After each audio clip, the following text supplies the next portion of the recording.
Chapter 177. Young Master Jiang shows his power. Since when did Xueqi take the Ren surname? Part 2.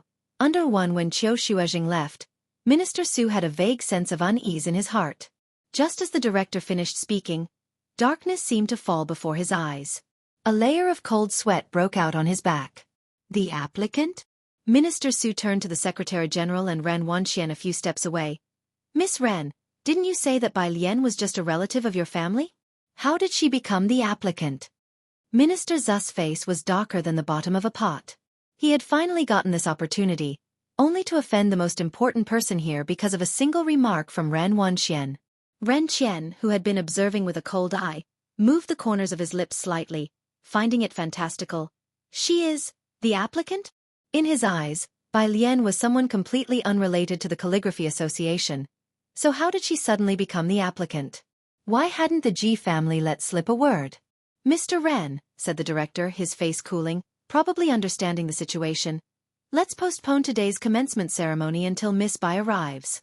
He didn't exchange further words with the Ren family. He left promptly, following in Qiu Zuzheng's footsteps. Miss Ren, you really have caused me a disaster this time. Minister Su gave Ren Wanxian a look. The stir-causing commencement ceremony was thus put on hold. Ren Qian held his forehead, glanced at Ren Wanxian, who was looking down, sighed, and said to the Secretary General, "Look into this." Before lunchtime, Bai Lian finally answered Qiu Zuzheng's call. They agreed to meet at the coffee shop on the first floor of the library. Xueqi hadn't been to such a place in many years, and upon entering the coffee shop, he saw Bai Lian sitting by the window. Next to her sat a stranger, whose face he couldn't see, but whose silhouette was somehow disturbingly alarming. By classmate, Xueqi sat across from Bai Lian, not daring to look at the person next to her, and apologized. "I just found out about today's incident, and it's related to me as well." He and the director had already investigated the matter thoroughly. Jiang Fulai sat next to Bai Lian, a quantum mechanics book in hand, and upon hearing this, his long narrow phoenix eyes lifted slightly. Rustle. His pale, slender fingers turned a page.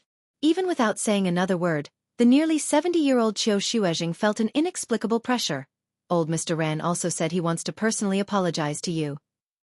Bai Lian sat leisurely inside, one hand lazily propping up her chin, quietly listening to Xueqi finish, her long eyelashes casting a subtle shadow.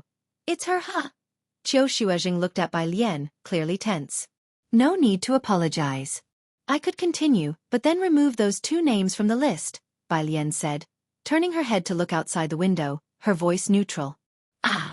Xueqi didn't know about the conflict between Bai Lian and Ren Wanxian, but Ren Wanxian was, after all, his prized disciple. Hearing Bai Lian's words gave him pause. This was beyond his expectations. Minister Su is already making arrangements, but Wanxian. After all, she is Ren Qian's granddaughter. Xueqi considered both sides. Bai Lian, although a student with decent calligraphy skills, also needed a stroke of luck. Bai Lian's phone vibrated. A message from Ji Xiaojun, inviting her to have a meal together. Bai Lian didn't want to talk more with Xueqi and stood up, nodding slightly to Xueqi. "Teacher Qiu, I only have one request. If met, I'll continue." Xueqi stood up, wanting to follow. At the seat, Jiang Fulai closed his book and looked up, glancing over at Xueqi. Those pale, shallow phoenix eyes, with just a fleeting glance, made Xueqi stop dead in his tracks. At Ji Xian's home, an old 6-story building. The elder on the first floor brought a basket of eggs for Shen Qing, holding her hand. "Little Shen, you and Xiaojun need to look out for us. We've lived here all our lives, we really don't want to leave." "I know, Auntie," Shen Qing took the eggs, her tone calm. "Don't worry, we don't want to demolish either." "That's good to hear." The elderly woman, thin and bent over, descended the stairs. Mostly solitary elderly people lived in this part of the neighborhood. Some had children who went out to work and were seldom home. Some had gone away for good after succeeding academically, and others were like the old couple on the first floor, with no descendants. In the entire old neighborhood, only Ji Xiaojun was the sole intellectual. Whenever there was a problem, everyone liked to come to him for advice. Ji Xiaojun, sitting in the living room, frowned at the eggs Shen Qing was holding. "Why are you still accepting people's eggs? It's not easy for them without children." Xueqi put away the eggs and glanced at him. Then you can go downstairs tomorrow and drink the dew. There was a knock on the door. Xueqi closed the fridge door. That must be Alien and Dad, you go answer it. Chapter 178. Young Master Zhang shows his power. Since when did Xueqi take the Ren surname? Part 2. Undersea Ji Xiaojun quickly rose from the sofa and opened the door. It was indeed Bai Lian and Ji Heng. There was also a child with Bai Lian. Hey! Ji Xiaojun recognized him. It was Zhang He whom he had seen that night, and he made way. Kid, you're here too? Zhang He nodded. He didn't talk much. Xueqi had never seen Zhang He before, so when she encountered such a delicate-looking child for the first time, she didn't know how to interact with him and washed a plate of grapes for Bai Lian and Zhang He to eat. Going fishing this afternoon? Ji Xiaojun noticed that Ji Heng had brought a fishing rod. Ji Heng set the fishing rod down. Xiaochen found a good spot for fishing. Well, try it out this afternoon. Okay, I will come too, and I'll let Yongkuan eat here tonight. Ji Xiaojun didn't have many classes these days and was annoyed with the headache brought by the demolition issue, and he also enjoyed fishing with Ji Heng. Having said this, he went to the kitchen to join Xueqi and help out. Ji Heng originally wanted to take a smoke break but, catching sight of Zhang He, he resisted the urge. The living room in Ji Xian's house was small and not very well ventilated. The old-style phone rang once. It was Ji Xiaorong calling. Holding his empty pipe, he picked it up. Dad, the voice from the phone Ji Xiaorong's was calm. Is Alien there? She is. Ji Xiaorong paused. Ask her if she wants to come to the Ren family. Hearing this, Ji Heng frowned, glanced at Bai Lian, and knew the intention behind Ji Xiaorong asking him this question. He didn't ask Bai Lian and directly replied, "She won't come." He hung up the phone. Did you hear that? At the Ren family, Ji Xiaorong placed his phone on the table and looked at Ren Qian. She's not coming. Next to him, Ren Qian managed to show a good expression to Ji Xiaorong for once. It's like a temple being flooded. Xiox's mistake caused such an awkward situation between our two families. Ji Xiaorong looked at Ren Qian but didn't respond. Wan Xian, Ren Qian then turned to Ren Wan Xian. Regardless, you need to apologize to your cousin and try to get her to forgive you. Ren Wan Xian said nothing and got up, heading straight upstairs. This time, Ren Qian didn't stop her. Instead, he continued speaking with Ji Xiaorong. Xiaorong, this matter isn't bad for Bai Lian. Teacher Cho said she's unwilling to go to the Traditional Calligraphers Association, but as her parents, you should persuade her more. It's not good for her to be stuck in Xueqi all the time. The opportunity at the Calligraphy Association was too rare. Even Ren Qian thought that he had misjudged before, acknowledging that Bai Lian was indeed extraordinary. Ren Qian recalled the recent estrangement with the Ji family due to the Chen family incident, followed by the ugly dispute with Bai Lian caused by Ren Wanxian. His heart immediately knotted up. Well, see what she wants. Ji Xiaorong wouldn't make decisions for Bai Lian. Having said that, he went upstairs to find Ren Wanxian. After Ji Xiaorong went upstairs, Ren Qian furrowed his brows and looked at the Secretary General. What's going on with you and Wanxian? It has nothing to do with the young lady, the Secretary General lowered his eyes. It's entirely my fault. Enough, I know Wanxian better than you, Ren Qian massaged his temple, feeling a severe headache, knowing full well that this matter must have been instigated by Ren Wanxian. Where's Bai Lian's information? He knew that after Bai Lian attended the Lanting Award event, he had people check out Bai Lian's background again. The Secretary General pulled out a sheet of freshly printed paper and handed it over to Ran Qian.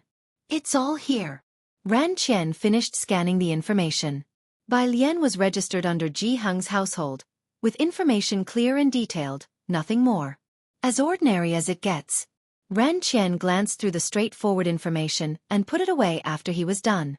Bai Lian is at her uncle's place? Yes, her uncle lives in Yongfu Residential Area, Building 7, Apartment 601. The Secretary General had anticipated what Ran Qian was about to do and recited an address. Ran Qian was quite satisfied with the Secretary General's efficiency, pressing the bridge of his nose.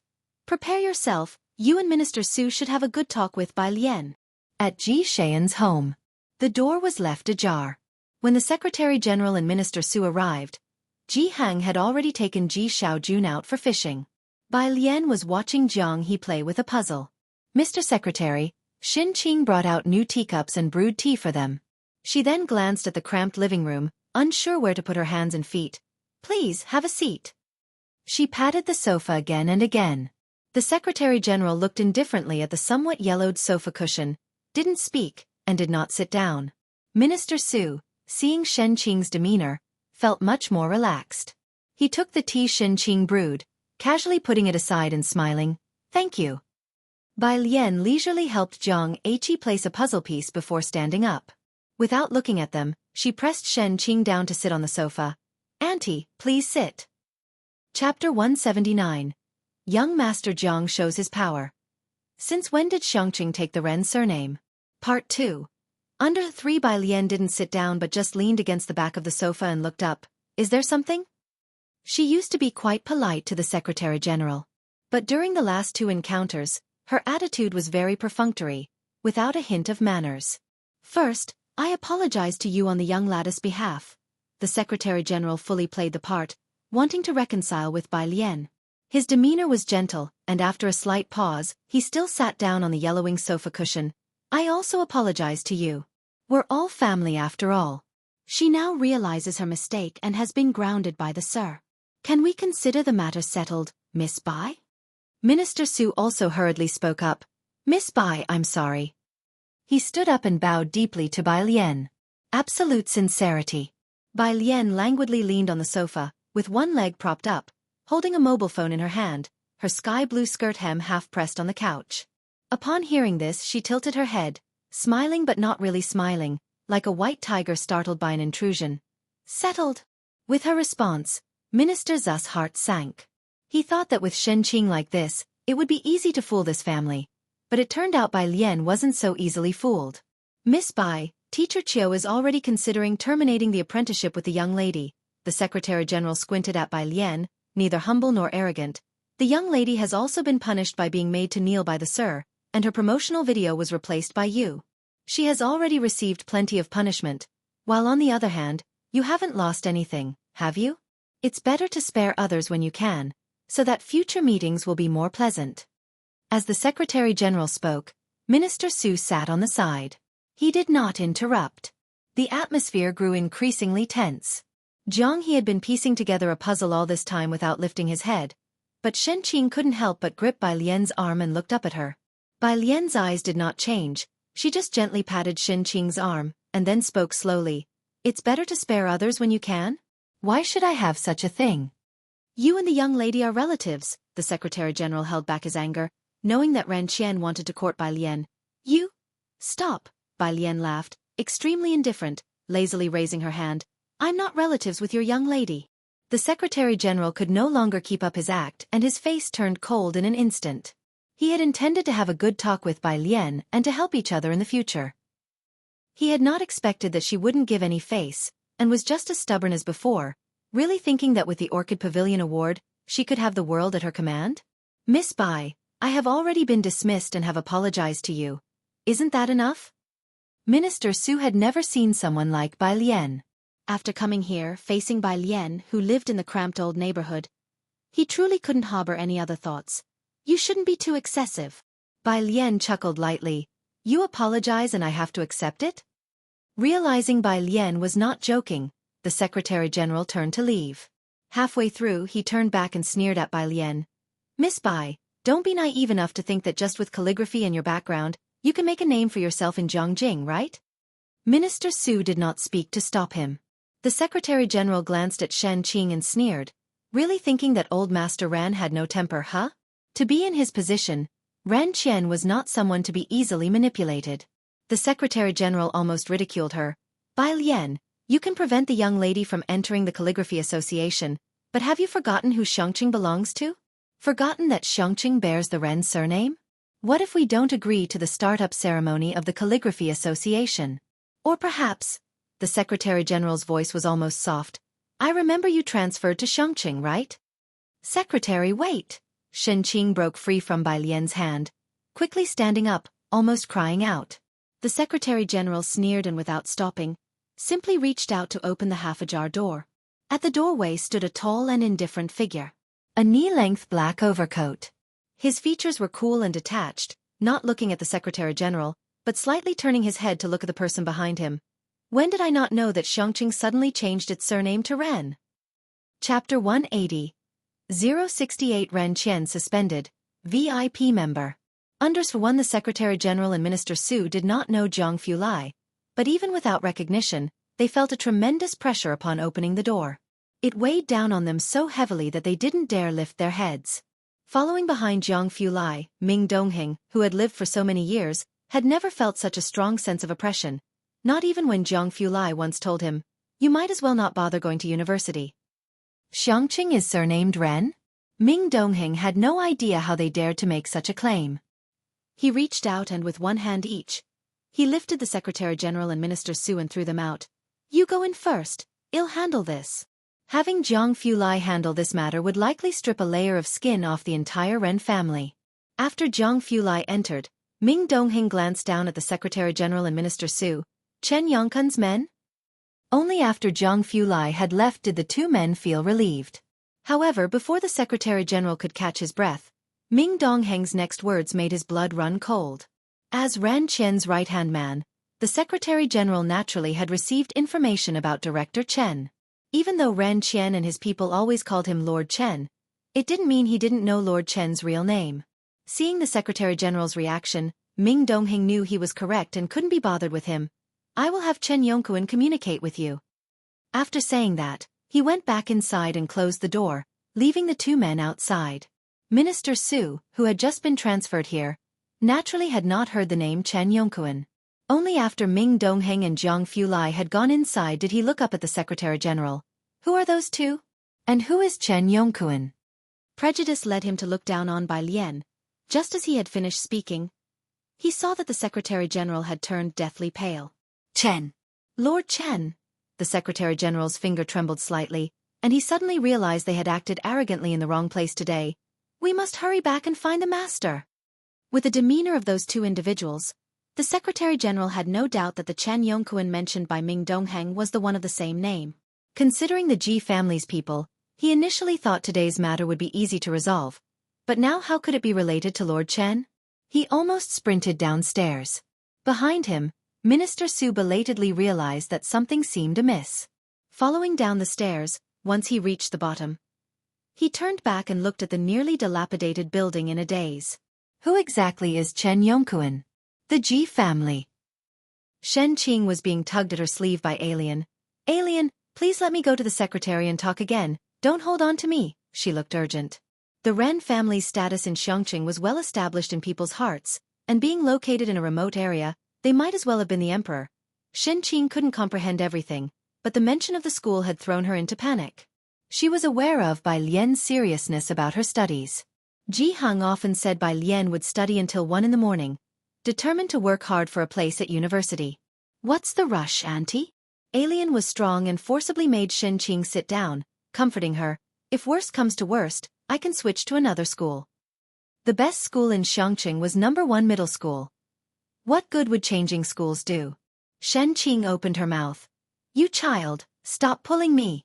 What do you know, are you just like your uncle so stubborn you can't see sense? Why are you causing trouble with the Ren family?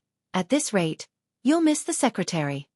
She had spoken only halfway when she suddenly felt a chill throughout the hall and shivered. Looking up, she caught sight of the tall figure entering leisurely.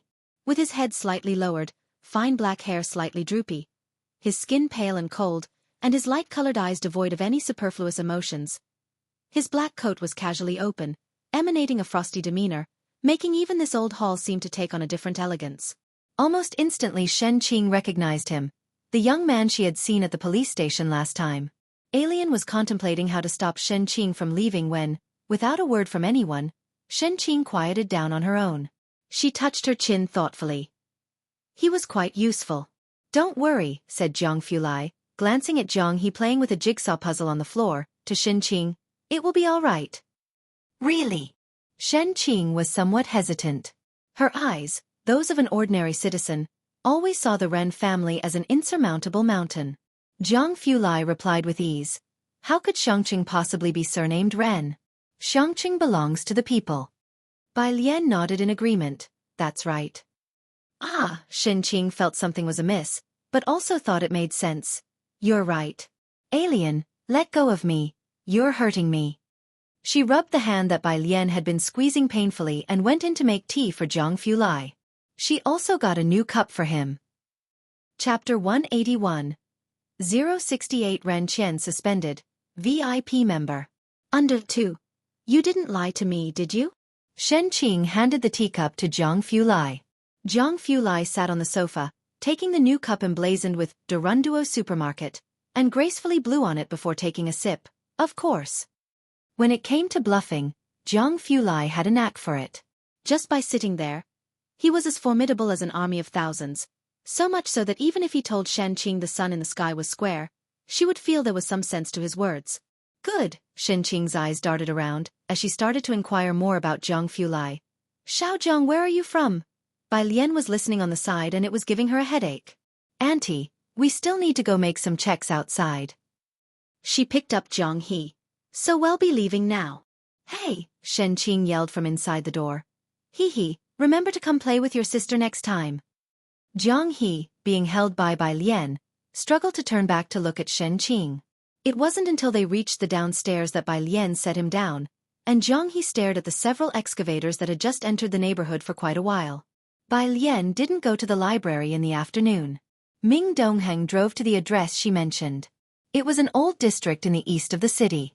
He parked the car, and as he looked up, he saw a dilapidated small quadrangle and was taken aback. This is... Zhang Fulai also got out of the car and stood in front of the gate, looking at the partially hanging sign, Xingyi Martial Arts School. The quadrangle was quite large, probably about 5 or 6 acres.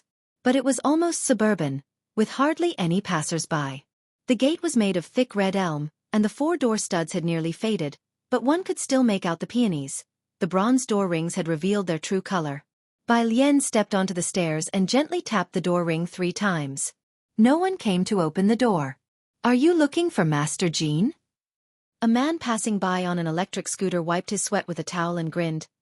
He should have gone to work on the construction site by now, probably won't be back until 10 tonight. Bai Lian already knew from Mao Kuan that this martial arts school had closed down. But she had never expected that the owner of the martial arts school would be on a construction site. Thank you. She lowered her hand and thanked the man. I want to start the calligraphy association next door. Bai Lian descended the steps, step by step, sharing her idea with Zhang Fulai. This martial arts school is quite extensive, I've looked it up online. The calligraphy association wouldn't need much space. Zhang Fulai looked up, glancing at the tightly closed door next to the martial arts school. Almost from the moment Ming Dongheng had driven here, he had guessed what Bai Lian had in mind. He led Bai Lian around the area, pointing across the spacious front of the martial arts school. We can apply for a bus stop here.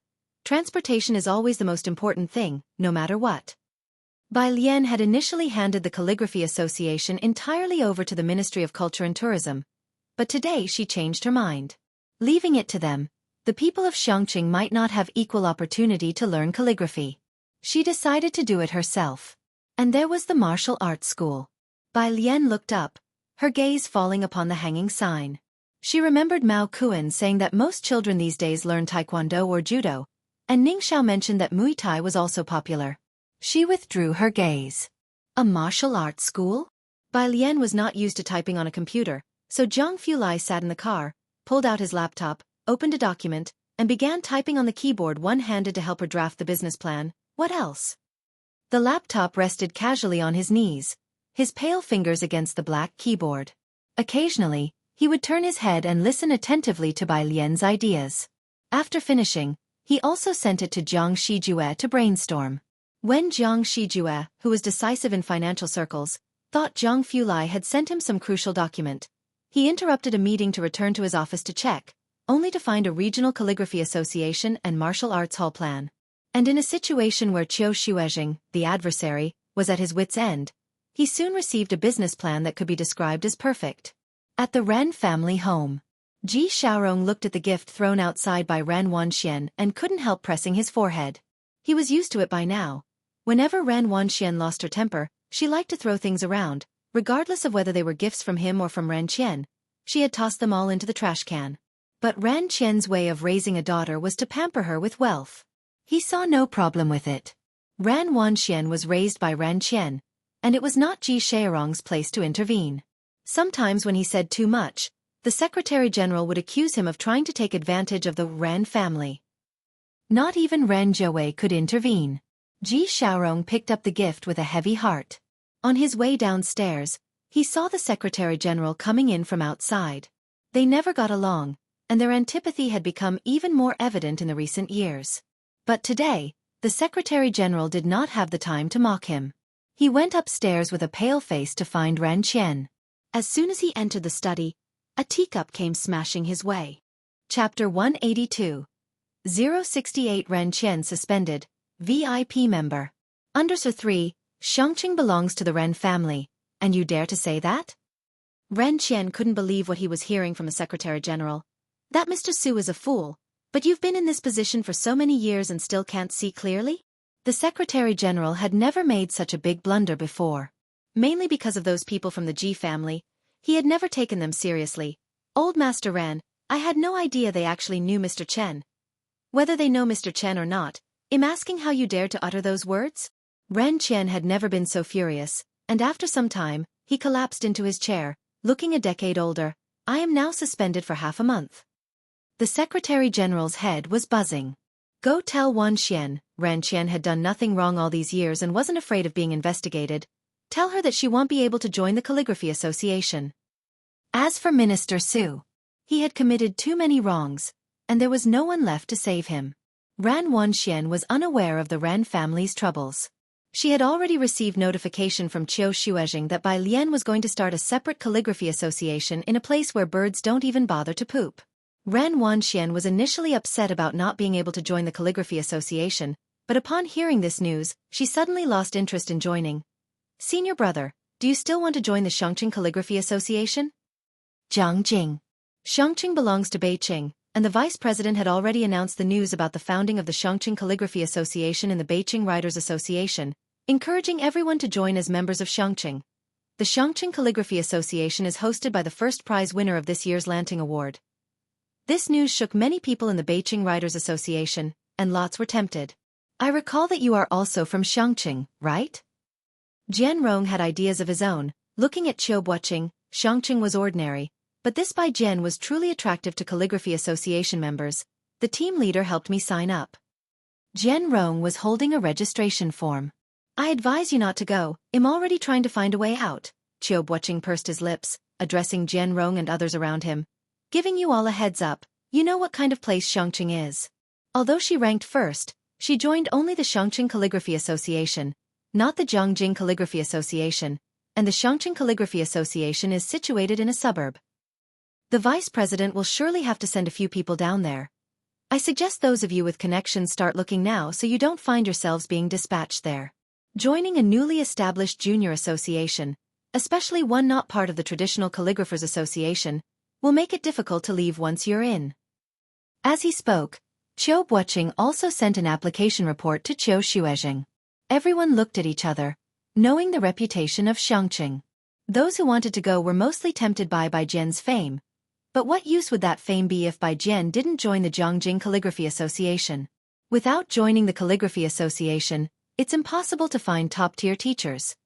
How can they progress without that? One's career would surely stagnate at that point, with no further development possible. Who isn't striving for the Jiangjing Calligraphy Association? Who wants to be sent to the hopeless Xueqi? Poor and nameless. There were no famous teachers, and the only person of note, Xueqi from the Beijing Writers Association, was average at best. She performed exceptionally this time, but without joining the Jiangjing Calligraphy Association, how can she develop without a teacher's guidance? I'll mention it to my grandfather and ask him to talk to the vice team leader. I'm going to apply to withdraw, Jianrong frowned, abandoning the idea. I have a third-class award, which meets the application criteria for the Jiangjing Calligraphy Association. I'll find a better teacher to instruct me.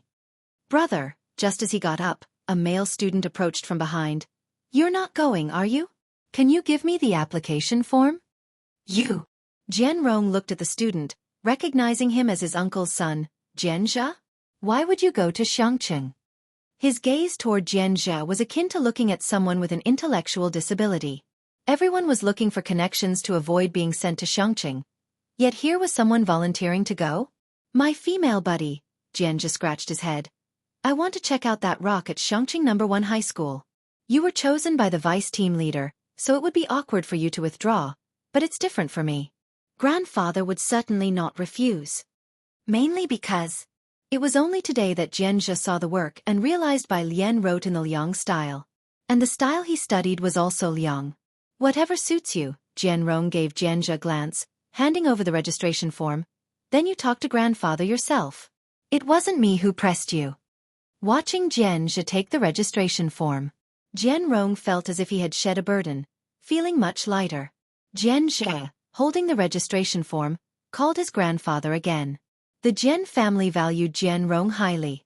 When they heard that Jianzhe was taking Jianrong's place in the dismal location, Grandfather Jian naturally agreed readily, without asking any further questions. Chapter 183. 068 Ren Qian suspended, VIP member. _4 Jianzhe submitted the list and flew back to Beijing the next day. After taking a train transfer, he arrived in Xueqi dusty and disheveled on Monday afternoon. No one from the Jian family came to pick him up. He wasn't surprised at all, as he never considered himself to be the chosen one by fate. Jianzhe arrived alone at the Calligraphy Association venue, where Xueqi was sweeping the floor outside. Seeing him, Xueqi looked up and smiled. Jianzhe, right? Come in first. We have a members' meeting at 6 o'clock. Bai Lian quietly set up a calligraphy association without any opening ceremony or press conference. She personally invited local calligraphers who hadn't taken any exams to join. She wrote the signboard, Xueqi Calligraphy Association, with her own hand. Beforehand, Jianzhe had heard from Qiu Buoqing that the Xueqi Calligraphy Association was desolate and run down. But upon arrival, he found that while the items here were old, they were very quaint. He held up a teacup and took a sip. Where did this tea come from? Jianzhe looked up at Xueqi, feeling quite strange. This tea? Why does it taste so much like Old Patch's tea? Why do I know it so well? Because his grandfather sent a tea cake to Jianrong when she was shortlisted for the Lanting Award, and she had boasted about it for a year, even letting Jianzhe try it, and he remembered it distinctly. He even felt that the color of this tea was much better than the one Jianrong had.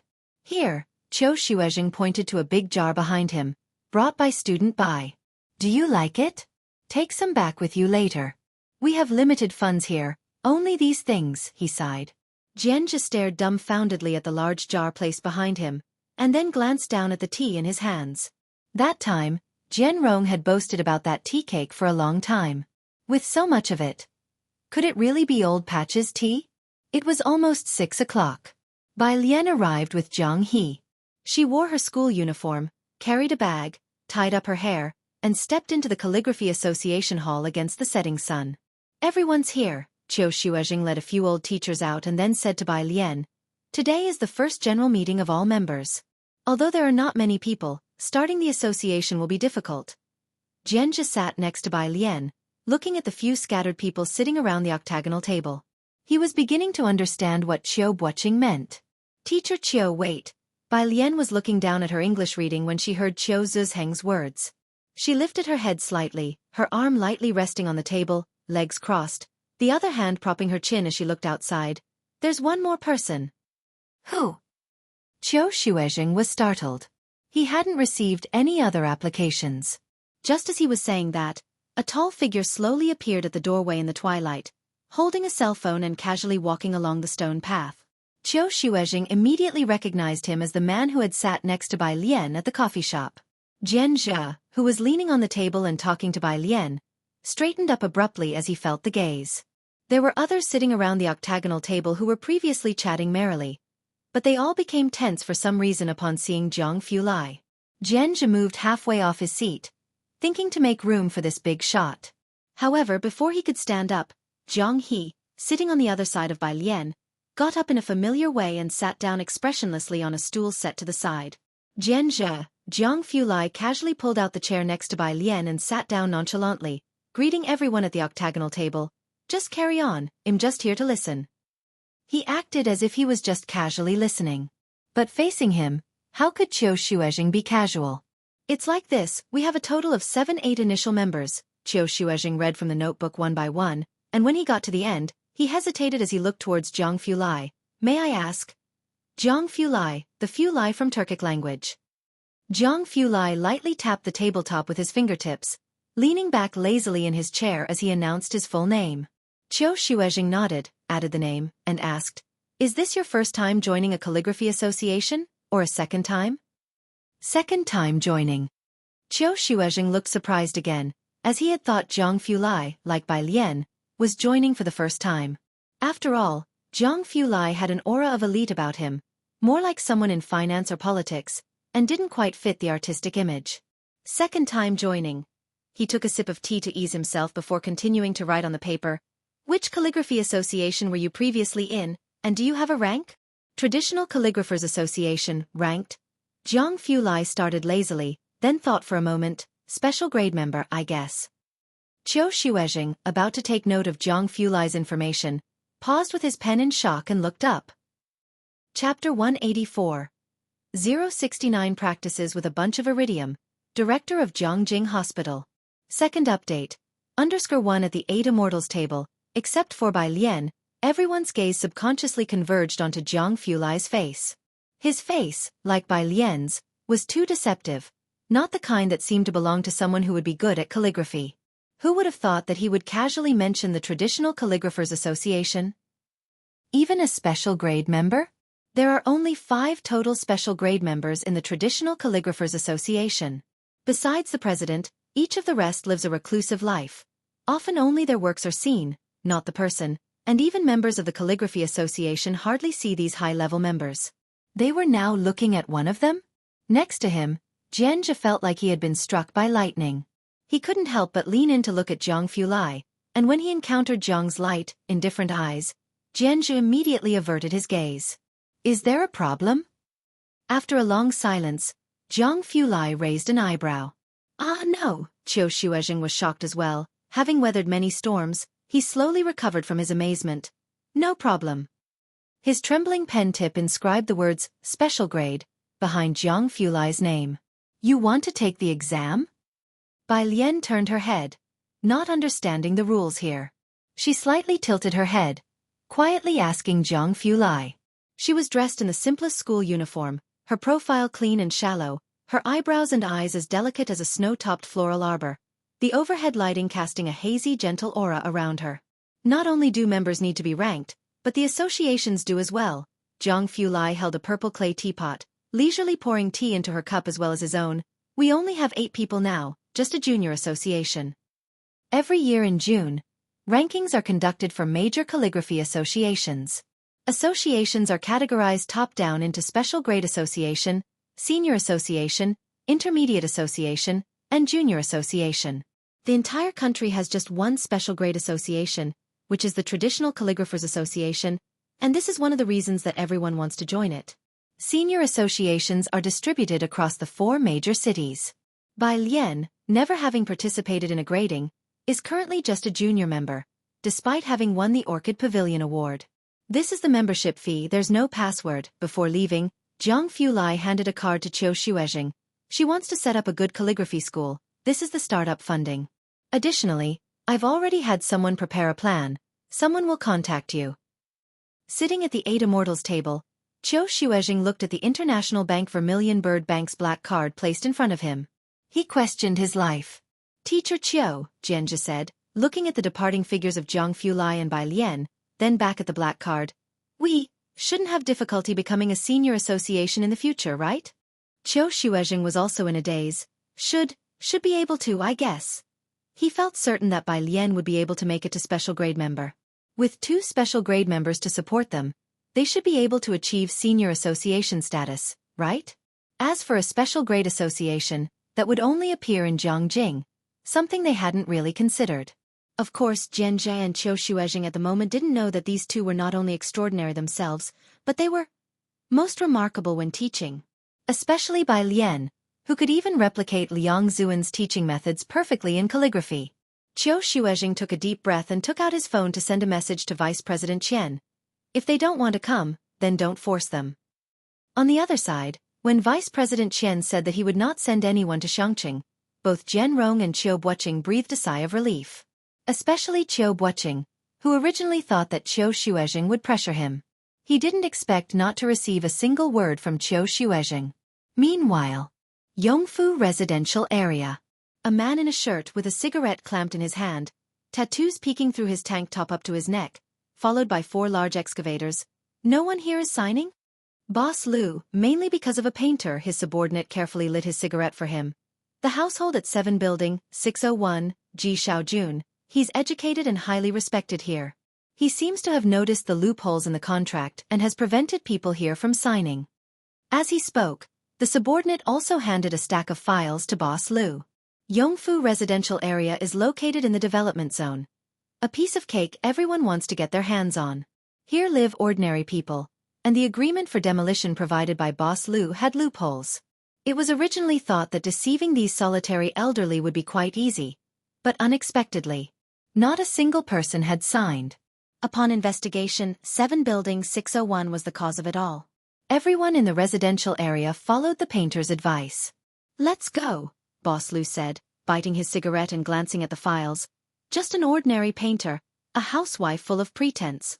It was nearly 8 o'clock.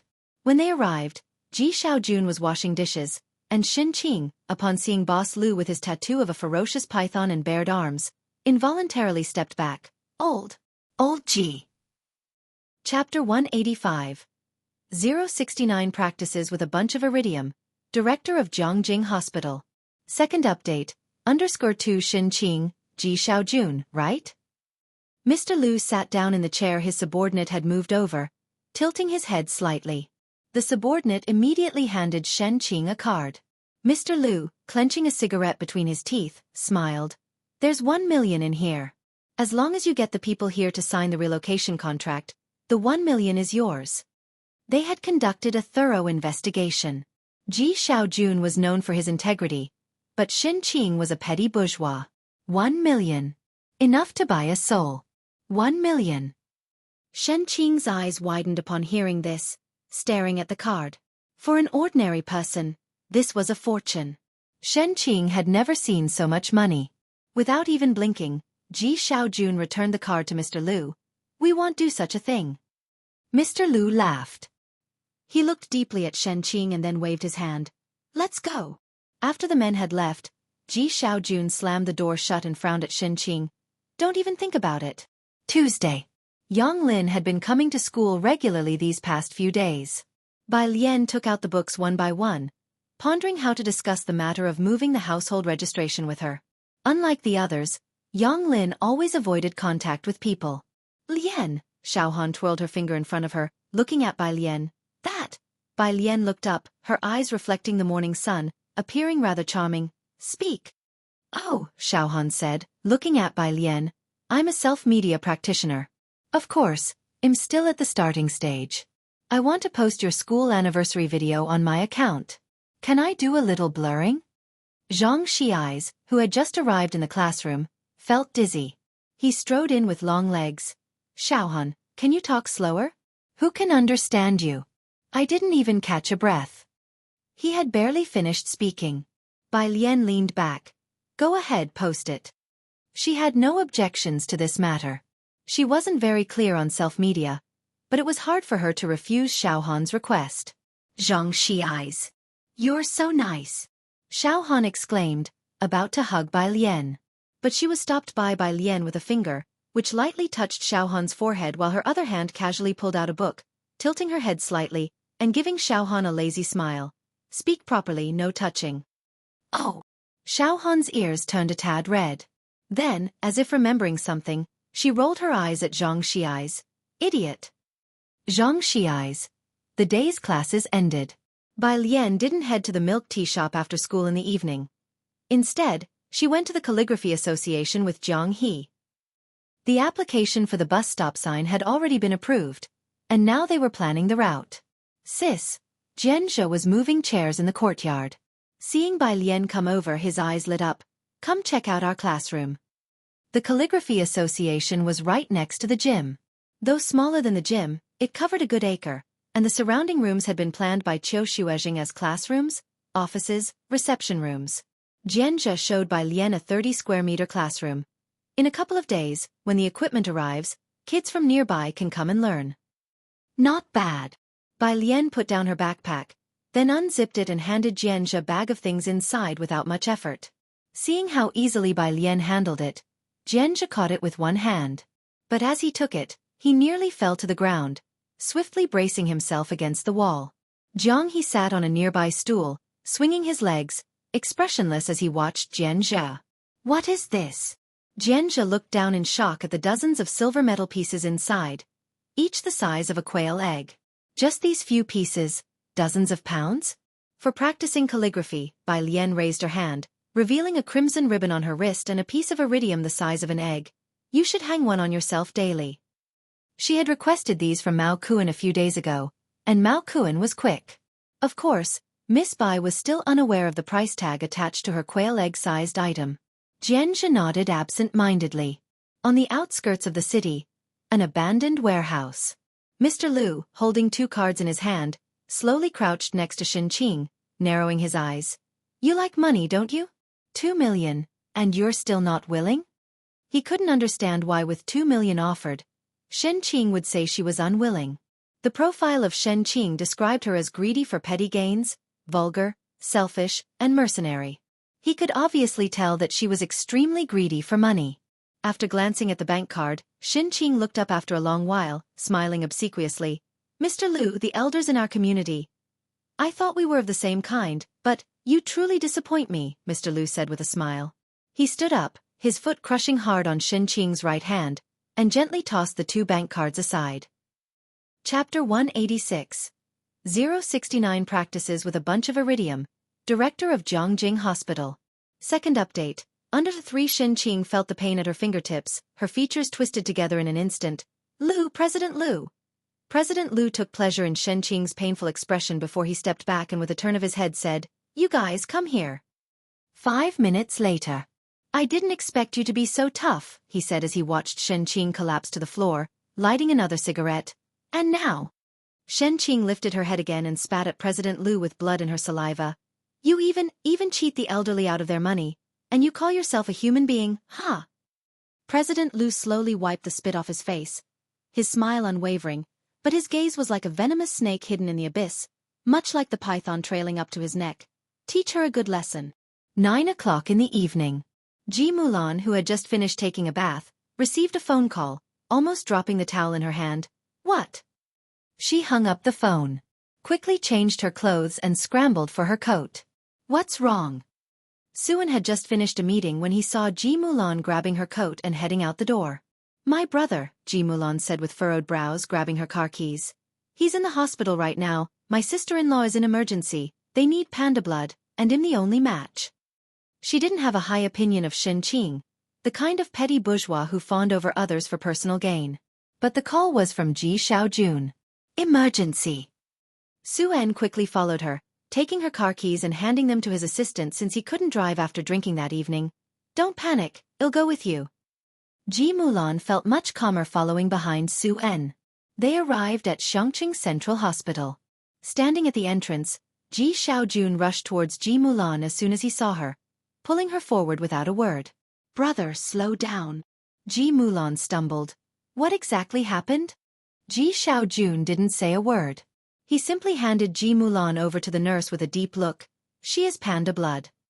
Please get ready, the nurse rushed Ji Mulan to draw blood, not forgetting to hand the critical condition notice to Ji Xiaojun. The patient's condition is very bad. With shaking hands, Ji Xiaojun signed his name on the paper. In just half an hour, 3 critical condition notices had been issued. You have to hold on, Suan patted Ji Xian's shoulder for comfort, then inquired, What happened to Aunt Alien? If you need any help, just say so. After signing the critical condition notice, Ji Xiaojun slumped down against the wall to the floor, without saying a word. Ji Mulan came out soon after having her blood drawn, looking somewhat pale. Where are Xueqi's family members? The nurse hurried in and out with the blood bag, her urgency clear. The blood isn't enough, and the patient's condition is complicated. She has panda blood. We can't perform the craniotomy. It's best to transfer to an affiliated hospital of Beijing University or somewhere bigger. We've already helped to apply for a consultation with higher-level hospitals, awaiting their feedback. I suggest you also try to contact hospitals yourselves, and quickly. Transferring hospitals isn't simple. It requires advanced applications and connections. Xiangqing Hospital had already responded to Beiqing, but Shenqing's condition was indeed complicated, plus she had panda blood. There was no word from the hospital in Beiqing. Xuan patted Ji Xian's shoulder to comfort him and then signaled his assistant to make calls to help contact hospitals for Shenqing. Xuan was from Jiangjing. Usually, he only knew the chief physicians in Jiangjing. The assistant sent the medical information Ji Xiaojun provided to a doctor, who after reading it said directly, "Tell President Su, it's too far. The patient can't endure the journey, and this operation. I'm afraid only the director could do it. I wouldn't dare to operate." Everyone clearly heard the conversation via the assistant's speakerphone. Ji Mulan involuntarily tightened her grip on her coat, a little dazed. Although she didn't like Shenqing, she didn't want to watch her die on the operating table. Is it really that serious? You can't contact that director either? Ji Mulan looked towards Ji Xiaojun and then softly inquired of Su En. Su En's assistant, adjusting his glasses, looked towards Ji Mulan. He knew Ji Mulan. The old lady never recognized her, rumored to have been married and had a problematic daughter. Su En wanted to bring the daughter back home, but the old lady had sarcastically dismissed the idea as wishful thinking. Nevertheless, the assistant treated Ji Mulan straightforwardly and told her the truth. "Madam, that's the director of Jiangjing Hospital, and appointments with him are scheduled until next year." President Su? Even Miss Su would have a hard time seeing him. Ji Mulan didn't know about the situations in Jiangjing. But upon hearing that even Yajun couldn't meet that director, she could roughly understand the gravity. After a long silence, Suan looked at his assistant. "Call the young master, he's at Jiangjing University, he might know some people." The assistant hesitated, knowing that disturbing the young master would trigger criticism from the old lady. But in the end, he went to make contact anyway. "Thank you." Ji Xiaojun sat on the ground, his eyes hollow as he looked at the emergency room. "It's all my fault. It's all my fault. Where are Shenqing's family members? We're short of blood for the patient." Ji Mulan quickly stepped forward. The nurse glanced at her and shook her head. "You can't draw any more." Ji Mulan had already been drained of quite a bit of blood, her head buzzing. She remembered that Bai Lian had blocked her number and asked Suen to make the call. "Hurry, Alien. Alien also has Rh-negative blood." Chapter 187. Mysterious Surgeries Number 1 Saintly Hand. Alien's true nature _1 Bai Lian arrived at the hospital after 10 o'clock. She had already changed out of her school uniform and was wearing a White House dress, her face expressionless, ignoring everyone as she went with the nurse to have her blood drawn. The nurse carefully inserted the needle into her arm, and the dark red blood climbed up the transparent tube. Halfway through, the nurse was about to remove the needle. Bai Lian's arm was still on the table, the faintly visible greenish veins just beginning to show as she had kept her eyes downcast. She only then slightly lifted her gaze, revealing depths that were extremely deep and cold, and then spoke her first words. "Continue." The words seemed to shatter into ice, one by one. The nurse knew that drawing more blood would harm the donor's body, but the look in Bai Lian's eyes startled her, and she shakily drew 2 more tubes. Finally, mustering her courage, she spoke up. "You really can't draw any more." Thank you." Bai Lian lowered her sleeve and stood up. The call was urgent. Bai Lian hadn't told Ji Heng, she had come alone. Outside, Ji Xiaojun was intermittently talking to Suen about something, and when they saw Bai Lian come out, both involuntarily stopped their conversation. "How is Auntie?" Bai Lian stood in front of Ji Xiaojun, looking at the emergency room where resuscitation was underway. Ji Xiaojun was burying his head in his knees, silent, while Suen stepped in to explain, "Your auntie accidentally fell down the stairs." "Stairs?" Bai Lian nodded. Suen made an affirming sound. Bai Lian didn't ask any more questions, nor did she know whether to believe him. Shenqing's family. Where is Shenqing's family? A nurse came out from the emergency room holding a form. "Have you contacted the hospital? The patient needs to undergo craniotomy surgery as soon as possible, or there is a risk of evolving into a vegetative state." Ji Xiaojun abruptly got to his feet. Suen quickly turned back, urging his assistant. "Have you contacted the young master?" The assistant returned with the phone in hand, just as helpless in response to Suen's prodding. "The young master is also trying to find a way, but the director is not someone who can be approached by just anyone. So what do we do now?" Ji Mulan was somewhat panicked. Bai Lian, understanding the meaning of vegetative state, lifted her eyes, more composed than anyone present, Give me the diagnosis. The nurse was taken aback. She instinctively handed the diagnostic report to Bai Lian. Bai Lian took it, glanced over it quickly. Many of the technical terms she had never heard of: titanium mesh implantation in the skull, cerebrospinal fluid leakage. Without examining it closely, she simply took out her phone and snapped a few photos. She opened WeChat and sent them to Lance. Bai Lian, help me look at this. After sending, she handed the diagnostic report back to the nurse. Next to her, Xuen's assistant looked at Bai Lian's actions with surprise. Was she going to post it online for crowdfunding or ask for medical advice on Chengdu? The people from the Ji family seemed pretty unreliable. Ji Xiaojun wiped his face and, after signing the necessary documents, looked at Bai Lian with a calmness that bordered on a whisper. Alien, you still have school tomorrow, you should go back and rest. Don't worry about your auntie. She'll be all right. He almost muttered the words. Xuen and the assistant moved aside to discuss affairs related to Jiangjing Hospital. It was only then that Ji Mulan asked Ji Xiaojun. It wasn't a fall down the stairs, was it? Why don't you tell the truth to Xuen? Yongfu residential area, it must have been that President Liu. I've already called the police, but there's been no response. Ji Xiaojun tugged at his lips, looking at Ji Mulan with an expression that was both calm and crazed. So, do you think Xuen would confront them? Or did you really think that with your relationship with him, he would be willing to antagonize someone with such a deep background for our sake?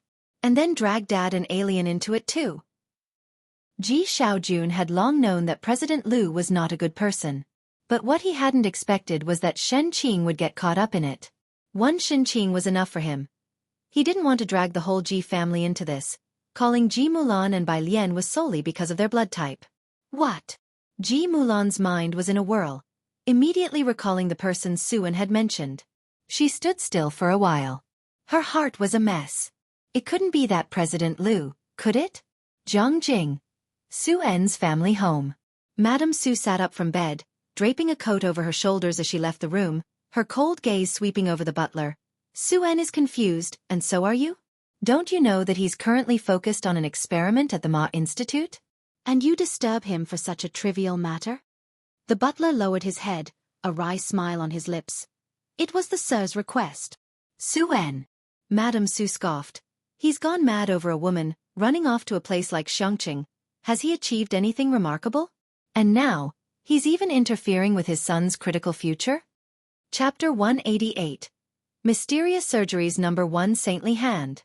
Alien's true nature understood for the sake of a nonsensical woman, to disturb the development of the Su family's future heir. If Xuen had been in front of the old lady, she would have beaten him to death with her walking stick. The butler did not utter a word, daring not to speak a sentence. Intercept Xuen's calls for me, the old Mrs. Su said, her eyes lowered, her hands twirling the Buddha beads. If I hear he's called the young master again, you all pack your bags and get out. Whatever Ji Mulan is, whatever the Ji family is, whatever stepdaughter, old Mrs. Su wouldn't acknowledge any of it. Even if Xuen were to marry her, she wouldn't let that woman set foot in the Su family's house. Rest assured. The butler bowed and withdrew. He set about arranging the matter.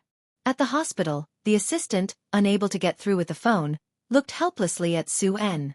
Xuen, without having to think, knew who had interfered with this matter. He rubbed his forehead. Find another way.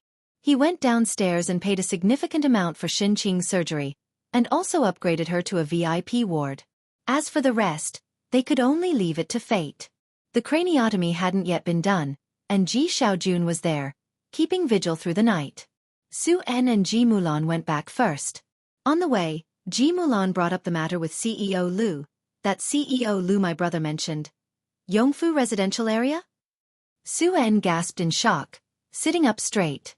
That same CEO Liu, whom Xuen had been trying to get involved with but had never managed to meet. Listen to me.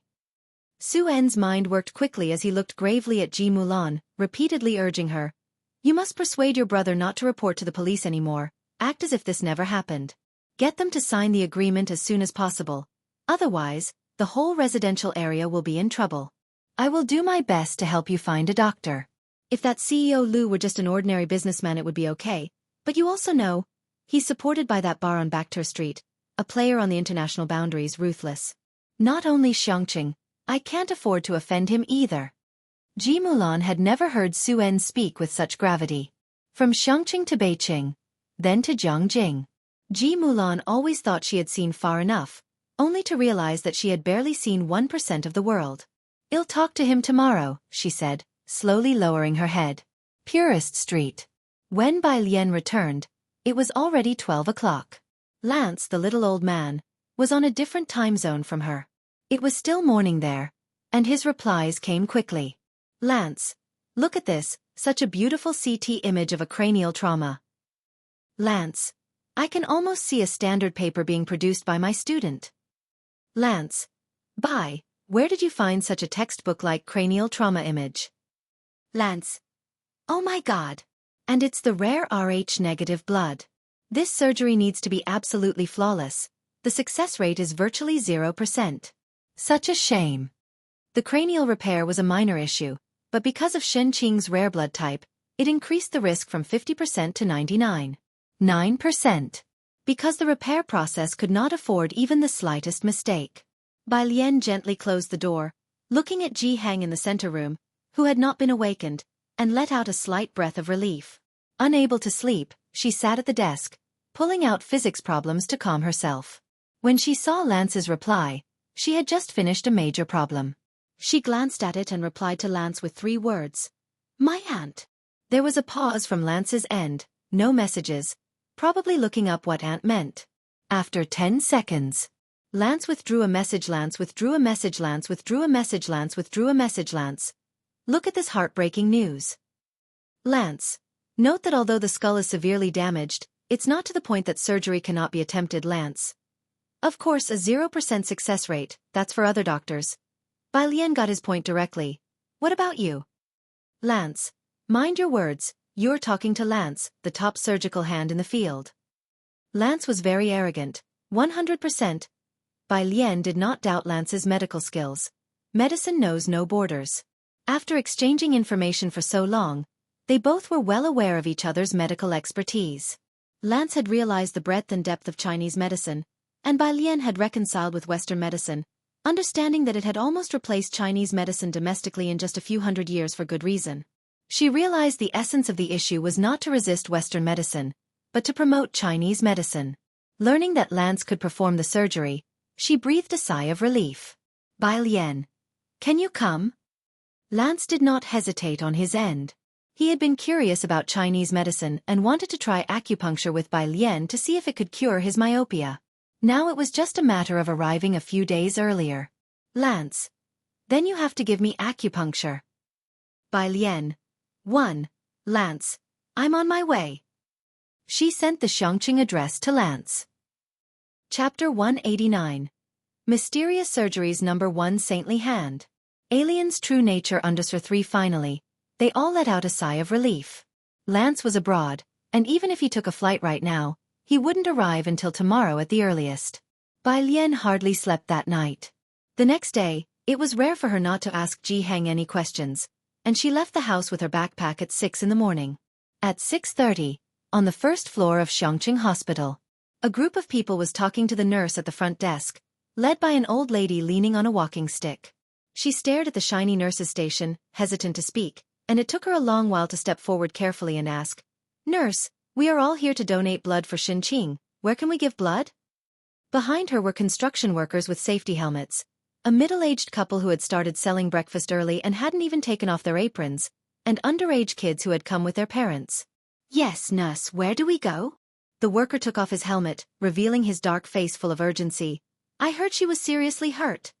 "Hurry, nurse," someone directly rolled up their sleeve. "Take mine, I have a lot of blood." About 100 people all surged forward. It was quite a sight. Yongfu residential area was an old community where people had lived for decades, especially the older generations who knew each other very well. "Grandma, your blood can't be taken." The nurse at the station had never encountered such a situation and was somewhat flustered. She stood up and then shouted, "Everyone wait, don't make noise, line up, and I will inquire about the situation." The line immediately formed. An orderly queue from the nurse station stretched very long, all the way to the hospital entrance. Bai Lian had intended to go directly to the elevator. Hearing the name Shen Qing, she paused in her steps, turned her head, and looked back at the long line of people at the door through the crowd. After a long moment, she stepped forward and approached the old lady in front. "Grandma, I am Xueqing's niece. Are you all here to donate blood for her?" The old lady was a resident from Building 7, ground floor. Squinting at Bai Lian, she recognized her immediately. Excitedly grasping Bai Lian's hand, she said, "I know you, young lady. How is your aunt now?" "Don't worry, we've been looking for people in the community, and they will all come to donate blood soon." "It's okay," Bai Lian steadied her, then said softly to the people behind her, "My aunt needs panda blood. If any of you have panda blood, on behalf of my uncle and aunt, thank you in advance. If not, you can go back. Don't worry, my aunt will be fine here." "That's good," the old woman let out a sigh of relief, clutching Bai Lian's arm. "That damn Lu Zong." Bai Lian hesitated for a moment, lowering her lashes. "Lu Zong?" "Yes, the one who wants to buy our community, a fierce and evil-looking man," the old lady grumbled while tapping her cane. "Such bad karma, our community." Bai Lian nodded, her dark pupils reflecting the hospital's cold floor. She turned and headed for the elevator. At the hospital entrance, another dozen or so people who had just finished moving goods came in. They were sweating profusely, wiped their brows briefly, and asked, "Where can we donate blood for Xueqing?" "Young folks right here. They say they need panda blood. Does anyone know their own blood type? It's quick to get checked, in the ICU." Ji Xiaojun stood outside the window. Not far away, Ji Mulan and Su-en had also arrived early. A doctor, having received Su-en's earnest request, held the medical records and was explaining to Su-en and Ji Xiaojun, "With our current technology, we can only observe in the ICU. You are aware of Ms. Shen's condition. Her blood type is rare, and there are very few who dare to take the risk of operating in the country. It's just a matter of days now. You must be prepared for her brain death." As for what preparations, the doctor's meaning was very clear. Ji Mulan looked towards Su-en. Su-en gave a wry smile. "I can't get in touch with that dean." Ji Xian's gaze calmly shifted towards the ICU, the depths of his eyes brewing a storm. "Uncle," Bai Lian stood beside Ji Xiaojun, dressed in her school uniform. Her hair tied up messily at the back of her head. Her eyebrows and eyes drooped, speaking almost as calmly as a light breeze. "That Lu Zong is still in Xueqing, right? My aunt ended up like this because of him?" That sentence made everyone present shiver. Ji Xiaojun quickly turned his head, looking at Bai Lian with great nervousness. "Who told you this?" "What Lu Zong?" "Alien, you're just a student. Don't get involved in this matter. Just focus on your studies. Your aunt is fine now." Bai Lian silently watched Ji Xiaojun for a while, did not answer, and said almost nonchalantly, "I'm going to class." She turned and went downstairs. 7 o'clock. Downstairs at the hospital, Director Chen's car hurriedly stopped. He got anxious as soon as he received a call from Bai Lian and rushed over. He immediately spotted Bai Lian leaning against a tree. "Miss Bai." He got out of the car. Bai Lian placed her backpack at her feet. She wore an open blue and white school uniform, her arms crossed over her chest as she calmly leaned against the tree, watching the traffic with a tranquil gaze. A breeze passed, and her stray hair fluttered as if it were the low pressure before a storm. So oppressive it was hard to breathe. "You're here," Bai Lian extended her hand, slowly plucked a withered yellow leaf that had fallen on her arm. "There's a Lu Zong who wants to buy Yongfu residential area. Do you know him?" No matter when or where, Bai Lian was always languid and easygoing, and Director Chen had always thought she had a good temper. This was the first time he faced her tempest. He belatedly realized that facing such a Bai Lian, the pressure was no less than facing Zhang Fulai in a furious state. Director Chen responded very cautiously, "I don't know him." "That's good," Bai Lian tilted her head slightly, looking at Director Chen with a smile on her lips but frost in her eyes. The pressure she emitted was menacing. "I want all his information." Chapter 190, 071 Gathering from all directions, converging in Xueqing, second shift. Under 1 Chief Chen didn't dare to ask at this moment how Director Lu had offended Bai Lian. "Miss Bai, rest assured," Chief Chen's mind spun rapidly. "It's just a background check. I will make sure to investigate thoroughly. Even his ancestors won't be able to escape." Bai Lian bent down, picked up her backpack, her eyelashes lowered, and she thanked him at an unhurried pace. "Thank you." Chief Chen didn't dare accept Bai Lian's thanks. Such a small matter, and the several suggestions Bai Lian had given him had made him feel on top of the world recently. He stood still, watching Bai Lian leave, and waited until she boarded the bus. Only then did Chief Chen wipe the sweat from his brow, unable to help thinking, would Bai Lian have torn him apart as well if he had known that Director Liu? After that thought, he shivered with cold. He immediately placed a phone call to look into the issues at Yongfu residential area and that Liu surname, who truly seemed to have a death wish. Then he called Ji Xiaojun. Ji Xian's words were vague, only mentioning that Shen Qing was currently in the hospital and sticking to the same story, that she'd fallen down some stairs. Nothing more was said. Linking this to Bai Lian's reaction, Chief Chen almost instantly guessed. This matter must be related to that Director Liu. This Xiangqing, Chief Chen said as he dialed Zhang Fulai's number. Why is it always causing me such trouble? He returned to his car. His demeanor incredibly stern. This Liu surname he's done for. School. Pu Xiaohan saw Bai Lian and originally wanted to share the news that her video had gone viral. But as her eyes lifted, she saw Bai Lian enter with a wrapping of coldness. Bai Lian gently placed her backpack on the desk, her black hair gathered behind her head, and those black pupils seemed to swallow all light. The tranquil atmosphere spread outward from her at the center. Even the usually oblivious Zhang Xiai sensed something was off, and became quiet. The physics teacher came to class and found the usually lively class eerily quiet. That's how it should be. Everyone is doing very well today. Zhang Xiai's included. The physics teacher was very pleased. Zhang Xiai's, with his head lowered, was inwardly cursing. He was just scared. Pu Xiaohan passed Bai Lian a note during class, asking her what was wrong. Bai Lian held the note and wrote back briefly, stating that Shen Qing was still in emergency care but in need of panda blood. Pu Xiaohan took the note back and looking at the reply, took a secret photo of it with her phone after class. One big bowl per meal.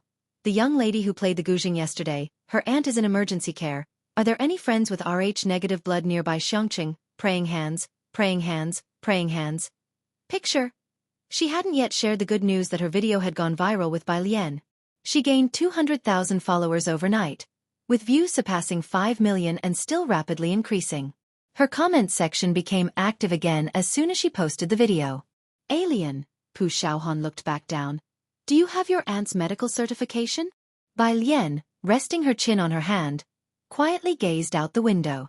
At the sound of the voice she tilted her head. And sent Xiaohan the photo she had taken the day before. The photo contained Shen Qing's information and the name of the hospital. At noon, Bai Lian didn't join them for lunch. She took her phone and left the school. In class 15, Pu Xiaohan gazed at Bai Lian's retreating figure and murmured, her aunt must be very ill. Zhang Xiai's also frowned, scratching his head. It's a pity I'm not panda blood, I'm type B. Pu Xiaohan, busy replying to messages from concerned people, felt annoyed and dismissed him. That suits you well. The whole class inquired, but not one was panda blood. The entire class 15 proceeded to ask other people, and their families. At midday, the sun was beating down fiercely. Bai Lian had taken off her uniform and walked out of the school gate with her head down. She walked straight to the bus stop until a familiar car parked to the left of the school gate honked its horn, causing Bai Lian to halt. She looked up and saw the familiar car. Changing her path, she walked over, opened the passenger door, and got in. After fastening her seatbelt, she casually placed her coat on her lap and propped her elbow against the car window. Zhang Fulai watched her quietly, her complexion even paler from the excessive blood drawn the night before. Neither spoke, as Zhang Fulai started the car and without asking where she wanted to go, drove straight to Xiangqing Hospital. At 12 o'clock, Bai Lian received a message from Lance. The two only communicated on WeChat, although Lance had called her that morning. His grasp on Chinese was mediocre at best, reading the text with difficulty and speaking rather laboriously. So they reverted to WeChat for communication. Lance had arrived in Beijing. Chapter 191, 071 Gathering from all directions, converging in Xiangqing, second shift, _2 Lance. My assistant says there's no plane in Xiangqing, we don't know when we'll be able to get here. He then sent a location, they are now looking for a car to drive there. The plane. Bai Lian slightly lifted her face, her fingertips propping up her chin, suddenly turning her head to look at Zhang Fulai. She remembered that someone owned a private plane. It was parked at Danping City. Red light. Zhang Fulai stopped at the intersection.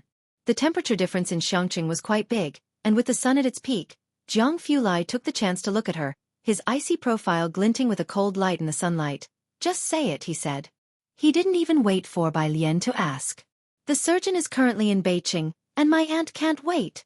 Bai Lian leaned slightly against the door, her eyes squinting slightly.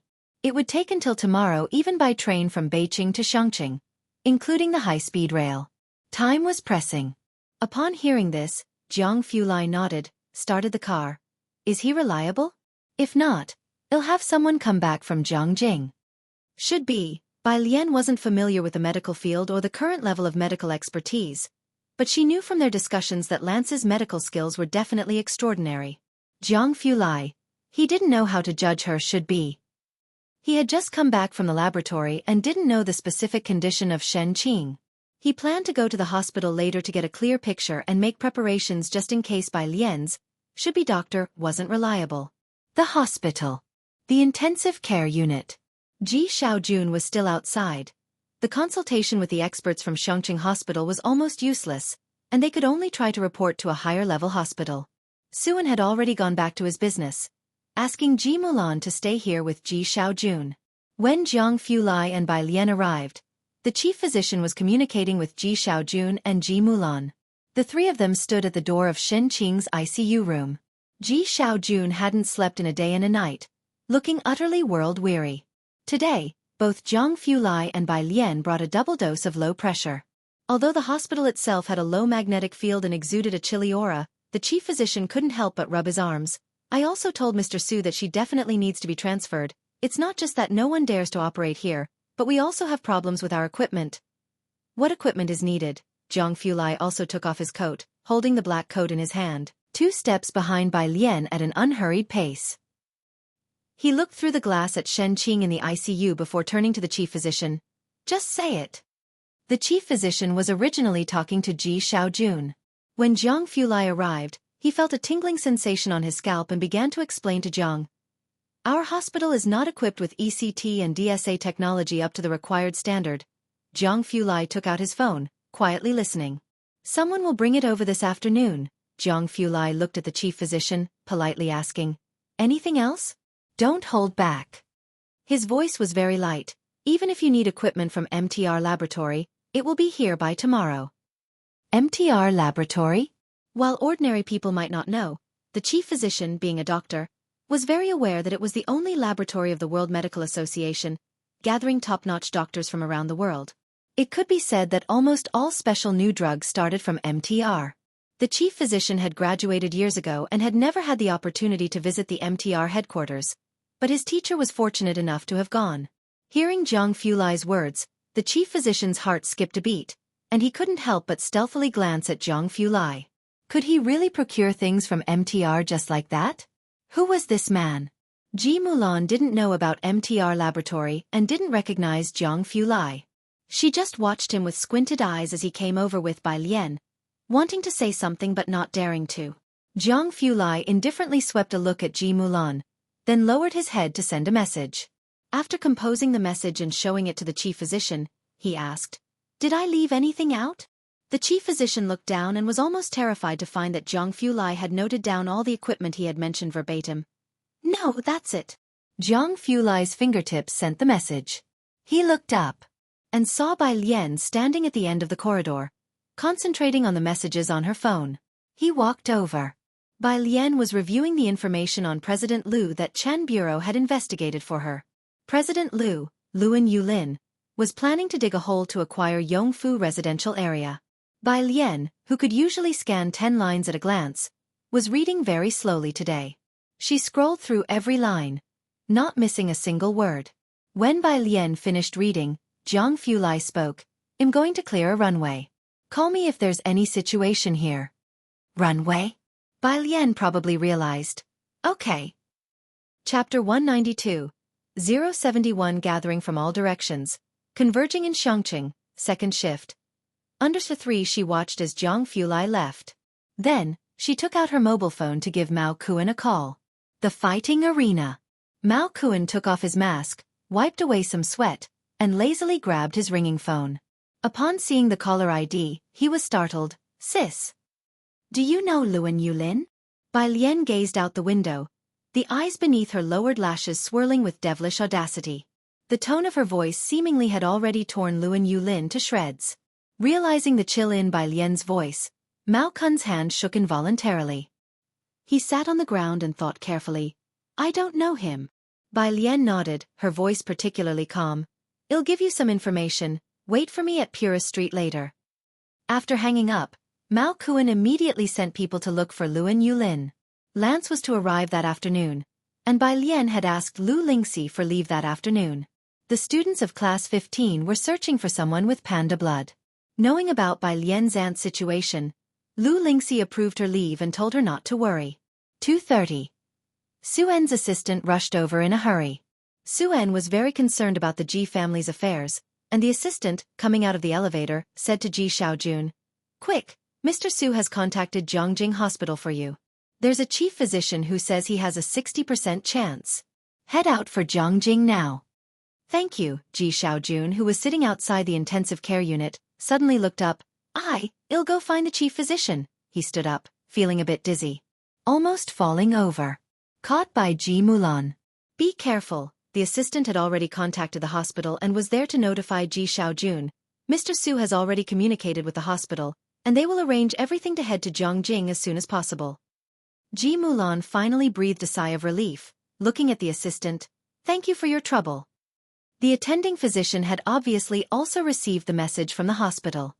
He hurried over from his office. Are you really going to Zhongjing? He looked at Bai Lian, unaware of others. Just now the man who brought up MTR laboratory with Bai Lian. Of course, Mr. Su has arranged everything. Although the success rate is not as high as that of the director, he is willing to give it a try, said Suen's assistant, a surgery hard won by Suen. No need. On the side of the corridor, leaning against the wall, Bai Lian raised her head and slowly draped her school uniform jacket over her shoulders. What do you mean no need? You go to school. Don't meddle in this matter. Ji Mulan's brows subconsciously furrowed. She was accustomed to being assertive and paid no heed to Bai Lian's resistance, and directly said to the chief physician, Please arrange it. Suen's assistant turned his head back and saw Bai Lian leaning lazily against the wall, realizing this was the stepdaughter who had diagnosed her condition on the spot yesterday. He looked at Bai Lian in surprise, somewhat doubting what he had heard. Not necessary? Bai Lian didn't zip up her jacket, ignoring Ji Mulan. She met the gaze of Suen's assistant, showing a demeanor that was nonchalant. Thank you, but we've found another doctor. Who have you found? Suen's assistant was slightly stunned. Bai Lian looked towards the elevator. He has already arrived in Xiangqing. Xiangqing was recently building a new expressway. It was a 6-lane main road. One section had just been constructed up to the city center, from Wallow Road to the roundabout. Both ends were blocked by iron fences, and the accumulated cement on the road was being cleared away one by one. At both ends of the road, there were 2 teams of men in black, preventing anyone from trespassing. Drivers passing this road couldn't help but look over. 2:35. A rumble echoed in the sky, and nearly every resident in the center of Xiangqing saw a white plane slowly circling at a low altitude against the backdrop of clouds. For so many years, Xiangqing had not even built a high-speed rail, and suddenly, seeing a plane hovering in the city center, crowds of people looked up in astonishment. The plane finally aimed for the road under construction, almost skimming over the houses on both sides, and slowly landed on this main thoroughfare. Rumble, the roar as the plane's wheels rolled over the highway stirred up a flurry of dust, and gradually, its speed decreased. Finally, it stopped in the middle of the road. The white fuselage bore no airline logos, the plane's door was opened by people, and the boarding stairs descended from mid-air, with an old man in a polo shirt and sunglasses being the first to step off. 2:40. Lance had arrived. Chapter 193. 072 Surgery successful. Please be considerate of the feelings of ordinary people. _1 Xiangqing Hospital. Outside the intensive care unit. Assistant Suen's gaze shifted back and forth between Ji Mulan and Ji Xiaojun for a long time before he realized that Ji Mulan might not be able to make decisions for Bai Lian, so he focused on Ji Xiaojun. Ji Xiaojun stood in the middle of the corridor, looking travel-worn. His eyes were ancient and red. Listen to alien. His voice sounded exhausted. Unlike Suen, Ji Xiaojun knew that Bai Lian had at least once lived in the Bai family. She wasn't the kind to joke around. This is insanity, Assistant Suen couldn't understand Ji Xian's thinking. A 60% success rate was considered above average in China, especially for a surgery on Shen Qing. If Ji Xiaojun disagreed, all he could do was to relay Ji Xian's decision to Suen, right? I heard they've invited a doctor, not sure who. The assistant was mid-sentence. The elevator ascended to their level, came to a stop, and the large elevator doors opened, revealing 3 people inside. The one in the lead was wearing a polo shirt and floral shorts, with sunglasses perched on his nose. As soon as he stepped out of the elevator, his eyes locked onto Bai Lian, brightened, he took off his glasses, and opening his arms, approached Bai Lian. "Hello, Bai." Bai Lian wasn't accustomed to hugging people, so she extended her hand and shook hands with Lance very politely. "Okay," Lance said in not quite fluent Chinese, already aware that people from China are conservative. "You are truly too conservative." "My aunt's chief physician." Bai Lian took Lance to the chief physician who was still standing aside. "Please explain the basic condition of my aunt's health, as he will be the lead surgeon shortly." The chief physician looked at Lance in his floral shorts and was momentarily stunned into confusion, hesitating greatly. Each of the seniors he knew was very serious. The image of this gentleman looked more like someone who would dance in a senior disco. "Prepare the sterile room." Lance wasn't as friendly when he spoke to the chief physician. He just ordered, "I've brought both my first and second assistants. If you want to observe, you can enter with 5 people. Also, a batch of equipment came with me and is being handed over downstairs. You have 1 hour to swap out the equipment." He reverted to English toward the end of his instructions. "I need to ask for permission from the hospital director." The chief physician hesitated. He wanted to ask Lance a couple of questions. When he looked up, he saw the WMA logo on the polo shirt Lance was wearing. His spirit jolted, and he promptly took out his phone, decisively issuing orders. "Prepare the sterile room, and also call in 5 available staff from the rest areas." As the chief physician spoke, he glanced at the old man beside him wearing sunglasses. He couldn't help but think that this old man looked somewhat familiar. The entire corridor was quiet. The efficiency was high. In less than 5 minutes, nurses came up to remove the machines from Shen Qing and wheeled her into the elevator. Soon, several doctors with chief titles appeared at the entrance to the operating room. The situation was urgent. Lance donned sterile attire and entered the operating room. The red light came on.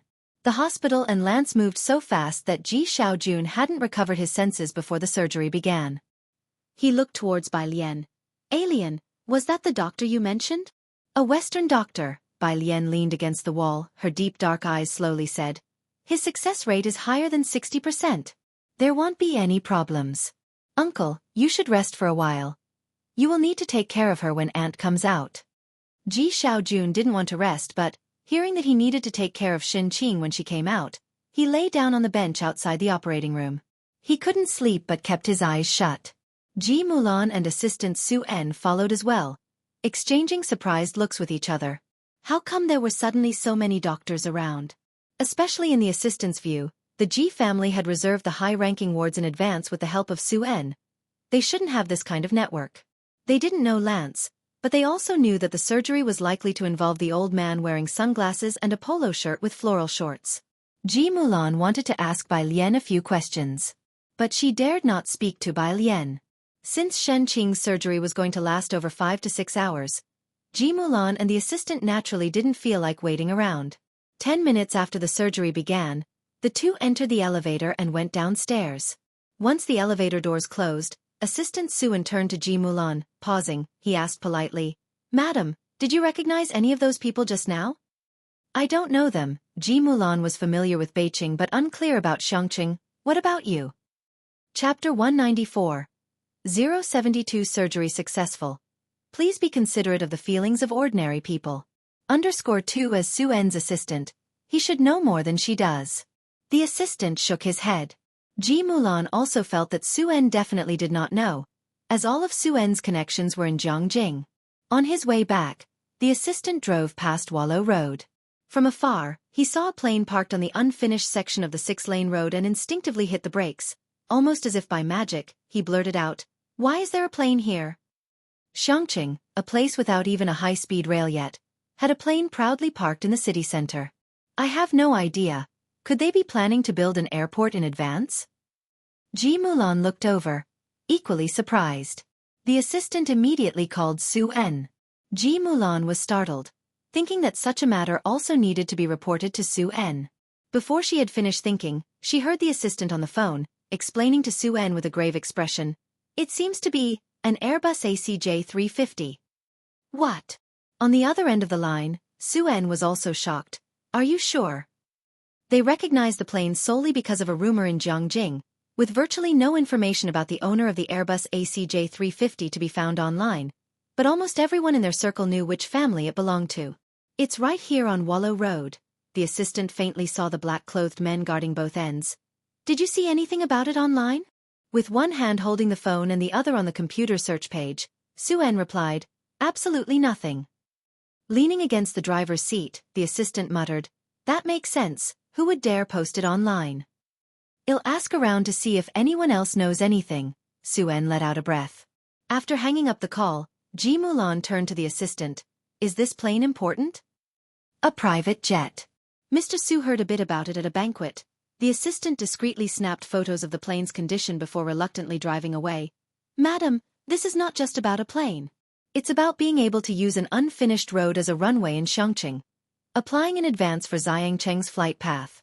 For others, it's as hard as reaching the heavens. With Ji Mulan's imagination, she couldn't fathom such a huge jet being privately owned. Of course, neither Suen nor his assistant knew about the flight path of this plane. It hadn't been applied for in advance but was instead a last-minute report, with all aviation procedures completed in less than half an hour. 6 o'clock. The operating room. The door opened, and Lance, dressed in blue surgical scrubs, raised his hands as he came out, with the chief nurse respectfully changing his gloves beside him. He earnestly looked at Bai Lian.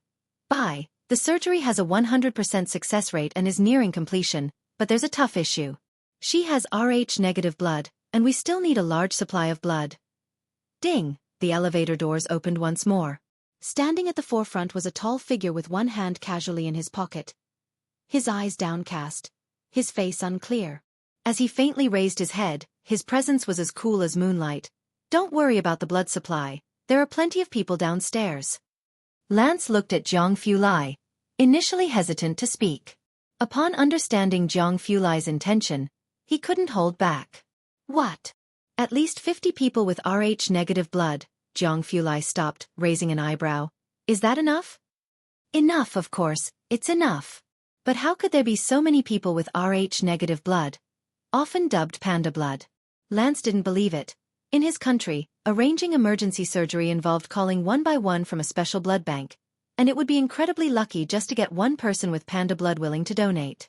How could such a small place have so many? Lance ran down to the first floor in disbelief. On the left side of the first floor, a temporary blood donation station was set up, and the queue of people stretched from inside the door onto the street. The small Xueqi, with a hospital that lacks the facilities found in larger cities, had gathered dozens of panda blood donors in less than an afternoon. And there were more donors continuously arriving from surrounding cities. How is this possible? Lance turned back to Zhang Fulai incredulously, never having experienced such an impressive spectacle. He blurted out in English, how did you find so many people in such a short time? While speaking, another woman from the neighboring city hurriedly arrived, dusty from travel. I saw it in a short video. Is there a lady Shenqing in need of panda blood? I had a major bleeding incident before, and it was a bunch of kind-hearted people who saved me. I hope this lady Shenqing will definitely be safe. Among them, there were contacts from the Yongfu residential area, relatives of classmates from Xiangqing No. 1 Middle School, and even more so, strangers who came after watching Pu Xiaohan's video. After hearing the explanation from the hospital, Lance stood there silently for a long time. Your country is really... Chapter 195. 072 Surgery Successful. Please be considerate of the feelings of ordinary people. Unders 3 Of course Lance wouldn't understand. That was the solidarity and tenderness ingrained in the bones of the Chinese people. In the distance, every person who had just donated blood was gifted a care package. A man who had just finished donating blood was live streaming as he opened the care package. Family, I finished donating blood, and I'll live stream my drive home in a bit. The hospital says there are already a lot of people, so no one else should come, okay? They even gave me a bag of milk. He was halfway through opening it when he suddenly exclaimed, Huh? Ginseng? Tea cake? The barrage of comments also began scrolling rapidly, with sharp-eyed viewers identifying the brands. Old Spot Tea? A tea cake worth several thousand per piece? Blood ginseng? Just asking out of curiosity, are they really donating blood instead of worshipping the god of wealth? I'm going. Today nobody can stop me or I'll lose it. 8:30 p.m. The operating light finally went off. Approaching 6 hours of surgery, even Lance felt extremely fatigued. He took off his blue sterile suit and walked out of the operating room. Ji Xiaojun, who hadn't fully fallen asleep, woke up immediately, moving his lips and looking at Lance. Lance removed his cap. The surgery was very successful. The patient should wake up in the next couple of days. Thank you, doctor. Ji Xiaojun looked at Xueqi being wheeled out, his voice choked with emotion. Once your aunt's condition stabilizes in a couple of days, you can take me to your classmate to record an appreciation video. Xueqi had turned the corner, and Ji Xiaojun felt much more relaxed as he urged Bai Lian to go home and sleep. All right, you go home first, you still have class tomorrow. He then turned to Zhang Fulai. Xiaojun, thank you for today. Ji Xiaojun had heard from the doctors that most of the medical equipment was provided by Zhang Fulai. Zhang Fulai's sleeve was slightly rolled up, and despite running around all afternoon, there was not a speck of disorder on him. From his collar to his shoes, everything was impeccable and clean. That sharply defined face, which typically exuded a sense of pride and sharpness, now under the hallway lights, seemed somewhat scholarly and gentle. You're welcome. Bai Lian couldn't help but glance at him. Zhang Fulai returned his gaze, calmly looking at her. Is there a problem? You missed one word, Bai Lian said deliberately, pulling up her zipper to her chin, undisturbed. It should be, you have a problem. Chief Chen, who had just finished investigating Yongfu residential area, and Mr. Liu, stepped out of the elevator. Oh my god, Miss Bai, when you talk about young Master Zhang, could you at least consider the setting and spare a thought for the feelings of us ordinary folks? Why did he have to hear that remark? Chief Chen very stiffly, at 1/10 of the normal speed, put his foot down without looking up, already feeling the icy glance from Zhang Fulai sweeping over him. Lance went back to the hotel to rest. Zhang Fulai drove Bai Lian back to Purist Street. Sitting in the passenger seat, Bai Lian reverted to her usual lazy demeanor, resting her hand on her chin. The nurse said you prepared gifts for the friends who donated blood today? Just something I grabbed casually. Young Master Zhang was very cautious, adeptly changing the subject. When did you meet Dr. Lance? He seems to be quite impressive. Bai Lian's pale fingers tapped on her chin. A surgery that no one in Xueqi, let alone Beijing, dared to touch was handled with ease by Lance. Drop the seems to be. Young Master Zhang adjusted the steering wheel calmly, streetlights outside the window casting shadows over his cold and beautiful features. I got him here by having people from WMA abduct him back. His tone was even, completely unfazed by the startling nature of his own words. By the time Bai Lian returned to Purist Street, Zhang Fulai stood at the entrance of the alley, watching her unlock the door and enter her house before he took out his cell phone to call Chief Chen. His indifferent voice sent a chill down Chen's spine. What are you even good for? Meanwhile, in neighboring Danping City, an elderly man with slightly gray hair just off the plane held his phone in the chaotic wind. You don't need me anymore? I dropped everything just to rush to Xueqi, and you're telling me the matter is resolved? How often do I get a chance like this, and you're saying I'm missing out on the opportunity to show what I can do? You can ask young Master Zhang yourself, Ming Dongheng coolly replied to him. The old man was at a loss for words, then turned around and boarded the plane again. Never mind, the answer isn't that important. To just change routes and return to Zhongjing, that's what he would do. When Bai Lian came back, Ji Hang had not gone to sleep yet. He was sitting in the living room, embroidering by lamplight with his glasses on. She told him the news of Xueqing's successful surgery. Ji Xiaojun hadn't slept for 2 days, and now that Xueqing's surgery was successful, Ji Hang didn't have to be scared and anxious anymore. He could take turns with Ji Xiaojun watching over Xueqing. As soon as Bai Lian spoke, Ji Hang set aside what he was doing and headed to the hospital. After Ji Hang had left, Bai Lian went back to her room. She changed into a new outfit and left the house with her phone. 10 o'clock. At the dining table, Su En cursed Luan Yulin, that old fox, for not giving away a single piece of information. Instead, he had been forced to drink a lot. Mr. Luan, outside the Wanhe building, Su En watched Luan Yulin get into his car. looking forward to working together. Luan Yulin had a face that seemed gentle, a stark contrast to the sinuous snake tattoo on his neck.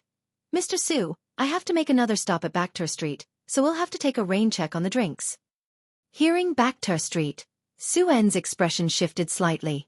After Luan Yulin's car drove away, the smile on Su-en's face disappeared, and just as he was about to leave with a stern face, he caught a glimpse of Bai Lian across the street. Why are you out here so late? Su-en approached, following Bai Lian's gaze to where she had been watching Luan Yulin leave. His expression changed slightly. Were you looking for Mr. Luan? Bai Lian shifted her gaze, clad in all black with a snug outfit, her sleeves and pants tightly cinched. A black belt embroidered with gold patterns tightly wrapped her clothing. 2 crossed wooden hairpins stably secured her hair at the back of her head. She looked like a rose mallow blended into the darkness of the night. Because Su-en had been very concerned about Shen Qing's situation and had made many arrangements beforehand, Bai Lian was relatively friendly towards him. This is ridiculous. Your uncle's attitude was clearly telling you that he doesn't want to involve you. This Mr. Luan is not simple. Don't be rash. Su-en, observing Bai Lian's casual demeanor, knew she wasn't taking his words to heart, so he spoke more sternly. His name is Luan Yulin. You might not have heard of him, but there are people from Baektur Street behind him, and it's said that he's also connected to the Qinglong bar. Mr. Su, Miss Bai probably hasn't heard of him. An assistant interrupted from behind Su-en. The assistant looked at Bai Lian with a different explanation. The number of people who have leaped to their deaths because of him isn't 20, then it's at least 10, yet he remains unscathed, exploiting the loopholes in the law. Don't you understand? So this is the trap he laid for my uncle and others? Bai Lian nodded, smiling faintly. Don't you? Su-en was genuinely worried about her at that moment. Rumble, rumble. The sound of motorcycles suddenly roared to life at the street corner, a line of more than 10 bikes roaring past one by one. The noise startled Su-en and the others. Screech, the leading motorcycle stopped in front of Bai Lian. The rider took off his helmet, propping himself up with one foot on the ground, revealing a head full of blonde hair as he shouted at Bai Lian. Sis, we've been following him. Sis. Sis. More than 10 voices called out from behind. Thunderous and deafening. Chapter 196. 073 But she is Bai Lian. Second update. Honor 1, Xueqi, give your helmet to your sister, Huang Mao called out to the person behind him. Xueqi took off the helmet and tossed the black motorcycle and the helmet to Bai Lian. Bai Lian didn't even look. She just reached out and caught them. The original owner knew how to street race. Almost the moment she touched the motorcycle, she knew how to drive it. She secured the helmet on her head with one hand and gripped the handlebar with the other. Her long legs straddled the bike, and with one foot planted on the ground, she glanced at Su-en before flipping down the visor. Don't worry. As soon as she had spoken, she slowly bent forward, her gaze icy as she looked straight ahead. The black, streamlined body of the bike blended with her clothes, radiating an innate defiance and wildness. With the rev of the engine, rumbling loudly, the motorcycle shot off like a wild horse, hugging the turn and vanishing down the street in a flash. Elegant yet brazen. A gang of youngsters arrived quickly and departed just as fast. Only Xueqi remained behind, standing still for a while before slowly heading back to Baektur Street with his cell phone. He only gave Su-en a brief glance, nodding at him politely. It took Su-en a good while to come back to his senses. He could never have imagined that Bai Lian, who usually looked so gentle, even somewhat docile in front of Ji Hang, would be so adept at hugging a turn on a bike. By the time the motorcycle was out of sight at the street corner, the assistant finally found his voice and turned to Su-en. President Su, this. He had never seen such a scene before. Even before coming to Chongqing, Ji Mulan had mentioned that Bai Lian was tough and would do anything, but this was their first time seeing Bai Lian street racing. Just like those unruly youths from moments ago. It's no wonder they were the kind of people who needed Su-en to arrange a school for them. Forget it, Su-en said with a headache, pressing his temples. Don't tell Mulan about this, it's fine as long as she's meeting with President Liu. If we can't get this case, it's time for us to head back to Zhongjing, the assistant said, opening the car door for Su-en to get in. They had come for Xiangcheng's tourism, but now with Luan Yulin here, it seemed like their opportunity was gone. Reluctant to return with the information they had barely obtained, he felt somewhat discontent. Bar VIP room. Luan Yulin, with a cigarette between his fingers, used his polished leather shoe to lift the chin of an old lady kneeling on the floor. He smiled with a sinister softness. You lead the signing, or you know what I'm capable of, don't you? Ah, I really don't want to resort to such bloody measures. The old lattice gaze was fixed firmly on Luan Yulin's face. Break one of her hands, Luan Yulin said as he flicked off some ash and turned his head. Bang, the door to the VIP room was flung open. Bai Lian strode in with Mao Kuan and Xiaowu. Didn't I say, Luan Yulin turned to the door, his eyes dark and ominous, that no one should come in? The old lady lifted her head, immediately recognizing Bai Lian as the woman she had seen at the hospital that morning. Anxious, she blurted out, Youths, why have you come here? From the Yongfu residential area too? Luan Yulin squinted at Bai Lian, Mao Kuan, and the others. Take them all down too. Bai Lian didn't even look at Luan Yulin but walked forward a few steps and helped the old lady up. Bang bang. The few men who came to grab Bai Lian didn't even touch her before being kicked to the ground one by Mao Kuan. Are you all right? Bai Lian eyed the old lady up and down, making sure she was unharmed, then instructed Xiaowu to help the lady to the side, to avoid any accidental injuries. Before being led away, the old lady looked at Bai Lian in surprise. When had Ji Xiaojun gotten such a fierce niece? Mao Kun's moves alerted Luan Yulin that something was amiss. He put out his cigarette and stealthily pressed his phone for a rescue call while asking warily, Who are you? Who am I? Bai Lian reached for a bottle of unopened liquor on the table. Weighing it in her hand, she curled her lip at Luan Yulin. Her pitch-black, cold eyes, however, held no trace of a smile. Raising her hand, she smashed the bottle right onto Luan Yulin's head. Smack! Blood streamed down Luan Yulin's forehead as he suddenly looked up. You dare? Mao Kuan swiftly stepped aside. What wouldn't I dare? Bai Lian pulled out a tissue, looked down, and meticulously wiped her hands clean. As soon as her words fell, there was another bang.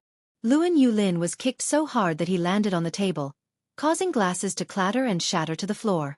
You're asking for death. Luan Yulin was pinned down by Bai Lian's boot on his chest. He could feel his ribs breaking. Spitting out blood, Luan Yulin realized that Bai Lian was just as dangerous as he was. He sneered, looking up at her. That woman I beat up the other day, who is she to you? Haha, are you angry? So what? Can you call the police to arrest me? Aren't you still powerless against me? Chapter 197. 073 But she is Bai Lian. Second update. Understood 2 Bai Lian slowly squatted down, her slender pale fingers casually picking up a piece of glass. She pressed the glass against Luan Yulin's cheek, forcing him to meet her gaze. Gazing at Luan Yulin, Bai Lian calmly took the cigarette Mao Kuan handed her and spoke with an offhand air. You really are ridiculous, asking me to call the police? The blood on Luan Yulin's body slowly flowed toward her on the ground. She pressed harder with the hand holding the glass and even let out a light laugh. Call the police, you say? Do you think you're qualified enough to have me call the police? Her tone was tinged with a hint of bloodlust. Had it been anyone else, anyone at all, whether it be Lu Lingxi or Director Chen or their ilk, any of them might have talked to Luan Yulin about law and morality, but this was Bai Lian, the Bai Lian who had once slain countless pirates with her own hands. Did she need a reason to harm someone? Luan Yulin, who had always believed Bai Lian wouldn't dare to touch him, felt fear for the first time. He burst out. Do you know who's backing me, huh? Backter Street. Qinglong Bar. The glass Bai Lian was pressing paused, her eyes narrowing slightly.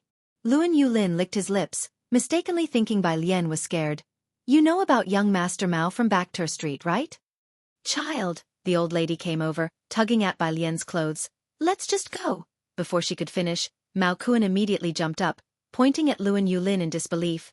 Damn it, when have I ever known you? Don't fucking frame me. Then he hopped in front of Bai Lian, almost in tears. Sis, I really don't know him. Where did this jerk come from, daring to frame his white tank top? All right, Bai Lian stood up, looking disdainfully at his spineless state, and brushed off her sleeves carelessly, speaking unhurriedly. Take him back and deal with him properly. Seeing Bai Lian's trust in him, Mao Kuan was particularly moved. Then he turned to look at Luan Yulin as if he were looking at a dead man. Luan Yulin looked at Bai Lian and then at Mao Kuan, and after realizing something, his complexion turned deathly pale suddenly. The next day. Su En's temporary residence. Early in the morning, Ji Mulan shared with Suen the good news about Shen Qing's surgery. It was actually a success? Suen, just learning of Shen Qing's successful surgery, was quite surprised. Do you know who did it? Which hospital's doctor? The assistant recalled the old man in flowery shorts from the day before. Luck. The assistant pondered briefly. That old man didn't look like a surgeon at all. Otherwise, the assistant wouldn't know how to explain it. He wasn't familiar with medicine, but judging by that old man's disco-era vibes, he really didn't seem like a serious surgeon. Suen appeared thoughtful. Ji Mulan said nothing. That Airbus ACJ 350 yesterday. Suen suddenly remembered the incident. The phone rang once. It was a call from the Su family's main house in Jiangjing, and the caller was old Madame Su. You didn't come to an agreement with Mr. Lewin? You know him, Suen replied, falling silent for a moment. The Ji family would have reservations. Suen, you're truly blinded by that woman. On the other side of the phone, the old lady tapped her cane.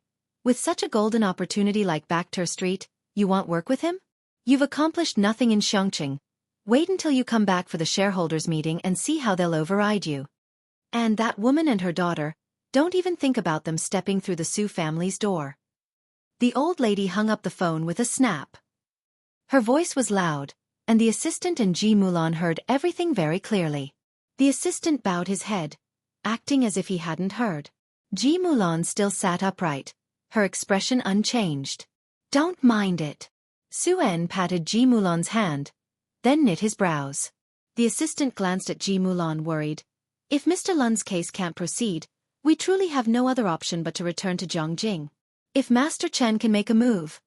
I haven't even met Master Chen. Suen held his forehead, his head throbbing, and spoke wearily. Let's not talk about this now.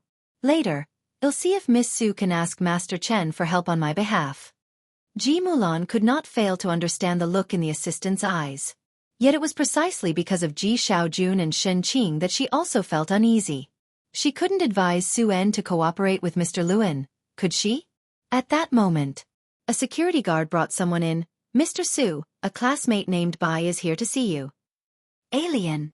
Suen looked up, surprised to see the figure clad in blue and white school uniform, carrying a black bag. How did you find this place? He hadn't given Bai Lian the address. On second thought, it must have been Ji Hung who told her. Today, Bai Lian appeared carefree and casual, starkly different from the night before.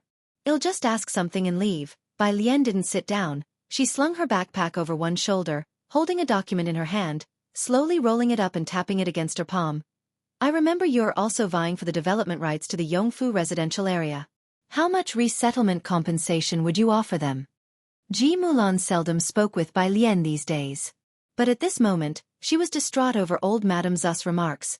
The tourism businesses in Xueqi couldn't take off, and Suen was too affected. Now Bai Lian had to touch on what was causing them pain. It was as if she was deliberately rubbing salt in their wounds. What are you doing here instead of going to school? You don't understand these things. What's the use of asking so many questions so specifically? Ji Mulan looked at Bai Lian, her patience running out. She had explained the Bai family's business to Bai Lian countless times. Bai Lian hadn't absorbed a single word. It's fine, it's nothing that can't be mentioned, Suen said. Although he felt a little sore, he still gave Bai Lian a number. I was planning to apply early to the authorities, but Mr. Lewin got the jump on us and obtained the demolition rights first. It doesn't matter. Bai Lian didn't even acknowledge Ji Mulan, listening to the number Suen gave, which was a bit more than Ji Xian's estimate. She stopped the tapping against her palm and with a lazy look in her eyes, she spoke in a particularly disdainful tone. From now on, it's yours. She handed the rolled-up document to Suen. Chapter 198. 074 Mysterious and Hidden. Wang who is good at dealing with aftermath under 1. This is... Suen reached out, his hand trembling slightly as he took the document Bai Lian handed over. He seemed to have some realization of what it was. Bai Lian didn't say a word, only waiting for him to take it. Without looking at Ji Mulan, she calmly turned and left the room. Suen reacted and followed her. Let me drive you to school. His place was quite far from Xueqi No. 1 Middle School. No need, Bai Lian casually waved her hand behind her, brisk and efficient. There's a car waiting for me outside. She disappeared at the front door. Suen's assistant approached, and he couldn't help but glance at the document in Suen's hand. President Su, what Miss Bai gave you is. Ji Mulan also found it strange. Suan looked down, opened the document. On the outside of the folder was the official seal of the Xueqi Demolition Authority, and on the seal was a line of red regular script, Yongfu Community Housing Demolition Permit. A permit? Wasn't it taken by President Liu? The assistant exclaimed as if a thunderclap had gone off above his head. Su-en stared at that line of text, piecing it together with what Bai Lian said. He too was in a daze for a moment. In business, what counts is the differential in information. Su-en initially possessed information far superior to others, but he hadn't expected someone like President Liu to emerge from Baektor Street and get hold of the demolition permit before anyone else. Su-en then began to consider partnering with President Liu. After the incident at the Ji family, he thought he no longer had any chance to cooperate. But today, Bai Lian had brought the demolition permit to him. How did the certificate end up with her? Ji Mulan regained her senses too, as she too knew what the permit meant for Su-en, but her mind was in turmoil. So does that mean you can plan for fundraising now? In Ji Mulan's eyes, Bai Lian had never been obedient or diligent, always up to no good except for serious matters. But wasn't it said that only if Miss Su found that Mr. Chen could there possibly be a chance? How did Bai Lian get it? How did she get it? Her mind was in chaos, for the first time feeling like she didn't understand Bai Lian. We can start fundraising now. Go inform President Liu, Su-en exhaled, the frustration that had been building in his heart dissipating, instructing his assistant. Also, prepare some nourishing gifts. We're heading to the hospital right away. Going to the hospital naturally meant visiting Shen Qing. Ji Mulan was surprised by Su-en's attitude. The fact that Su-en could arrange a doctor and a hospital bed for Shen Qing was already beyond Ji Mulan's expectations. Now that he had obtained the demolition rights, Su-en should be 100 times busier than before. Yet he was going to see Shen Qing right now? Zu's assistant immediately made arrangements. Looking up to see Ji Mulan's puzzled expression, the assistant paused briefly. Ji Mulan was unfamiliar with the situation in Jiangjing and the circumstances of Baektor Street. Of course, it was hard for the average person to understand. Before this, Ji Mulan, like most people, had never heard of Baektor Street. But Zu's assistant knew that Vermilion Bird Bank headquarters, Asia's largest auction house, fighting arenas, and the most well-informed bars were all on Baektor Street. Obtaining the demolition permit from President Liu of Baektor Street, both Su-en and his assistant recognized one thing. Bai Lian was definitely not as simple as she seemed. Su-en put the document away and as he was about to go upstairs, he hesitated. Mulan, he said, looking at Ji Mulan, I think you've always been very gentle and accommodating to people, but your attitude towards Alien is problematic. She is your daughter. She might understand you, but constantly keeping a bad mood for family can chill hearts over time. Outside the Su family home, by the roadside, a silver-gray car lingered. Bai Lian opened the passenger door. Zhang Fulai, his left elbow resting on the half-lowered window, the morning sun spilling carelessly over his slightly cold face, looked at her as she got in the car, reached out, paused his Bluetooth earpiece, and seemed surprised. That was quick. Went in and left. Bai Lian closed the car door, fastened her seat belt, and then took out her phone, opening an app. The Calligraphy Association is recruiting now. You don't need to go there tonight. Zhang Fulai started the car remembering this. I'll stop by on my way later. Bai Lian had plans to visit Shen Qing at the hospital in the evening. Hearing this, Bai Lian had no objections. Her eyelashes slightly lowered, she browsed the app methodically. As soon as she opened the app, a barrage of messages flooded in. She glanced at them. Most were internal messages, along with a few from people following her. Internal message. Hello, your answer has been included in the reference answers. Chapter 199, 074 Mysterious and Hidden. Wang, who is good at dealing with aftermath, unders her 2 site message. Hello, your answer has been included in the reference answers. Site message. Hello, your answer has been included in the reference answers. Whenever Bai Lian encountered a chemistry problem, she skipped it. She did the biology questions she knew but skipped those she didn't. She tackled every single physics and math problem without missing a single one, and sent the ones she couldn't solve to teacher Zhang.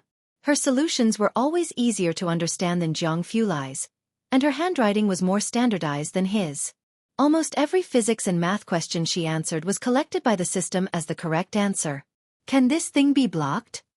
She looked at the incessant messaging alerts, and while at a red light, showed her phone screen to Zhang Fulai. It's so annoying. She had already blocked messages from strangers. Every time she seriously worked on problems, the site's messages would suddenly pop up. She had been busy recently and had not logged into the app, so the notifications were even more frequent. Zhang Fulai glanced at it and immediately understood. I'll send you a plugin later. Who wouldn't be annoyed by site messages? Young Master Zhang had once written a blocking plugin specifically because of the site messages. When they arrived at school, Bai Lian got out of the car with her backpack and waved goodbye. She was tall, and the bulky school uniform looked unusually slim on her. Not far away, Zhang Xiais and the rest of class 15 just spotted Bai Lian. He was tall and smiling. Is your aunt okay now? Yes. Bai Lian tilted her head, glanced at him, and slowly spoke. That's good. Hee, I just saw Sister Yan's Weibo when I woke up early. She's coming back to Xueqi for promotion. Good things come in pairs.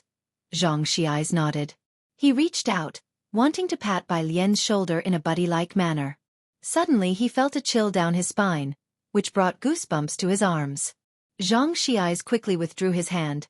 Hiss, my mom wouldn't be cursing me with voodoo dolls, right? Even that won't help me score 60. Zhang Fulai leaned casually against the back of the driver's seat. Only after the group of students disappeared into the school gate did he leisurely press his Bluetooth headset. Continue. On the other side, Director Chen hesitated. That Mr. Lu's VIP room, there's a surveillance camera. Now his family has come looking. Zhang Fulai. Miss Bai really didn't understand that there are things like surveillance cameras these days. He started the car, drove into the stream of people, found a clear space to stop, and said very calmly, Now there isn't. What? Director Chen didn't understand. Zhang Fulai reached out, took a laptop from the back seat. His pale fingers pressed the power button, and Zhang Fulai said indifferently, I'm saying the surveillance, it's gone now. Director Chen got it immediately. Oh, okay. Xueqi Hospital. Evening. When Bai Lian brought Zhang He to visit Xueqi, Dr. Lance had already arrived earlier to check on the patient. Xueqi was doing well. She had been transferred from the ICU in the afternoon and was now in the VIP ward. Learning that Dr. Lance was the surgeon for Xueqi, Ji Heng showed great respect. He poured Dr. Lance a glass of water. Dr. Lance, please have some water. Dr. Lance was wearing a floral shirt that day. His sunglasses were tucked into his collar while he reviewed the nurse's rounds record for Xueqi. Upon hearing this, he looked up. No, I don't want water, I want he cha. Ji Heng was startled. He thought Dr. Lance was speaking English and called Ji Xiaojun over. Ji Xiaojun had just woken up from a nap this morning and was feeling refreshed. He also had great respect for Dr. Lance. Dr. Lance, what did you say? Something about he? Cha ka cha. Dr. Lance held the rounds record in one hand and gestured with the other. He cha cha. I want he cha. This was quite a challenge for Ji Xiaojun. Cha. He tentatively looked at Dr. Lance. Yes, cha, Dr. Lance excitedly explained, making a drinking motion. Water? No. I don't want it. Ji Heng, using all his knowledge, still couldn't understand what Dr. Lance was saying, so he suggested to Ji Xiaojun, you should check if he cha is some kind of drink. Okay. Ji Xiaojun took out his phone and searched for Dr. Lance. When Bai Lian arrived, Ji Xiaojun was still at a loss. Bai! Dr. Lance stood up, waving his hands at Bai Lian. Bai Lian had exchanged greetings with Dr. Lance and saw Ji Xiaojun searching cluelessly, so she raised an eyebrow and asked a question. Ji Xiaojun was showing Bai Lian his phone and explaining the He-Cha situation, still frustrated at not being able to find anything. Uncle, Bai Lian was silent for a long while, then looked up somewhat speechlessly. He means he wants to drink tea. Finally hearing the words he wanted to hear, Dr. Lance quickly looked up again, excitedly saying, Yeah, that's He-Cha. Cha. Chapter 200, 074 Mysterious and Hidden. Wang, who is good at dealing with aftermath under 3, he had been studying Chinese for a while now, and his typing was fine, but when he spoke, he found every word awkward. Ji Xiaojun, Ji Heng. Both were very silent. Ji Xiaojun silently went to make tea for Dr. Lance with the leaves brought by Director Chen, earning himself a thumbs up from Lance. Xueqi hadn't woken up yet, but her vital signs were all good. Bai Lian sat beside Xueqi and casually placed her hand on her pulse. Bai, Dr. Lance, holding a teacup, stood aside, and after the previous incident, felt his Chinese wasn't good enough, switched back to English. Is this the Chinese medicine pulse-taking thing you're doing? Bai Lian withdrew her hand as Shen Qing's pulse was steady. She exhaled slowly and said leisurely to Ji Xiaojun, "Auntie will wake up tomorrow morning." Ji Xiaojun was eating beside them. When he heard Bai Lian speak, he thought she was just trying to comfort him. "All right, it's okay, you don't need to worry about me." Ji Hang had stayed here for a whole day and night, would go back with Bai Lian in the evening, and bring food for Ji Xiaojun the next morning. Dr. Lance also followed Bai Lian downstairs. "Bai, acupuncture, give me acupuncture." "It's acupuncture." Bai Lian corrected. The next day. Morning. Ji Mulan and Su En routinely came to the hospital to see Shen Qing. "You two are busy, you don't need to come every day." Ji Hang's attitude towards Su En had improved quite a bit. He then told Ji Xiaojun, "Wash the fruit Xiaochen bought last night." Ji Xiaojun went to wash the fruit. The two of them were grateful to Su En, but didn't feel too close to him. Ji Mulan looked at the fruit Ji Xiaojun washed and placed there, and at Ji Hang's attitude toward Su En, which was not even as good as that toward Xiaochen, who was only mentioned verbally. "I still have to go sign a contract with Director Liu." Su En was aware of this and didn't plan to overstay his welcome with the family. "I will come again tomorrow." After people left, Ji Mulan looked at Ji Hang and said with an uncertain tone, "You are not even as nice to us as that Xiaochen." She hadn't figured it out. When she left Xiangqing, she didn't know that Ji Hang had an old friend who was fond of fishing. Ji Hang frowned. Just as he was about to say something, Ji Xiaojun, who was sitting by the bed, suddenly pressed the emergency bell, excitedly saying, "Nurse! Nurse, she's opening her eyes." Because Shen Qing had woken up. A bunch of doctors and nurses came again, and the entire ward was crowded with people. Ji Hang stood aside, no longer paying attention to Ji Mulan, just watching Shen Qing on the bed, suddenly remembering what Bai Lian had said the night before, that Shen Qing would wake this morning. Did she really wake up? A coincidence? For the first time, he felt a bit uncertain about his granddaughter, shrouded in mystery. Ji Mulan didn't want a crowd with so many people. Just then, her cell phone rang in her bag. She took it out as she walked out. It was a call from Beijing. "Hello? Mulan, it's me." On the other end of the phone was a woman's voice. Ji Mulan stood in the middle of the hallway, pausing, her voice growing distant. "Mrs. Song." The person on the line laughed softly, her voice very gentle. "You've been out of touch for the past 2 years. Just say what you want to say." Ji Mulan pressed the elevator button and scoffed. "You don't have to beat around the bush." "All right then." On the phone, Mrs. Song casually snipped off branch tips from a potted plant and threw the scissors aside. "Do you know that Bai Lian has left the Bai family?" The elevator doors opened, but Ji Mulan didn't get on. At those words, the chill in her eyes deepened. Hearing no reply, Mrs. Song understood and thought for a moment. "You know, Song Min and Bai Lian never got along since they were kids." Talking about her son, Mrs. Song's voice became considerably softer. "The two of them have different interests. Song Min has always liked research, and he's going to Zhongjing University to be in a lab. The one who actually matches his interests is Xueqi."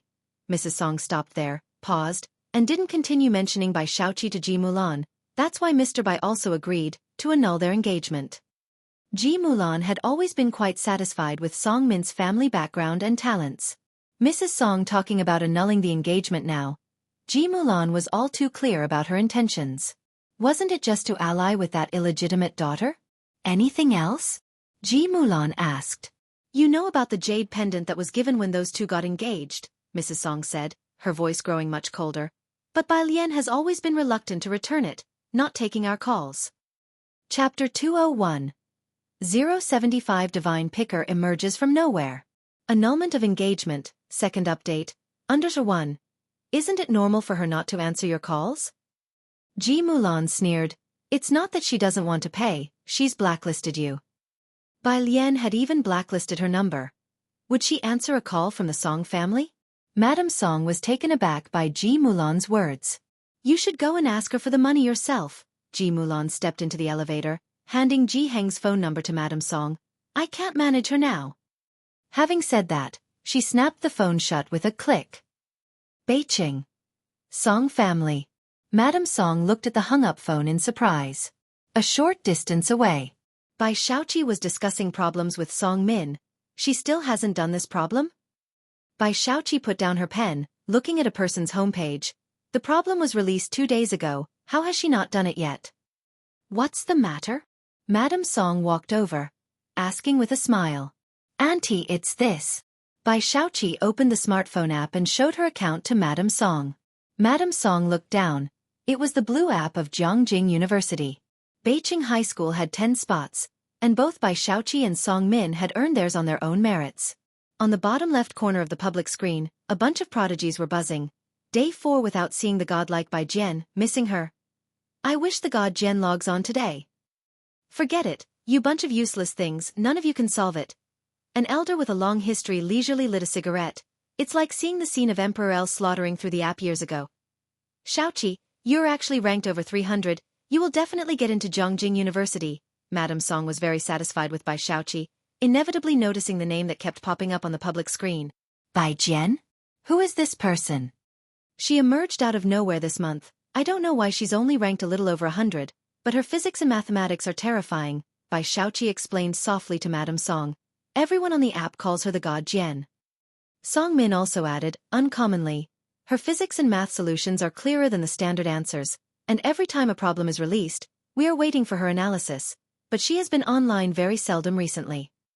Is that so? Madame Song was very surprised, as she was quite familiar with the app. Then she will definitely get into Jiangjing University. Next to them, Song Min narrowed his eyes slightly, not responding. His fingertips tapped lightly on the smartphone screen. On the screen, there was a private message he had sent to Bai Jian a few days ago. Hey God Jian, you haven't been doing problems recently, are you busy with something? It had been unread all this while. After Bai Shaoqi went home, Madame Song looked at Song Min, pondering for a moment. Come with me to Xiangqing this weekend.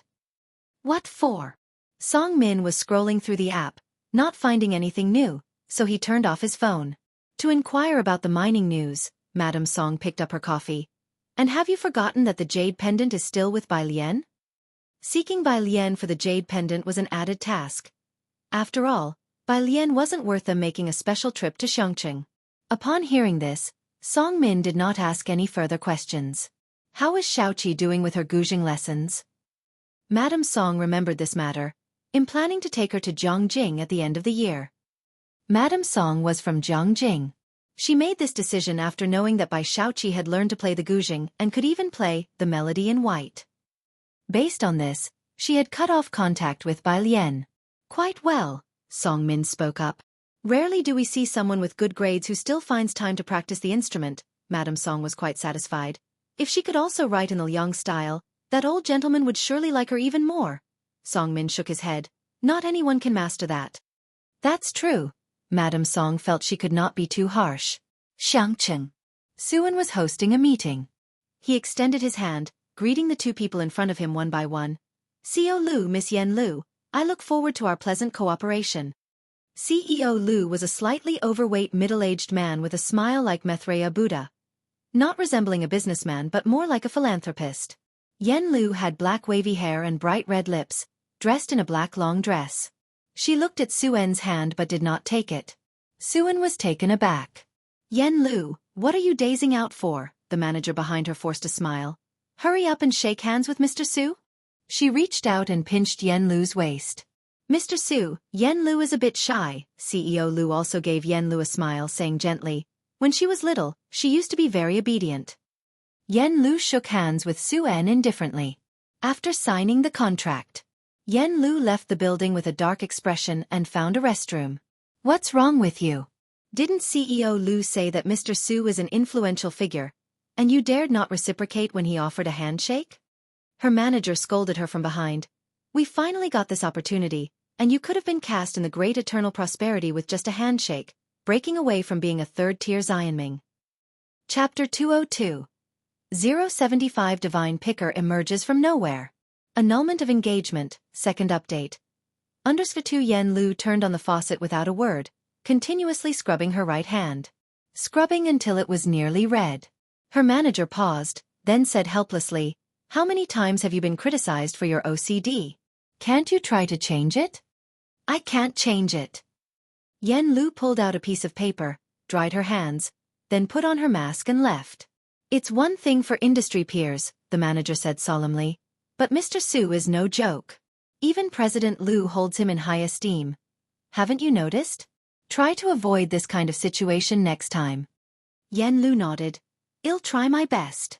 In Xueqi No. 1 High School, it was the second monthly exam of the weekend. Sunday morning. The last exam was comprehensive science.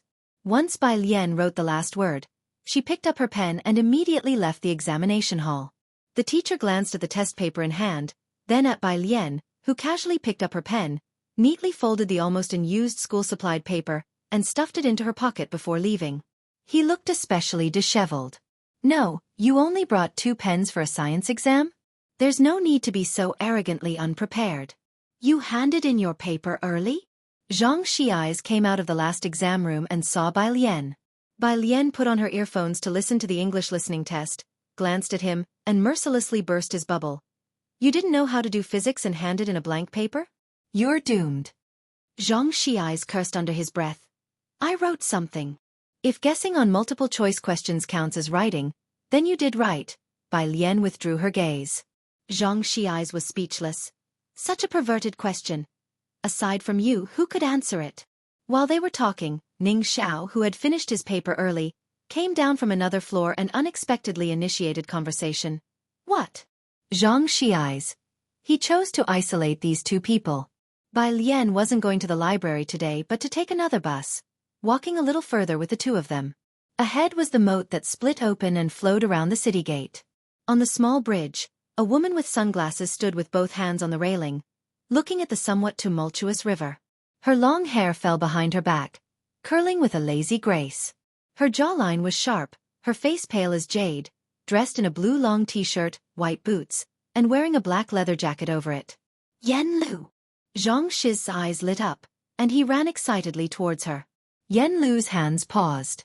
She turned her head back and, seeing Zhang Xi's, removed her sunglasses. Don't you have an exam today?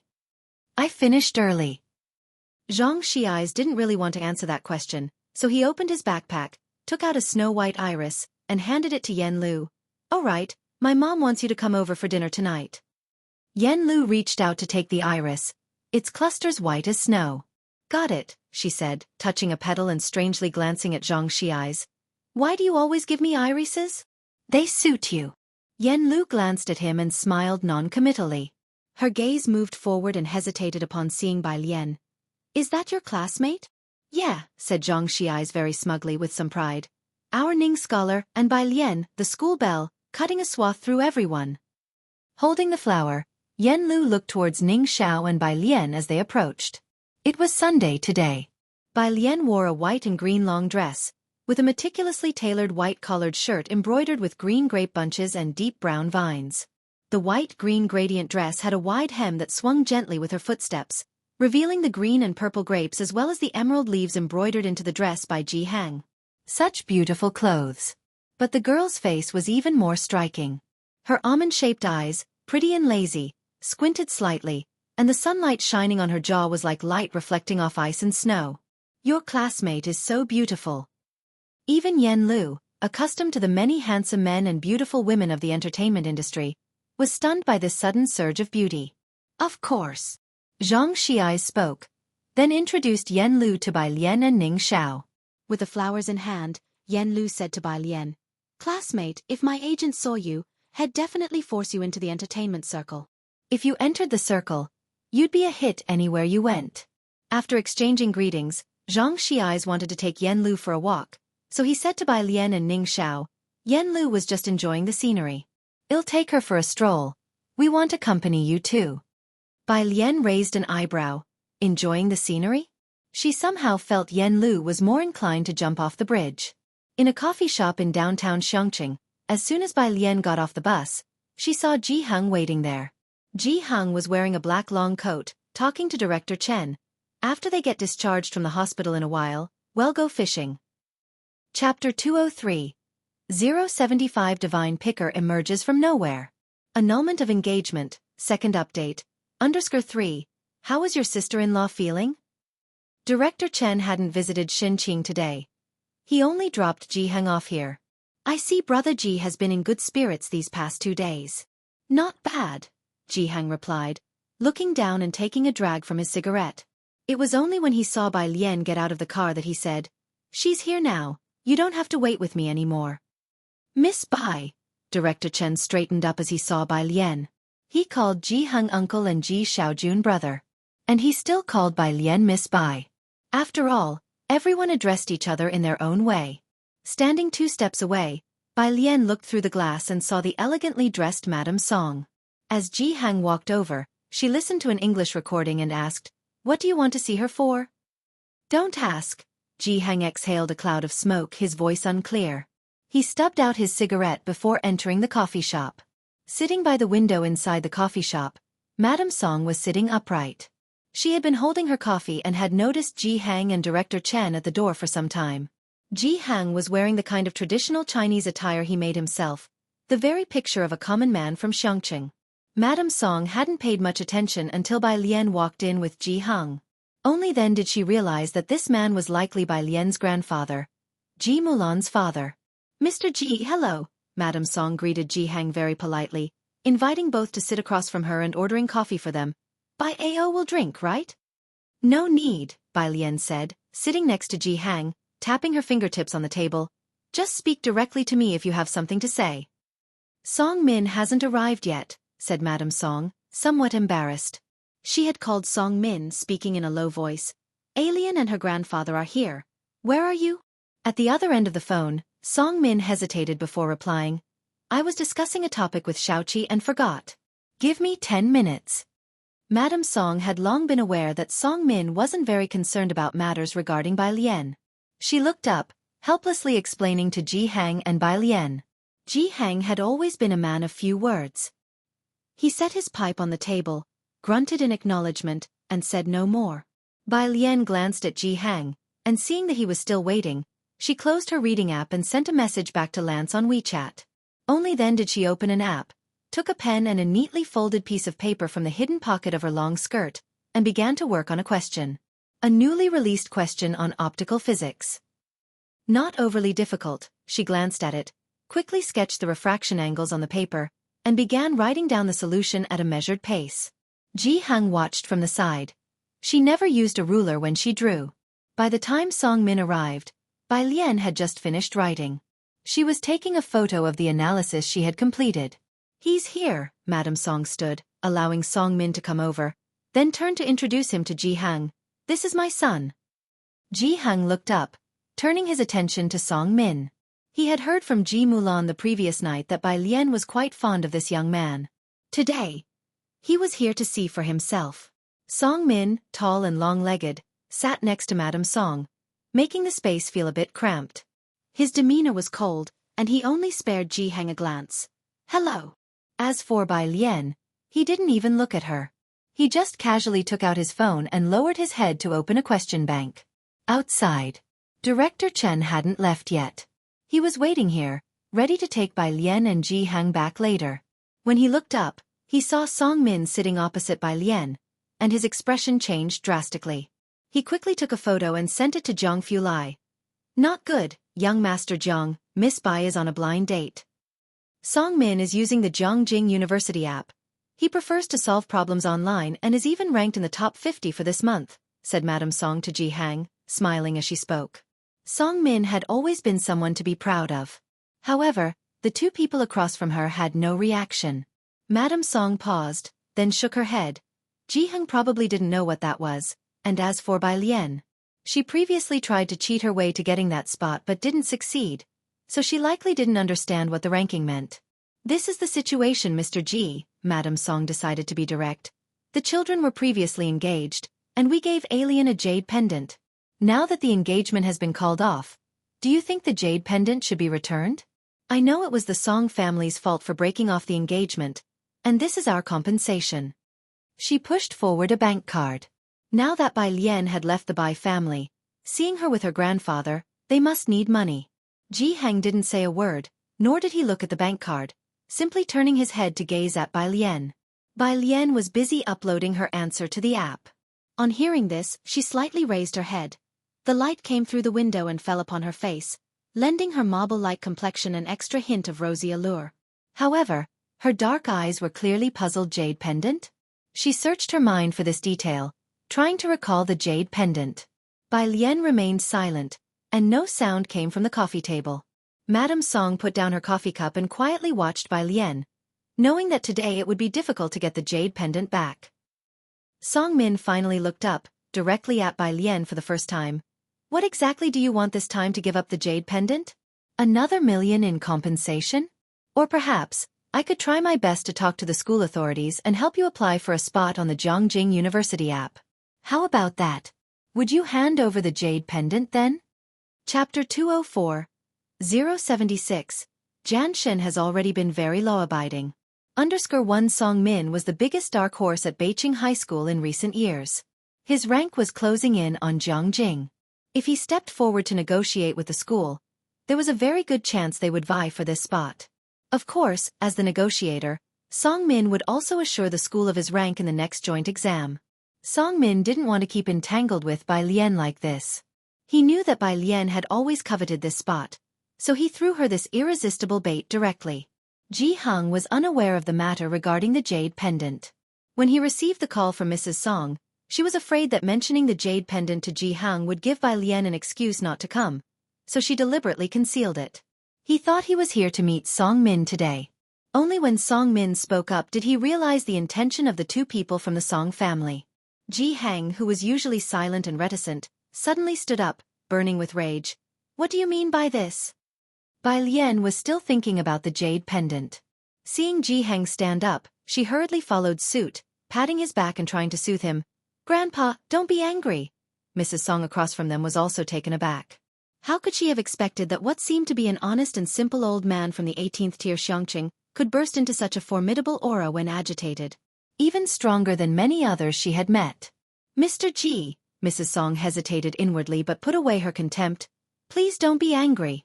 This is a matter between the Song and Bai families, and Mr. Bai has already given his consent. It would be one thing to give you anything else, but this jade pendant is an heirloom of the Song family. We have come with enough sincerity to reclaim it, and I will agree to any conditions you put forth. At this point Mrs. Song felt somewhat of a headache. Of course, except for the engagement. You know Alien has left the Bai family, and our Song Min will certainly not stay in Beiqing in the future. They are simply not suitable for each other. Of course, I hope you will cooperate while I am still able to speak to you reasonably, otherwise... Mrs. Song cut straight to the point with a smile. She didn't spell it out, but what she implied was that Bai Lian was simply not worthy of Song Min. The gap between them was too wide. She was able to speak kindly to the Ji family now, but if she lost patience, the Song family could enforce their will directly, and Bai Lian would get nothing. Powerful families always stress equal social standing. If Bai Lian herself had a bit more merit, Mrs. Song might have reconsidered, but unfortunately, she did not. Next to Mrs. Song, Song Min was watching Bai Lian with indifference, his eyes devoid of any emotion. You too, Bai Lian, having calmed Ji Hang, turned her head. Her appearance was always deceiving, and now as she faced them with suppressed eyebrows and a compelling presence, she smiled at them and said languidly, If your brains are bad that's fine, but make sure to keep yourselves healthy, otherwise, you might die too soon. Outside the window. Director Chen shuddered at Bai Lian's. You two figure out who I should shark next, smile. Perhaps, it wasn't a meeting for a marriage arrangement? After Bai Lian left the Bai family, this was the first time Song Min had seen her, and her temperament and everything else were too different from the person he remembered. Especially that sentence. Song Min frowned at Bai Lian, annoyed by her sarcastic tone. You? What about me? Bai Lian casually slipped a black pen into her pocket, walked out of her seat, let Ji Hang go out first and lifted her pale, cold chin. If I had that jade pendant, I would have surely burned it for you already, but since I don't, there's no chance for me to do so. After all, the peaceful and friendly modern era barely gave Miss Bai any chance to show her mettle. Living within the law was already very compliant. So what if she was a little less civil, a bit more insulting? The two members of the Song family hadn't yet processed what she meant by burn. All right, Bai Lian had Ji Hang leave first, casually tossing her phone in her hand, took a couple of steps then stopped, and slightly turning her head, she curled her lips slightly towards the two. Your jade pendant is still at the Bai family. With some luck, you might find it in the trash can of the room where Miss Bai used to live. She, Mrs. Song, born into a prestigious family with an even more distinguished maternal family from Jiangjing, had been taught noble etiquette since childhood, always held in high regard. Never before had she been subjected to such insults. Even the well-composed Mrs. Song trembled with anger at her lips. "Mother, she's always been like this," Song Min, both unsurprised and unexpected, given Bai Lian's reputation as a spoiled lady who mingled with ruffians daily, first asked the Bai family. Chapter 205, 076. Jian Shen has already been very law-abiding. _2 He called the Bai family to confirm if what Bai Lian said was true. I had planned to speak a few good words for her to Bai Qiming when I returned. Mrs. Song took a sip of coffee, calming her anger. But now it seems there's no need for me to do so. Outside, Director Chen had been looking down at his phone the entire time. When Bai Lian and Ji Heng came out, he hurriedly put his phone back in his pocket. "Miss Bai, Uncle Ji, are you two heading to the hospital?" Director Chen stepped forward, trying hard not to look at Bai Lian. Bai Lian shook her head. Facing the breeze, her attitude was somewhat lax. "I'm going to the east of the city." The eastern part of the city was closer to the suburbs because the Calligraphy Association was there, which was in a different direction than the hospital.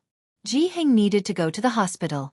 Bai Lian decided to take the bus to the Calligraphy Association, while Director Chen chose to take Ji Heng. Only after Bai Lian left did Director Chen dare to ask Ji Heng what had just happened. "That was Alien's former fiancé," Ji Heng frowned. He lit another cigarette, clearly displeased. "They've broken off their engagement, and he came to ask Alien for the engagement jade pendant." Just mentioning Song Min made Ji Heng feel annoyed. He had originally thought Bai Lian liked her fiancé, since that's how Ji Mulan had described it. But luckily, Bai Lian seemed to really dislike the Song family. "You don't need to take me, the hospital isn't far from here." Ji Heng took a couple puffs of his cigarette, settling his nerves. "I was planning to buy some embroidery thread on the way." He wanted to take a walk and cool down. He had bandaged his hand at the hospital ward, so when Ji Xiaojun went to teach students, he would embroider and keep him company by the bed. Okay." Director Chen nodded, still somewhat dazed. "Miss Bai was engaged?" "No, she broke off the engagement now?" "No, wait. How dare they break off Miss Bai's engagement?" He typed furiously, indignantly sending a flood of text to Zhangfu Lai, Chen Yongquan, asterisk and amp, %% and amp, Yuan hashtag E asterisk, Chen Yongquan. In any case, he came to ask Miss Bai for the jade pendant. Chen Yongquan was very angry. How dare he break off Miss Bai's engagement? Jiang Shao? Question mark. Chen Yongquan withdrew a message. Chen Yongquan. Breaking it off was a good and brilliant move. Chen Yongquan. Fireworks, fireworks, fireworks, fireworks, fireworks. Seeing Zhang Fulai did not reply again, he couldn't help but wipe the sweat from his brow. Then he scrolled up through the chat history, wondering how he had dared to send so many words to Master Jiang. He took out his cigarette pack and drew out a cigarette to bite on, lighting it up and beginning to reflect on his own actions. Song Min and Mrs. Song also came out of the coffee shop. Confirmed, Song Min received a message from the Bai butler, his expression exceedingly surprised. Her jade pendant really wasn't taken. Even better, Mrs. Song nodded, still furious. As expected, the local conditions breed local people. Let's see what kind of splash she can make here. Director Chen exhaled a ring of smoke. Glancing over at the two, he said indifferently, "You two actually broke off Miss Bai's engagement? And who are you?"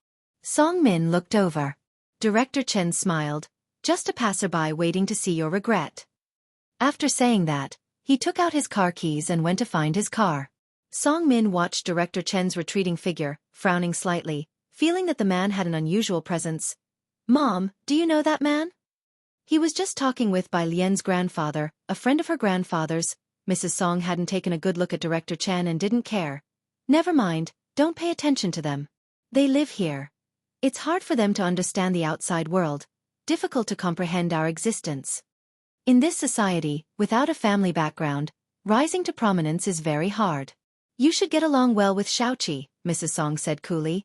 "Her brother is only a freshman and already has prospects for direct PhD admission.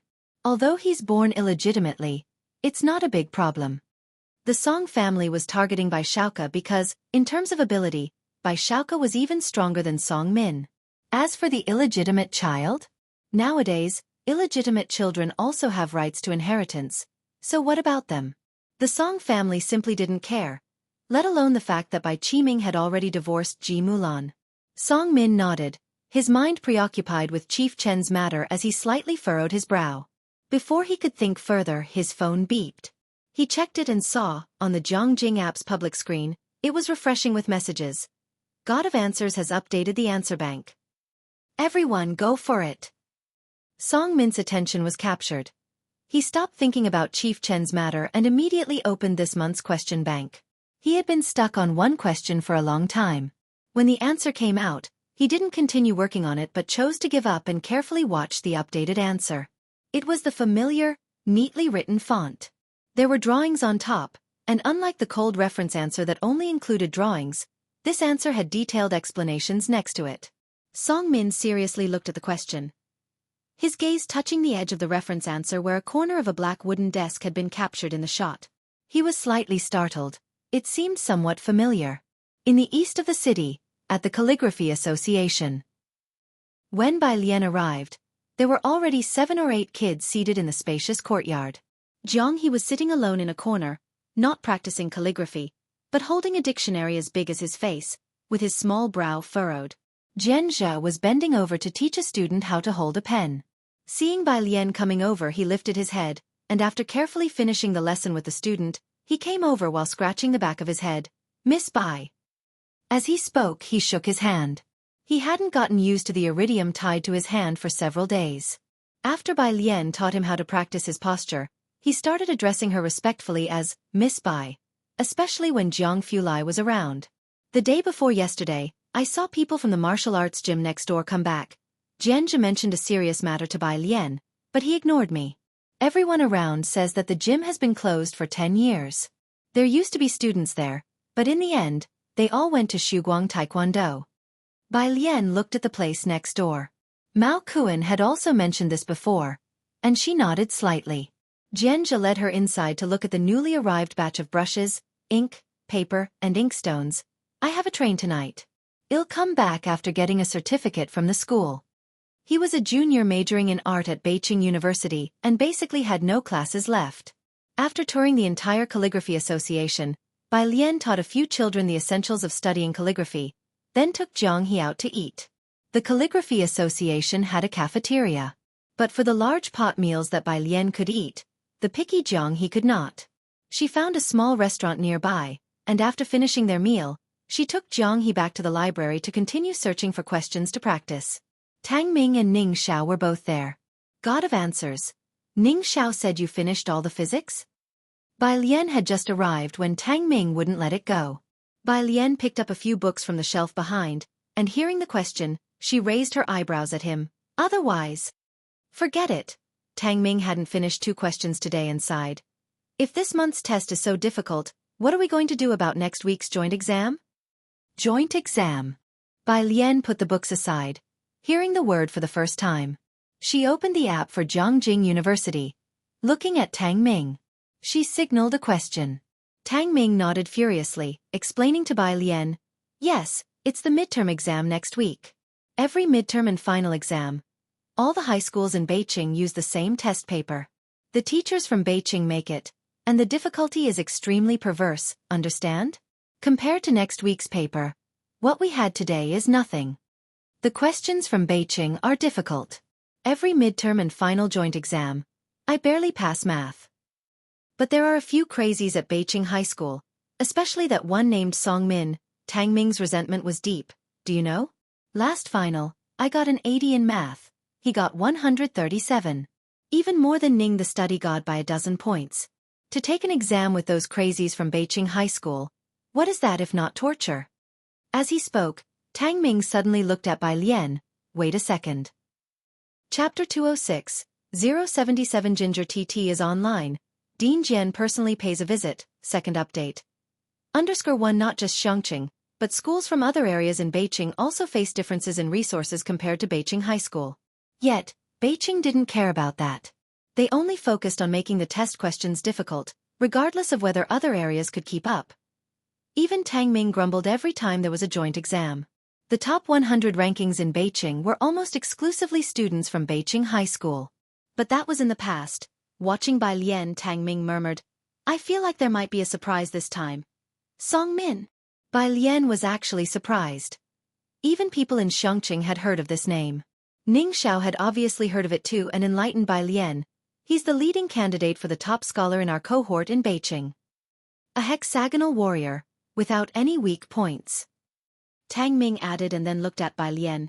God of scavenging, if only your chemistry was a bit better, you might have been able to compete with him. Bai Lian nodded her head and continued to do practice questions. When Zhang Fulai arrived, Bai Lian had just finished the questions from the new Jiangjing University app and uploaded her answers. Not busy today? Bai Lian put down her pen, leaned lazily against the chair back and casually rubbed her wrist. Zhang Fulai placed the computer on the table, his expression as noble and indifferent as ever. His eyes naturally pale, and when hit by the sunlight, their cold light refracted, making him appear even more solitary. He sat down, crossing his legs with elegance. It's all right, it's Sunday. Bai Lian felt nothing. But opposite her, Ning Xiao slowed down his writing considerably. Tang Ming didn't dare to lift his head, wanting to escape, so he stiffened his resolve and found an excuse. I'm going down to buy everyone milk tea, what do you want? Ning Xiao was very calm. Coffee. Bai Lian, with a lazy hand propping her chin, opened a book she had taken off the bookshelf called Machine Consciousness, and flipped through it. Jiang Xiaoniao and I will have the cherry fruit tea. After saying this, she tilted her head slightly, asking on Tang Ming's behalf, what would you like to drink? Tang Ming had wanted to leave, but now he didn't. Inwardly, he was drumming. No, did the young Master Jiang seem like someone who would drink this kind of thing? Zhang Fulai's icy fingertips pressed the computer's power button, and without lifting his head, his tone was light as a breeze. Jade pendant. What? Not just Tang Ming, Bai Lian didn't quite understand for a moment either. Ah. Oh, okay, got it. Tang Ming stood up dazed. He wasn't much into milk tea and, thinking it was some new kind of milk tea, he hastily made his escape downstairs.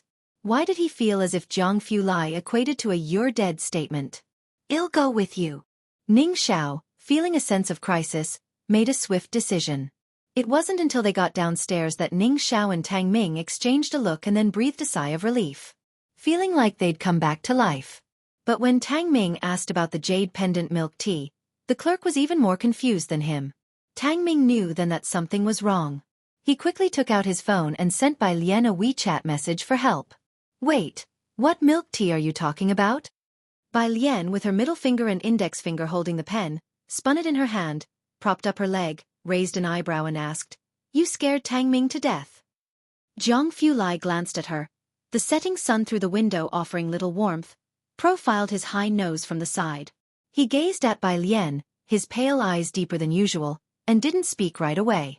Fine then. Bai Lian spun her pen and was just about to reply to Tang Ming the same way. Young Master Jiang withdrew his gaze and continued to stare at the complex patterns on his computer screen, inquiring very politely, Did you find your ex-fiancé's jade pendant, or do you need help looking for it? His face was as cold and beautiful as always, showing little emotion. Bai Lian, thanks, but, she hesitated for a moment before answering cautiously, It shouldn't be necessary, I've returned it already. Oh. Zhang Fulai's face remained cool. Bai Lian, touching her chin, took out her phone, typed a few characters to Tang Ming, thought for a moment, and then showed Zhang Fulai. So, is this okay? Zhang Fulai took a glance at the unsent chat on Bai Lian's phone that read, Cherry fruit tea, double the sugar for him. Double the sugar? Zhang Fulai glanced at the line and then silently looked at Bai Lian, his gaze lingering on her face for a long while. What exactly gave her the false impression that he liked double sugar? It's fine. He nodded and looked away. Bai Lian sent the message, and Tang Ming eagerly showed his urgent request to the clerk. Tang Ming and Ning Xiao returned with an array of drinks. First, they gave Bai Lian and Jiang He their drinks, and then with both hands, Tang Ming held out young Master Jiang's double sugar drink. Of course, why would such a cold and aloof person like young Master Jiang actually like double sugar? Chapter 207, 077 Ginger TT is online. Dean Jian personally pays a visit, second update. Underscore 2 Tang Ming wouldn't dare make such a complaint. Zhang Fulai casually took a sip of his milk tea with one hand and inserted the straw nonchalantly, his expression serene. However, the hand holding the milk tea was pale and cold, seemingly colder than the iced milk tea itself. Bai Lian took a sip and observed him for a while before pulling out the test Ning Xiao was writing and slapped it down in front of Zhang Fulai. "Mr. Zhang, could you take a look at this problem?" Zhang Fulai's expression returned to that indifferent look. He bent down to look at the question. Then he explained it to Bai Lian. Ning Xiao, who was still in the posture of holding a pen, looked puzzled. Should he not be here? After finishing her problems, Bai Lian went to visit Shen Qing in the evening. She would always avoid Ji Mulan and Su En. She didn't hide this fact, so Ji Hang and Ji Xiaojun acted as if they didn't know. Sometimes when they were about to run into those two, they would inform Bai Lian in advance. But today, Ji Mulan and Su En had already visited in the morning. Bai Lian didn't expect to bump into them just as they were coming out of the hospital in the evening. Due to the last incident, Ji Mulan had a complex look in her eyes upon encountering Bai Lian. Su En, on the other hand, greeted Bai Lian openly. Bai Lian tugged at her lips, the greeting perfunctory at best. Mao Kuan had been squatting at the hospital entrance waiting for Bai Lian. He didn't care about Su En at all. As soon as he saw Bai Lian, his eyes lit up. "Sister, the thing you wanted is ready." He handed her a cloth bag. Bai Lian unfolded it to find the plum blossom needles she had requested neatly arranged inside. Ji Mulan frowned instinctively at the sight of Mao Kun's blonde hair. She wanted to say something, to inquire about how the issue with the Song family was resolved that day. But this time she dared not speak. Su En gave her a glance before stepping forward, surprised. "Silver needles? What do you need these for?" "Dr. Lance wants to try our acupuncture." Bai Lian put the silver needles away, answering dismissively. She didn't talk much with the two of them and turned to head towards the inpatient department. Mao Kuan stood in place. Only after Bai Lian left did he take out a cigarette from his pocket, light it, and glare at Ji Mulan with a menacing look. "What are you looking at? Want to lose your life?" Mao Kuan, who could attract serious police attention and still dare to challenge the cops, only restrained himself in front of Bai Lian. "Other people? Do you think he would take them seriously?" Not to mention Ji Mulan, even Su En was startled by him. Once Mao Kuan left, Ji Mulan frowned. How come she makes these kinds of friends even after coming to Xueqi? Su En didn't speak, only remembering that night, the gang of youths on motorcycles, the leader seemed to be this blonde guy. Xin Qing's ward. Bai Lian arrived shortly after Lance did. He was talking with Ji Hang. Lake is very beautiful," Lance pointed at Ji Hang's robe and kept talking. "I'd like one too." "This, alcohol." Bai Lian entered holding the silver needles. After checking Shen Qing's pulse, Bai Lian saw that Shen Qing's ventilator hadn't been removed and there was a tube inserted in her nostrils. She couldn't speak, but it was clear that her spirits were good. Bai Lian was relieved. Lance kept chattering away, and Bai Lian grew impatient. "Grandfather, just make one for him." She was somewhat puzzled. Ji Hang shouldn't refuse such a request. He should be happy to oblige. Ji Xiaojun beside her almost laughed. He lowered his head, pointed at Lance's flamboyantly patterned shirt, and explained to Bai Lian, "Dr. Lance wants a robe in that kind of pattern." Bai Lian, that aesthetic sense was stepping on Ji Hang's toes. She couldn't begin to picture a robe made with such patterned fabric. She didn't try to persuade Ji Hang further. "I'll go back and make it for you." In the end, Ji Hang agreed to make the clothes that might ruin his reputation. "I'll take about a week." "Fine." Lance clapped his hands. Ji Hang didn't understand English. Lance spoke in broken Chinese when talking to him, but when talking to Bai Lian, he switched back to English. Because Ji Hang wouldn't mock him. But Bai Lian would tell him seriously that his accent sounded a bit like a gorilla. "Acupuncture today?" Lance saw the silver needles in her hands. Bai Lian drew out a needle and leisurely made gestures over his head, raising an eyebrow. "But I haven't done acupuncture in a long time, are you scared?" Lance thought Bai Lian was joking and bravely said, "Not afraid." He sat on the couch, waiting for Bai Lian to do the acupuncture. Bai Lian, holding the needle, stood behind him and found a spot on his head. Under the light, the plum blossom needle shone with a cold glint, quite dazzling. Chapter 208, 077 Ginger TT is online. Dean Jian personally pays a visit, second update. _3 Ji Hang was startled by her. "Alien, what are you doing?" Without any hurry, Bai Lian precisely located the acupuncture point and inserted a needle, mouthing to Ji Hang, "Experimenting." Ji-hang. Every 5 minutes he would go and ask Dr. Lance, "Dr. Lance, are you all right?" "Okay, fine." "Dr. Lance, are you still?" Anticipating his question, Dr. Lance exclaimed, "Okay." "Dr. Lance." K. Lon. 1. Assured that Dr. Lance had survived Bai Lian's experiment, Ji-hang finally breathed a sigh of relief. Monday. The first class was still Lu Lingxi's, and one of the 3 notorious latecomers, Zhang Xiai's, arrived punctually at 8:01 a.m. as always. Lu Lingxi threw a piece of chalk out. "The joint exam is the day after tomorrow, and you're still late? Look at you, fixing your test paper almost made your physics teacher pop a nitroglycerin pill." Zhang Xiai's reflexively replied, "No way, I didn't guess a single answer correctly." Lu Lingxi. Stand outside and come to your senses. After finishing a Chinese lesson, Bai Lian, during the break, the students were all wailing about the joint exam. Her phone in her desk shone briefly. She checked it and saw a message from a friend, "Dog friend. Is this you?" "Dog friend. Video." Upon checking, Bai Lian saw it was a video sent by Pu Xiaohan. "Dog friend. Is this you? Although it's blurry, I can still discern your beauty." Bai Lian. 1. "Dog friend. You're one ing me again." Bai Lian. On the other side of the phone. At Beijing International class, Bai Lian's dog friend cursed and showed the video to the person behind her. "Watch carefully, this lady plays the guzheng amazingly well." "Really?" A crowd gathered around. "Who is it?" Because she rarely praised people. Most of them turned their gaze that way. Song Min and Bai Xueqi, who were discussing a question, also looked over, both sensitive to anything about the guzheng. Especially Bai Xueqi. The dog friend with her leg propped up, raised her eyebrows. "Classmate Bai Lian, I sent the video to you." Hearing the name Bai Lian, Bai Xueqi lost interest and turned away. Looking at Song Min also frowned briefly, letting go of his inquiring gaze. Bai Xueqi pulled out her phone and a message popped up. She was stunned. "Song Min, I think I passed the first round of Principal Jian." "What?" Song Min quickly took Bai Xueqi's phone to look at it. The message on Bai Xueqi's phone read, "Hello, Bai Xueqi, your video has passed the preliminary round. Please bring your ID to Jiangjing Art University on the 27th. I really passed." Song Min looked up at Bai Xueqi and calculated, "After the joint exam, I'll accompany you to Jiangjing." Having said that, he took out his phone and sent a message to Mrs. Song. "An academy member in Jiangjing?" Song Min's deskmate exclaimed, "Bai, you're terrifying."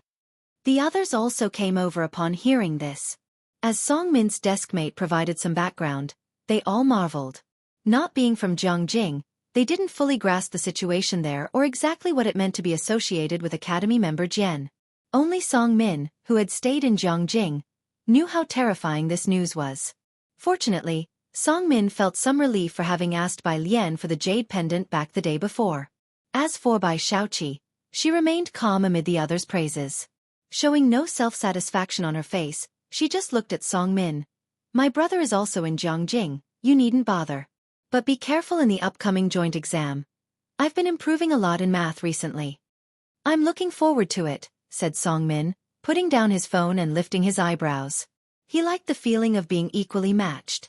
"Stop showing off at Versailles." Song Min's deskmate turned his head back and teased them. "Can't you two perform a little worse in math, just once, so the rest of us have a chance to live?" This time embedding on young Master Song for first place. Hearing this, the two of them exchanged smiles. They were right though. The students in the class were all exceptional, and those two were the ceiling for math, with everyone placing bets before each exam to see whether Song Min or Bai Xueqi would come in first. This time was no different. Some bet on Song Min for math. Others favored Bai Xueqi. After all, if it wasn't one, it was the other in first or second place. As for the rest, they didn't even consider them. At Xiangqing High School, Pu Xiaohan was browsing private messages on her phone.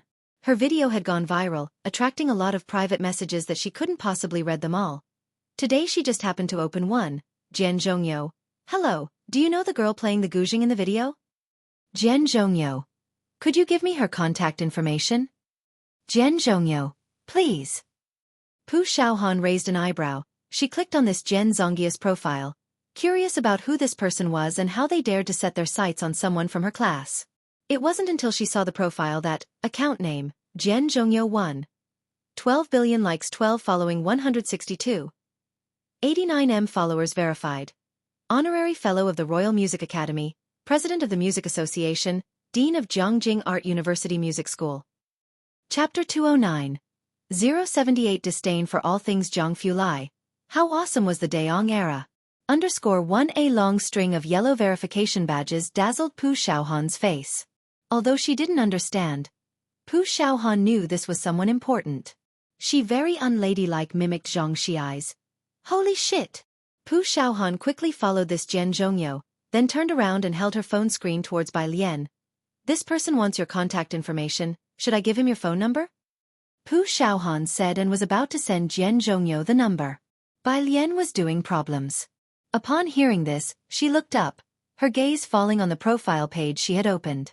Jian Zhongyo? The academician Jian? She continued to work on her problems, her expression extra lazy, no need. Huh. Pu Xiaohan didn't understand music and didn't recognize Jian Zhongyo, but seeing the number of followers, the string of verifications, and the Royal Music Academy along with Jiangjing Art University, she could tell how impressive this person was. She lowered her voice. I think I should still give it to him, this person looks like...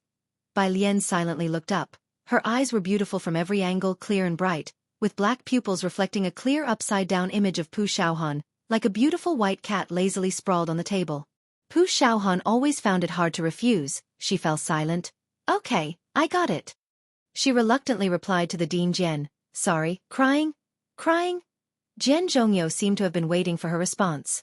Less than a minute later he responded, okay, then I will ask again tomorrow. Pu Xiaohan quietly returned to the main page and followed Dean Jian.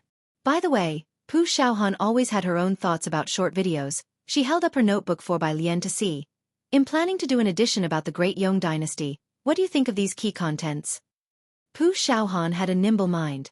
After one of her videos went viral, many teams had approached her, but she hadn't accepted any offers. She wanted to post content that she liked. Bai Lian was originally doing her problems when Pu Xiaohan spoke, and her hand hesitated for a moment. Pu Xiaohan didn't notice. She excitedly chatted with Bai Lian. I've edited a collection of figures from the Great Yong Dynasty, and I've already scheduled the character charts. I'll post it tonight. Can you take a look for me?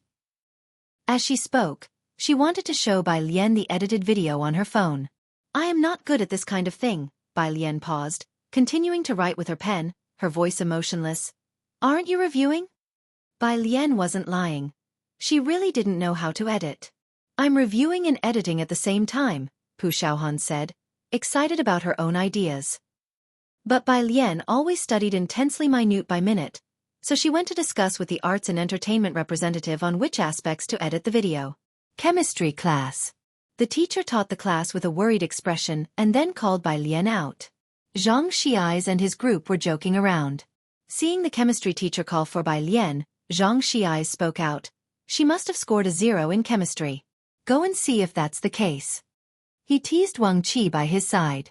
Wang Qi recalled a day and rubbed his chilling neck, replying expressionlessly. You go, you're the one sitting behind her. The group argued for a while, but no one dared to actually go. Until Pu Xiaohan saw them and remarked solemnly, Isn't life good? Group.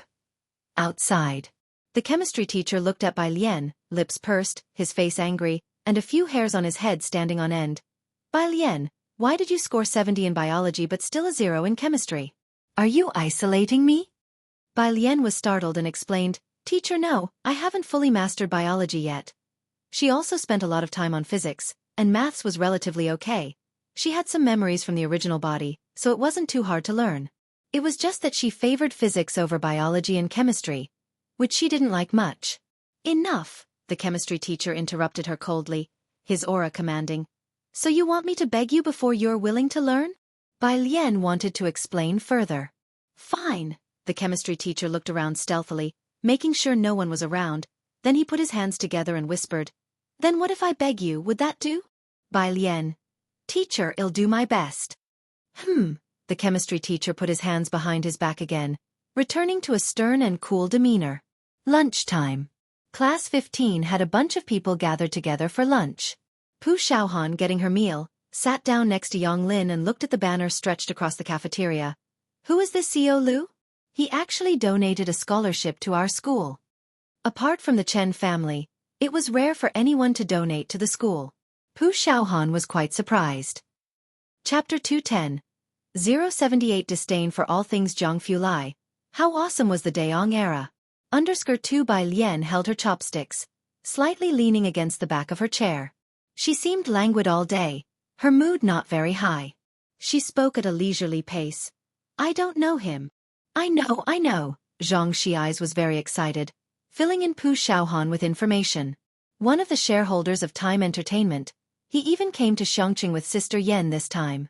He's Sister Yan's boss and also a philanthropist, having donated a lot to orphanages. There were many media reports about General Manager Liu's charity work. Time Entertainment, that's Man Zai's company. Wang Qi chimed in cheerfully. Zhang Xiai shot him a glance. What man she? She's not even as pretty as my sister Yan.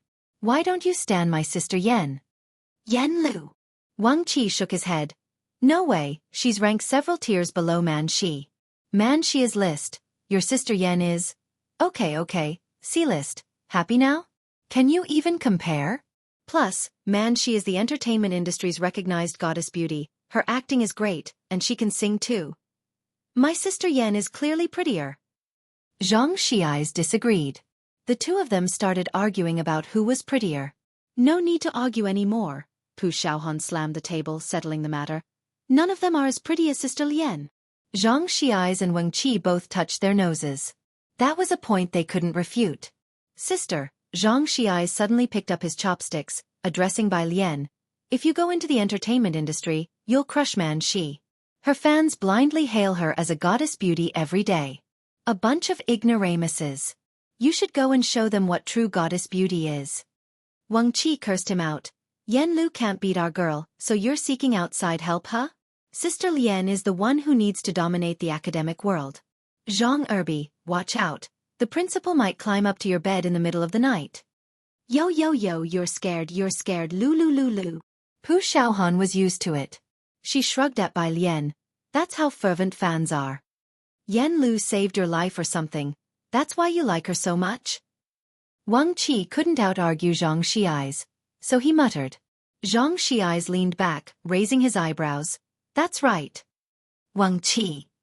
I fell into a river when I was little. I was about to get washed away. Zhang Xiais shared the story for the first time with people at the dinner table. Sister Yan jumped in and saved me.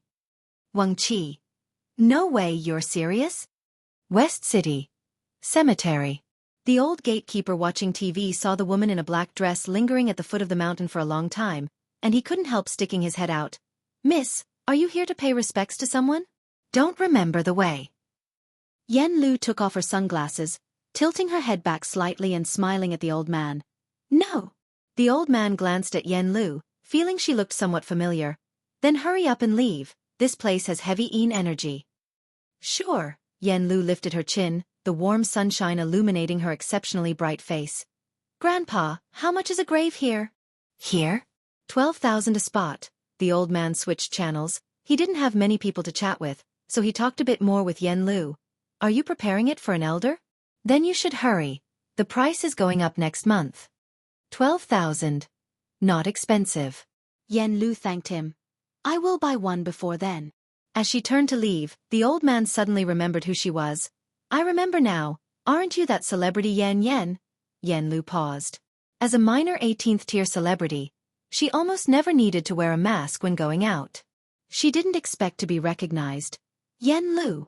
Right, Yan Lu. The old man became somewhat excited. My granddaughter really likes you. She has many of your photos in her room. Could you give her an autograph? He took out paper and pen. Yan Lu stared at the paper and pen for a long moment, signed her name and murmured softly, Please thank her for her fondness for me. Evening. Ji Hang, who had been providing companionship at the hospital all day, was worriedly designing robes for Lance at home. Bai Lian intended to take the bus to the hospital. She hadn't yet reached the bus stop when she saw a car parked by the roadside. She opened the passenger door and sat down. In the back seat, Jiang He, who was twisting a Rubik's Cube, looked up at Bai Lian silently, then sighed dejectedly and continued with the cube. Jiang Fulai was in the driver's seat, his left hand lightly resting on the steering wheel, his presence notably chilly. He turned his head slightly to look at Bai Lian, his fingertips absently tapping on the black steering wheel. Bai Lian casually greeted him, seemingly no different from usual days. He seemed thoughtful.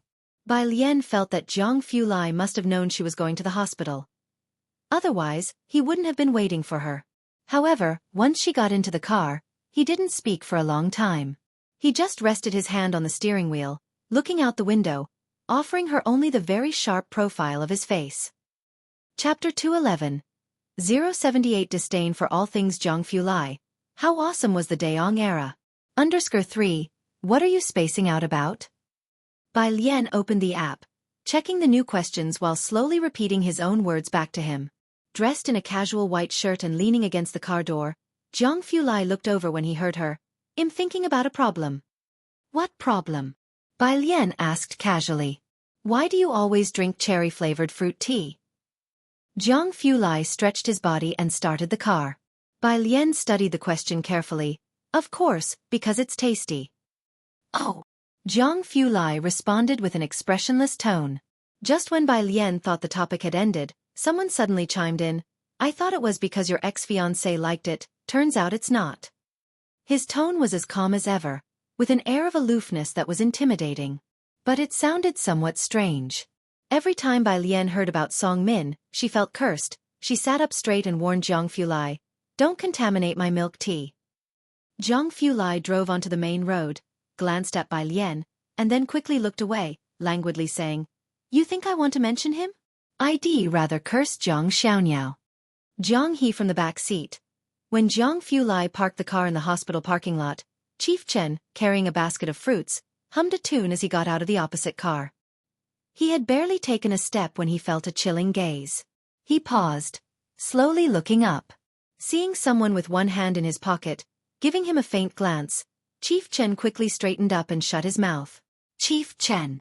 Bai Lian greeted him in a friendly manner. Chief Chen was very cautious. Miss Bai. Xiaojiang, Yongkuan, you guys are here too. In the ward, Ji Xiaojun was wiping Xinqing's hands, then instructed Bai Lian. Alien, pour them a glass of water. Bai Lian nodded, picked up the kettle to go outside to fetch water. Chief Chen's heart skipped a beat, hastily putting down the fruit basket. Miss Bai. He reached out to take the kettle from Bai Lian's hand. I'll do it. With Mao Kuan not there, no one competed with Chief Chen. Chief Chen took the kettle outside with a slight hint of pride. Zhang He glanced at Chief Chen, not understanding what there was to be proud of just for fetching water.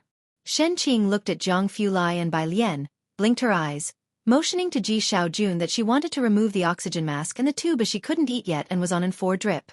Bai Lian checked Shen Qing's pulse as usual. Uncle, go find a doctor. I think Auntie doesn't need to wear these anymore. Zhang Fulai looked at her. Bai Lian slowly withdrew her hand. Ji Xiaojun also felt Shen Qing had lost a lot of weight from not eating, so he stood up to find a doctor. I'll ask the doctor.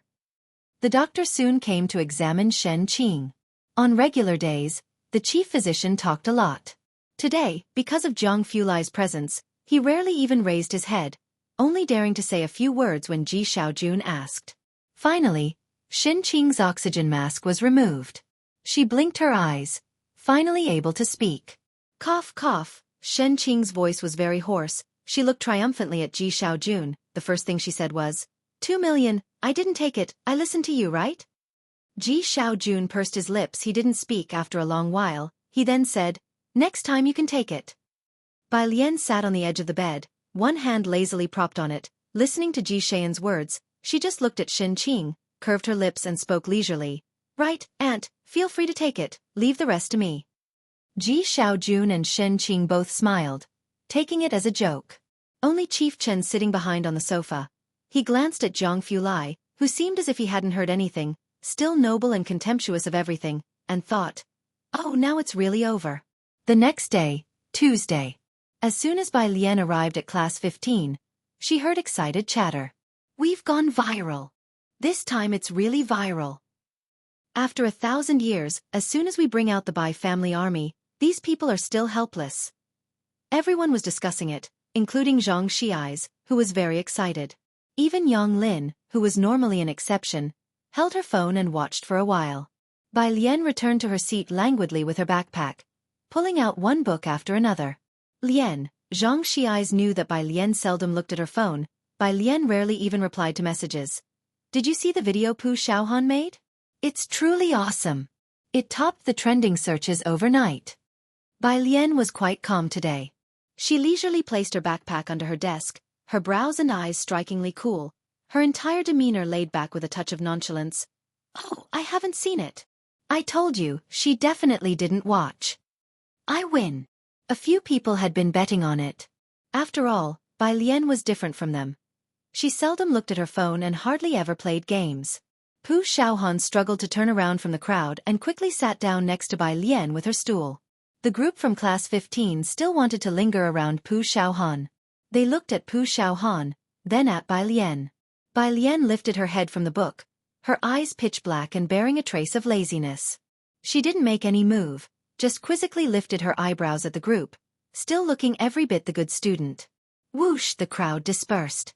Pu Xiaohan clutched Bai Lien's wrist. Wu Lien, you're so amazing. Get a grip, Bai Lien remarked. Your teacher Jiang is the amazing one.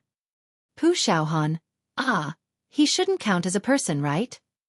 Suddenly feeling her comment was inappropriate, Pu Xiaohan spit out a sound and quickly changed the subject. All right, Dean Jian came looking for you again. She opened her app. Because there were too many background messages, her phone froze for a moment before she found the direct message from a follower and handed it over for Bai Lien to see. Bai Lien glanced over. Jian Zhongyou. Would she be willing to give me her contact information today? Bai Lien replied on behalf of Pu Xiaohan. 1. After replying, she handed the phone back to her. Pu Xiaohan watched silently by the side. When taking back her phone, she started typing to explain to Jian Zhongyou. The thing is, her 1 usually means, got it, now leave it at that. After typing this, Pu Xiaohan then deleted it one by one. Hello, this 1 actually means she is unwilling. Bai Lien didn't concern herself with what she was typing.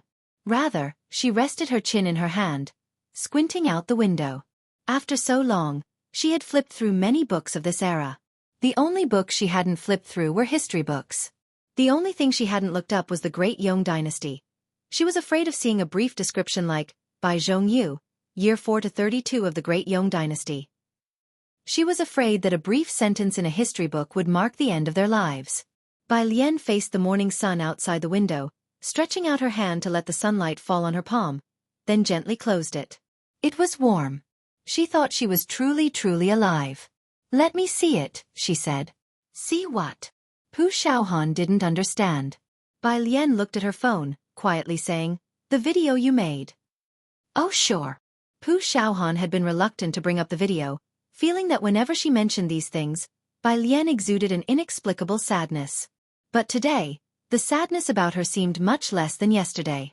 Pu Xiaohan opened the video she posted last night and handed her phone to Bai Lien. Bai Lien bowed her head and watched quietly. The black screen, following the music and the opera vocals swelling from soft to loud, gradually revealed hues of ink and brush boom, with a forceful drum beat, a line of bold white characters suddenly appeared. Just how formidable was the era of the Great Yong Dynasty? Chapter 212. The Unstoppable Bai Family's Young Miss returns. Second update. Under one, the first image that followed was of a man in white wearing a ceremonial headdress, with the caption, Brilliant Strategies, trampling over Jiang Jing with the Emperor Jiang Wudi. The next image was of a kindly old man, with the caption, Teacher of the Universe, the greatest minister of all time, Liang Zuan, whose tax policy laid the foundation for the golden age of the Great Yong Dynasty. General Bai Li, with iron cavalry to secure the 9 provinces. Abandoning the pen for the military, 1,000 white-clothed cavalry out of Zhejiang, by Zhongyu. Alone she went for a diplomatic marriage, leaving behind the grand sights of Jiangjing, Princess Huaiyan. The video wasn't long, just 30 seconds. Bai Lien quietly finished watching it before clicking on the comments section. Just overnight, there were already 500,000 comments. This Bai family, they must be cheating, right? How impressive is the Great Yong Dynasty? Let me put it to you this way. You know Jiangjing University, right? In its celebrity statue square, the front 2 rows are filled with their statues. Among these people, 2 surnames have been passed down to this day. You can figure out for yourselves just how impressive that is. Heart. Why did the Bai family not have any descendants? With such fantastic genes, Brother Bai died at 28. Why didn't he marry? Chen Yi must have been in agony. General Bai took him out of the beggar's ranks, watched Bai Xiongjuan grow up with Bai Zhongyu, and in the end, could only watch the members of the Bai family die one by one before his eyes. He probably regretted not rebelling against Emperor Zhang Wudi sooner. Perhaps then he might have managed to preserve the last seedling of the Bai family. Liang Zuan must have been in agony too. He knelt for 3 days and 3 nights in front of the imperial city, pleading with Zhang Wendi to send troops to save his disciple. Historical records show that before he died, his eyes were always fixed in the direction of Xueqi, never closing. Now I finally understand why the Chen family so venerates the Liang style. So why didn't Bai Xiongjuan retreat with General Chen Yi when he went to Emperor Zhang Wudi with the command tally to rebel? Only this comment had a strangely uniform response below. Because she is a member of the Bai family. Because she is a member of the Bai family. Because she is a member of the Bai family. Because she is a member of the Bai family, she could die standing but she would never desert her troops. Can you imagine? In the last battle of Xueqi, Chen Yi left with the elite troops to defect to Emperor Zhang Wudi, while she led 800 elite soldiers to fend off 10,000 enemies. None of those 800 survived. 597,155 likes, and right at the top, a comment pinned by Zhongjing University. Surely no one still doesn't know that Bai Xiongjuan is the universally recognized senior sister of all of us at Zhongjing University, right? Yawn. 999,752 likes. Bai Lian quietly looked at these comments. There was no judgment of right or wrong. Emperor Zhang Wudi had died, which was within her expectations since she had sent Chen Yi with the command tally to Zhang Yi, aiming for Emperor Zhang Wendi's life. The sun crept higher, shining painfully in people's eyes. Bai Lian squinted as if feeling the heat, unzipping her school uniform jacket, and her long eyelashes gently lowered. Old Teacher Liang. He knelt for 3 days and 3 nights? Her voice seemed very soft. It took Xiaohan a moment to respond, realizing that Bai Lian was asking her. Yeah, he and a dozen civil officials knelt outside the palace, begging Emperor Zhang Wendi to send troops, but Emperor Zhang Wendi didn't see them. Later he helped Emperor Zhang Wudi subvert the dynasty. It's all in the history books, Xiaohan explained, somewhat surprised. Bai Lian, aren't you a liberal arts student? Ah, Bai Lian came to her senses, seemingly with a laugh. There's too much to remember, I forgot that. Physics class. The physics teacher was still lecturing at the front, throwing a piece of chalk in frustration at Zhang Xi's, who looked sleepy. Zhang Xi's, are you planning to score 0 for me in tomorrow's joint exam? Zhang Xi's was startled awake. After class, the physics teacher asked Bai Lian and Ning Xiao to go to the office to get some exercise papers. When Bai Lian went to the office, a group of teachers were discussing the joint exam for the next day. The physics teacher began talking about Zhang Xi's. In this joint exam, Zhang Xi's is definitely going to come last in physics, no doubt about it. This should be the last joint exam, Lu Lingxi said, sitting back down. Long before this conversation, Bai Lian had heard about the joint exam from Tang Ming. During every midterm and final joint exam, over 100 schools in Beijing would participate together. It wasn't only to measure each student's abilities, but more importantly, Beijing's exams were set by those involved in setting the national college entrance exams. Although the exams were tough, the test papers were extremely important for the students and teachers. Xueqi did not have as good educational resources as Beijing, hence they placed great importance on each joint exam. Why is that? The physics teacher quickly stood up, frowning. Lu Lingxi sighed. There are too many county-level cities participating in each exam, and the results vary greatly from ours in Beijing High School. They don't want to take the exams with us. In simpler terms, Beijing High School didn't want to join those from municipal cities and below in the game anymore. This time, students Ning Xiao and Chen Zhu from our school have a good chance of making it into the top 50. The physics teacher settled back into his chair and slowly said, Are they planning to knock out everyone with one blow? It's useless, Lu Lingxi was calmer than the physics teacher. Unless someone from other schools outperforms them this time, nobody else stands a chance. Isn't that a joke? That's Song Min, he's being compared to those monsters from Zhongjing, the physics teacher said, exasperated. He had seen Song Min's name in physics competitions. Who in Beijing could possibly surpass him? As the two of them were talking, they saw Bai Lian with Ning Xiao. The physics teacher stopped talking about the topic at hand. He handed over the problems to the two students with a smile, his voice especially gentle. These are from the head teacher of Class 8 for you too. Study them well and give it your all in the test tomorrow. Bai Lian slowly took the problems with both hands. Her blue and white school uniform wasn't zipped up all the way, revealing the white shirt underneath, her eyes and eyebrows cast downward. Thank you, teacher. Ning Xiao followed with thanks. Seeing her and Ning Xiao, the physics teacher felt a little better. Hurry back to class, he said warmly. After the two left, the physics teacher watched their retreating figures and suddenly remembered something. Teacher Yang mentioned that Bai Lian is very strong in physics. I wonder if she has a chance this time. He wasn't part of the training class, so he was unaware of the level there. Bai Lian and Ning Xiao always scored full marks in physics, but that was on Xueqi High School's papers, which were not comparable to Beijing's. Clear your head, a colleague came over, opening his cup and placing it in the physics teacher's hand. That Song Min is a once-in-20 years genius in Beijing.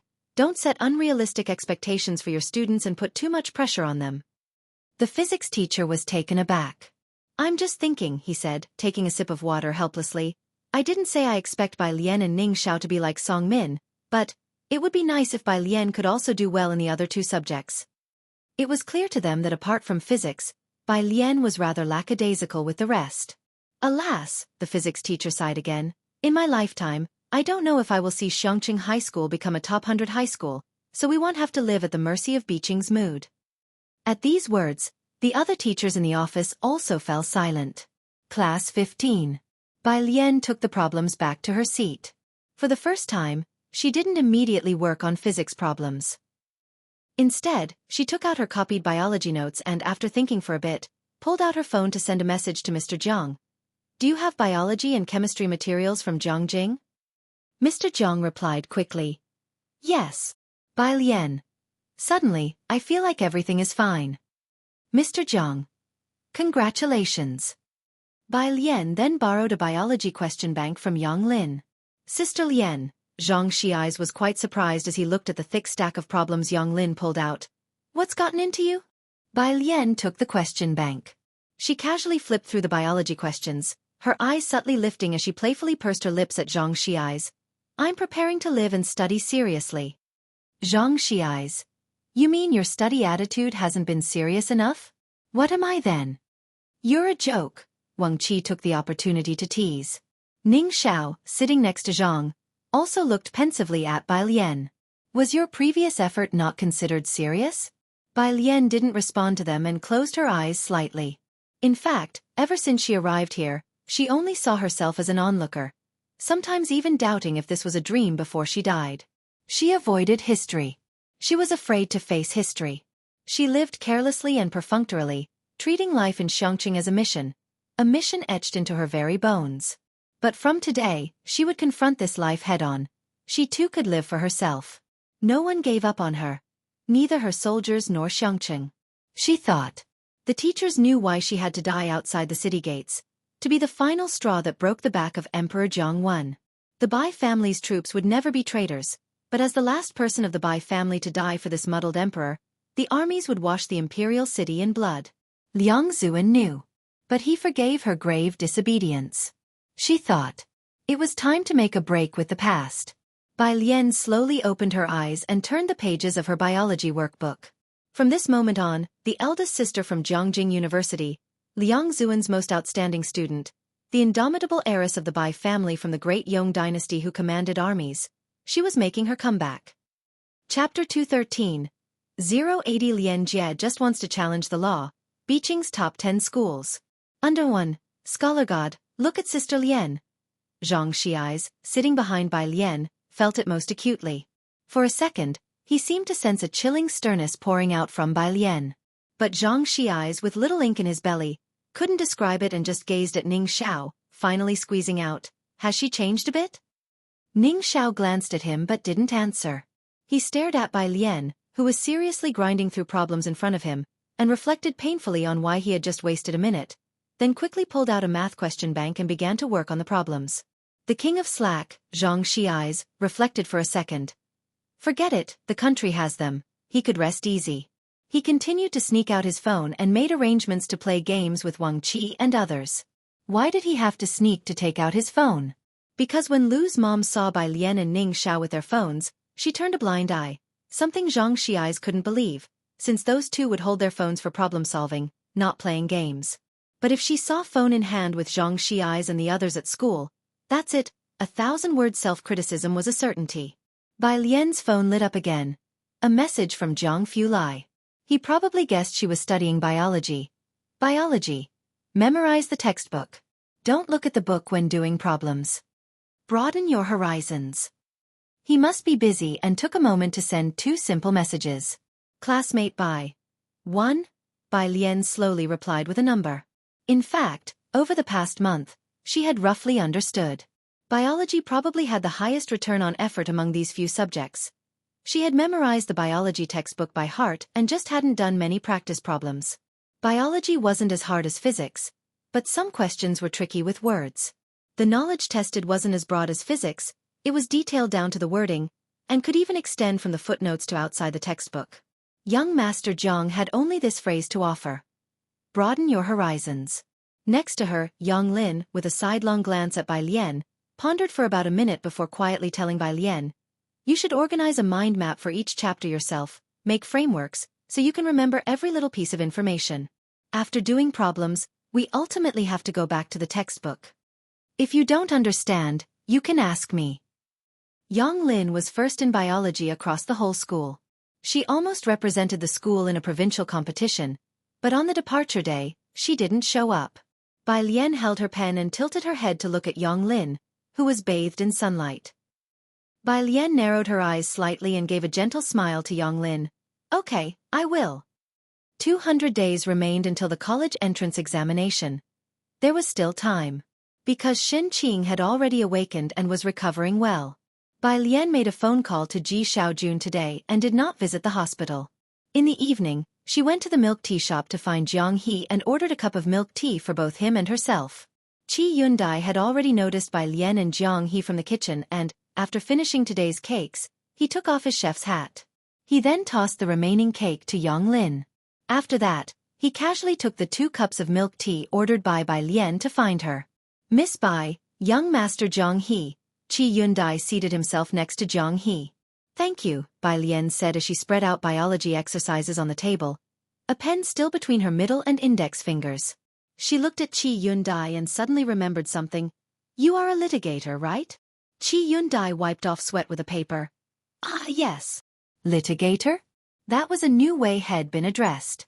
If it were this case, Bai Lian put down her pen and showed him a screenshot on her phone. "Could you litigate?" Qi Yundai set down the paper and glanced from afar. Seeing a few key words, he frowned. Domestic abuse? That's hard to define. After a brief contemplation, he explained to Bai Lian the intricacies of the matter, how the law finds it difficult to pass judgment because it counts as a family dispute, and he hadn't taken on such minor cases before. But he was willing to make an effort for Miss Bai. "I'll try my best." "I see." Bai Lian snapped her phone shut with a click and slowly started to speak to Qi Yundai. "Then you don't have to worry about this." Qi Yundai could even see Bai Lian narrowing her eyes slightly. Nonchalant yet somewhat presumptuous. Without needing to speak, Qi Yundai roughly got what Bai Lian meant. But who came up with the term domestic abuse? Bai Lian frowned. As if she would take up arms against them if she knew who it was. Qi Yundai. "No, that's not." He started to sweat. Why did young Master Zhang and people around him, one by one, all enjoy challenging the law so much? Zhang Fulai was busy today. Bai Lian took Zhang He home. Before leaving, she handed over the packaged milk tea to Ming Dongheng. Chapter 214. 080 Lian Jie just wants to challenge the law. Beijing's top 10 schools. Under 2, what is this? Ming Dongheng held the milk tea in the brown bag with both hands. He was very tall, standing outside the milk tea shop, looking utterly cold and indifferent, a stark contrast to the cutesy milk tea bag he was holding. He instantly noticed the note on the order. Note. Add ice, double sugar Jiang He's? Bai Lian got into the car slowly. It's for your young master.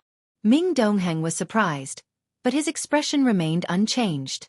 When Bai Lian arrived at Purist Street, he didn't drive but took out his phone and began furiously typing in the group chat with a poker face. Ming Dongheng. Jiang Xiao actually drinks double sugar. Ming Dongheng. Image. He sent a photo of the fruit tea. A very cutesy design, with the double sugar prominently visible. Sunanjing, Jiangxijue. Screenshot taken. Ming Dongheng retracted a message. Ming Dongheng retracted a message. Sunanjing. At Jiangxijue, you're so ruthless. Sunanjing. At Ming Dongheng Xiaoming. Now you see who truly loves you the most as a brother. Chen Beixian. At Sunanjing, you just didn't think to use a screenshot to threaten Xiaoming. Alien. The owner of store number 112 has been doing killer business recently, and when he saw Bai Lian with Jiang He from afar, he greeted Bai Lian. Get Xiaohe Wangzai milk. Bai Lian took some time to get a Wangzai milk for Jiang He. By the way, she made it Mao Kun's job to come and help the owner move goods whenever he was free. Alien seems to be in a really good mood today, the owner said after he moved down a box of beers, wiping his face with the towel hanging around his neck, his bronze face showing a smile. Young people should be lively and peppy, there's no need for all those troubles. The first time he saw Bai Lian, she was standing here looking at the ancient tree, and he thought she was burdened with worries. He figured she must have gone through a breakup. Of course, the owner couldn't fathom why someone would reject such a girl. But it was okay. The young are in their prime, and at her age, she could afford the loss. It wasn't too late for anything. The owner chuckled to himself and went back to moving stock, genuinely happy for her. 10 minutes later, Mao Kun came reverently with a few followers to help the owner move stock. A new police officer hiding in the dark opened his mouth wide in surprise. Unbeknownst to Bai Lian, the store owner who watched TV every day had been secretly concocting all kinds of dramatic love and hate stories about her. She took Jiang He, who was sipping on his Wangzai milk, and went back. In Ji Heng's courtyard. He was sitting in front of the embroidery frame, a piece of deep blue satin already stretched on it, with a paper on the fabric, outlining the pattern of a robe he had drawn for Dr. Lance. Dr. Lance, how do you like this one? Dr. Lance was curiously observing the well and banyan tree in the courtyard. He hadn't stopped exploring the ancient charm of the alley for a moment. On hearing the question, he pushed up his glasses to look closer at Ji Heng's drawing. His eyes lit up as he saw it. Fine. Beautiful. What's this? He pointed to one of the patterns. Dragon. Ji Heng narrowed his eyes and replied. Long. Dr. Lance seemed to have heard of it and brightened up. I like this. Ji Heng nodded, then fetched a bunch of embroidery threads from the storeroom and started splitting them. Dr. Lance's eyesight wasn't great, but he could see Ji Heng splitting a fine silk thread into 12 or so finer threads. The first time witnessing embroidery, he was amazed for a long time. With a squeak, Bai Lian pushed open the door and entered. Dr. Lance retracted his jaw and turned to look at Bai Lian. Today, treatment? Bai Lian greeted Ji Heng and Dr. Lance and answered Dr. Lance. Yes. She took off her school uniform to reveal the white inner garment embroidered with green leaves and twining vines, then retrieved silver needles from the room. How long will it take? Dr. Lance asked about the treatment duration as he sat on the stone stool. Having been treated by Bai Lian with the needles for 2 days already, he didn't feel any change. Bai Lian raised the silver needle leisurely and, after a conservative estimate, replied, around a month. Really? Dr. Lance switched to English, eager for Bai Lian to proceed with the acupuncture. Hurry up, please. Dr. Lance was short-sighted. He had considered laser surgery, but laser treatments could cause regression, accelerated aging, thinned corneas, and worsened glare and night vision, so he never went through with it. Jiang He pulled up a stool in front of Ji Heng and started to twist a fourth-order Rubik's Cube while watching Ji Heng embroider. Ji Heng took out the needles wrapped in oil paper and looked up to see Bai Lian holding a needle above Dr. Lance's head, gesturing. I asked other traditional Chinese medicine practitioners why they don't know this, Dr. Lance inquired while Bai Lian was inserting needles. It has been too long, Bai Lian bowed her head, finished inserting a needle seriously, and then explained to Dr. Lance thoughtfully, many things have been lost to time. There are still quite a few old masters who can perform this technique. You just haven't found them yet. Chapter 215. 080 Lian Jie just wants to challenge the law. Beijing's top 10 schools. _3 Perhaps they are like her, without even a certificate.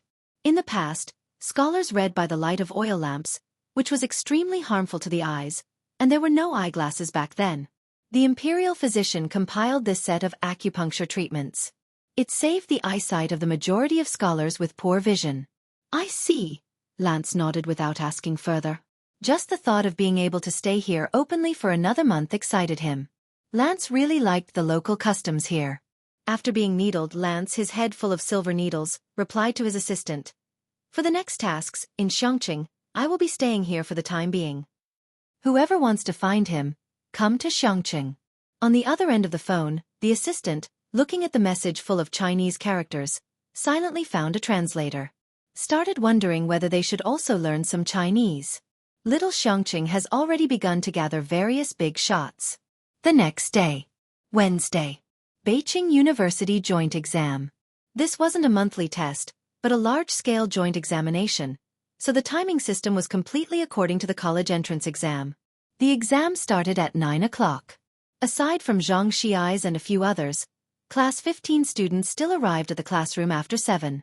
When Pu Xiaohan arrived, she saw Bai Lian and Ning Xiao already seated at their desks, doing practice questions, and she quietly took out her phone to show Bai Lian. He messaged again.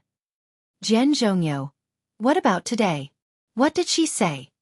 Bai Lian slightly lifted her eyes, black pupils, calm and composed. That was a steadfastness of needing to study hard. Pu Xiaohan immediately understood and replied to Jian Zhongyo with a heavy heart. Hello, she has declined. Jian Zhongyo wasn't too surprised, replying promptly. Then he'll come again tomorrow.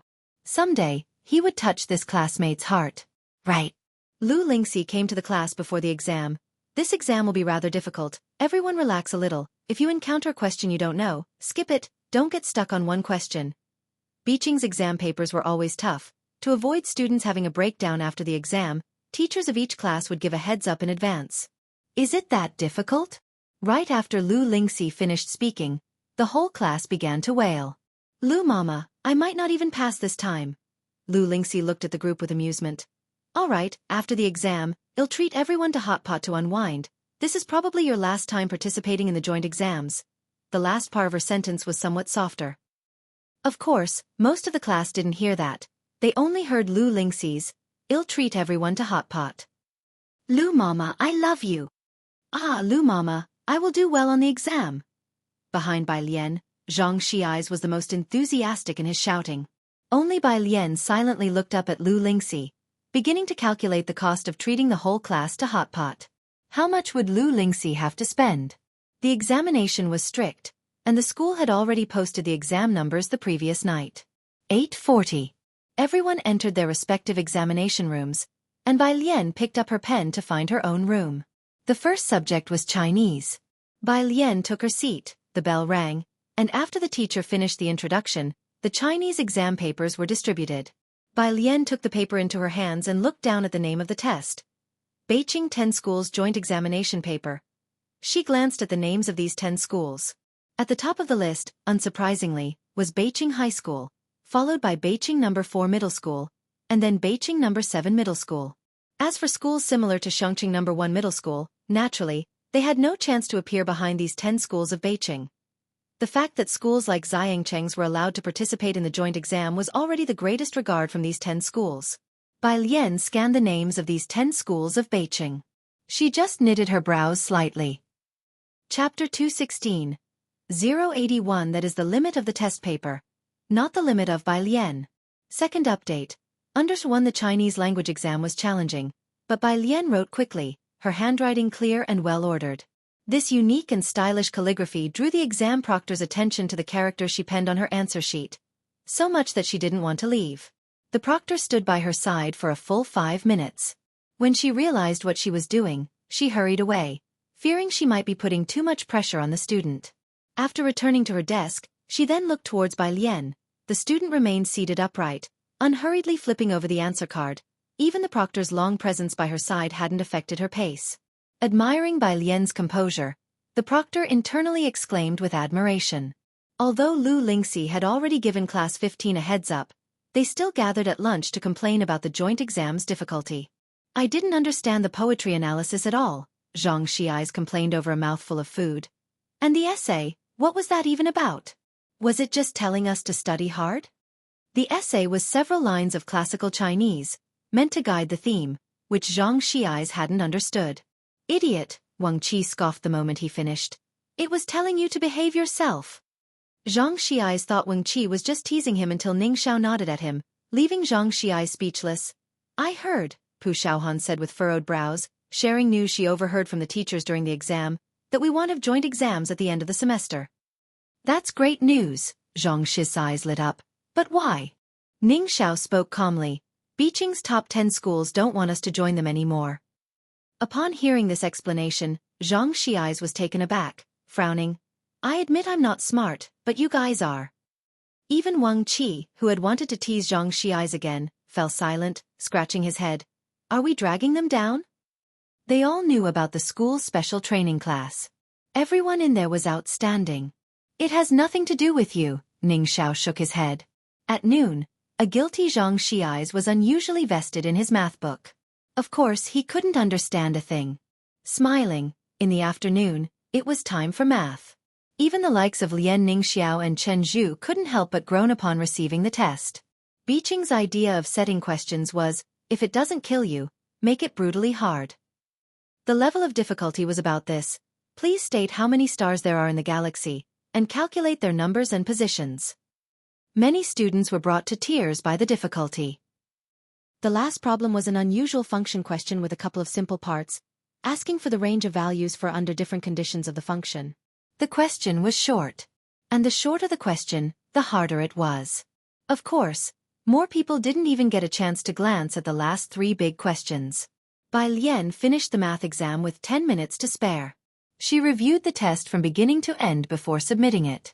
The proctor, sitting with his legs crossed on the podium, was surprised to see Bai Lian turn in her test, thinking she couldn't do it.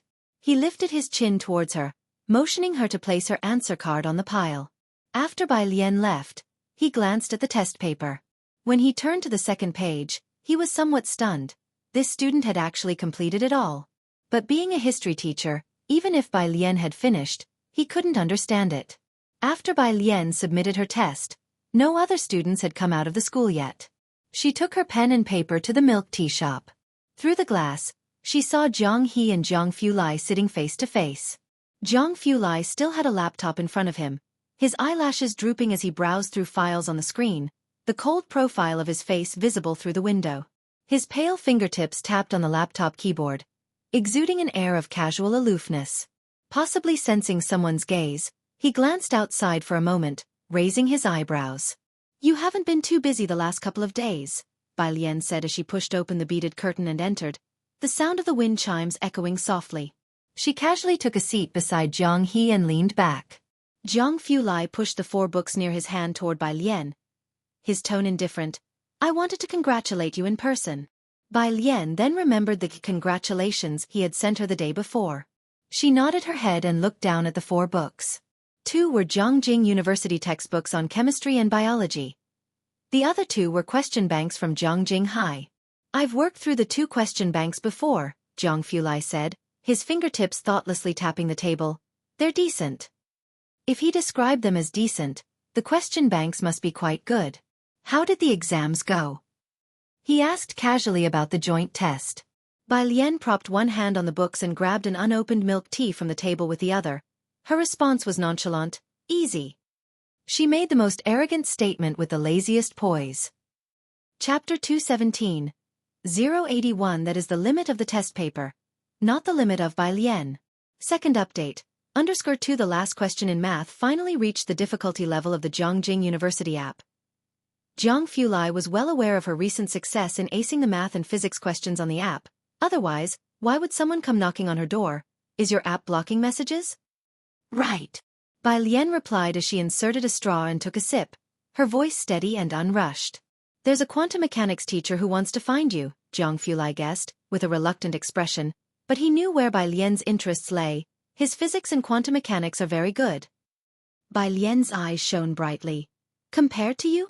Jiang Xiaoniao listened from the side, her forehead twitching, knowing only she would dare use young Master Jiang as a unit of measure. Second only to me, young Master Jiang smiled. After getting Bai Lian's approval, Jiang Fulai opened his phone and tapped open a chat. The conversation still showed the other person's messages. She's ignoring me. She's still ignoring me. Damn, she didn't even read it. Jiang Fulai looked at it several times, then replied to him leisurely. Young Master Jiang. Really? Dean Ma, yeah, you have no idea she's colder than you crying. Young Master Jiang. Can't be young Master Jiang. Image? Young Master Zhang. Look, she's following me. Dean Ma. After enjoying the moment, young Master Zhang arrogantly slid Bai Lian's business card over. At the other end of the phone, Dean Ma. Jiangjing High School. The principal thought about it all night and still couldn't figure it out. At this moment, he summoned the biology and chemistry teachers for a meeting. Did you not set the questions correctly? Is there a mistake? The teachers all had looks that said, "Are you talking nonsense? We reviewed the questions ourselves. How could there be a mistake?" Those who teach here all have their capabilities. Naturally, they wouldn't allow such defamation from the principal. They answered with complete confidence. I thought the same. The principal placed his hand on the table and silently looked up. But last night, the Zhang family butler came to me for the chemistry and biology question banks. It was young Master Zhang who specifically asked for them. The teacher who had just spoken's cup trembled, as he adjusted his glasses with some effort. Hold on, there might really be a mistake. Let's go back and check. Beiqing High School. The students here didn't have it easy after the math exam either. Bai Xueqi scored 3 places behind Song Min, sitting 3 seats behind him. After the bell rang, she just finished the penultimate major question. The teacher was collecting the papers and seeing her still writing, passed her by to collect the others first, then gently reminded, "It's time to hand in your papers." Bai Xueqi handed her paper to the teacher. Then she began packing her things. Song Min was waiting for her at the door. Bai Xueqi sighed. "Did you do the last question?" "No," Song Min shook his head. "The calculations in the previous ones took too much time. I only just read the last question." If he had enough time, he probably could have done the last question. The questions for every joint exam of the top 10 schools were very difficult, created by a team of teachers from the National College Entrance Examination and Competitions, hired by Beiqing for a hefty fee. Although difficult, the questions covered a broad range of knowledge points. Each question was a classic. "You two are really something else," someone aside muttered. "I didn't even get a clear look at the second to last question. But now that it's all over, how many points do you think you got? Let's be clear, this time I'm betting on you, Song Min, for first place." "I'm betting on Xueqi." "Anyway, it's either him or me," Bai Xueqi said amusedly. "Do you guys want to bet every time?" "It's the fun of it." Song Min accompanied Bai Xueqi to the Bai family to retrieve the jade pendant. Bai Qiming was offering incense in the clan hall. Upon hearing Bai Xueqi coming back, he hurriedly came out. "Xueqi, I'll accompany you to Jiangjing tomorrow." "No need," Bai Xueqi refused. At the side, a clan elder objected. "No way, Xueqi, this is a big matter for our Bai family. That's Dean Jian, and you've passed his first interview. Qiming must go with you." Bai Xueqi wasn't surprised by their attitude. The butler returned Song Min's jade pendant to him, one half of the white jade dragon and phoenix ring pendant. Seeing the familiar pendant, Song Min breathed a sigh of relief. On the side, Bai Qiming and the clan elder knew what the pendant was. They sat down on the couch, picked up their teacups, pretending they hadn't seen it. Compared to Bai Lian, they preferred Bai Xueqi to take over the marriage affairs. Only the butler hesitantly spoke up. "I heard the eldest young miss plays the guzheng quite well, and it seems she's also switched to science." Chapter 218. 081. That is the limit of the test paper, not the limit of Bai Lian. Second update. _3 This was when he saw Ji Mulan's friend circle. Switch to the liberal arts stream? Bai Xueqi, who had been silent all along, said with a sly smile. Song Min was also very silent. Bai Qiming thought of the incident when Bai Lian was kicked out of the top class and frowned. His granduncle was chuckling as he tried to smooth things over. "Oh? Does she play better than Xueqi?" The butler chuckled awkwardly. How could they even compare? "All right," Bai Xueqi turned to go upstairs. "Don't compare me with just anyone."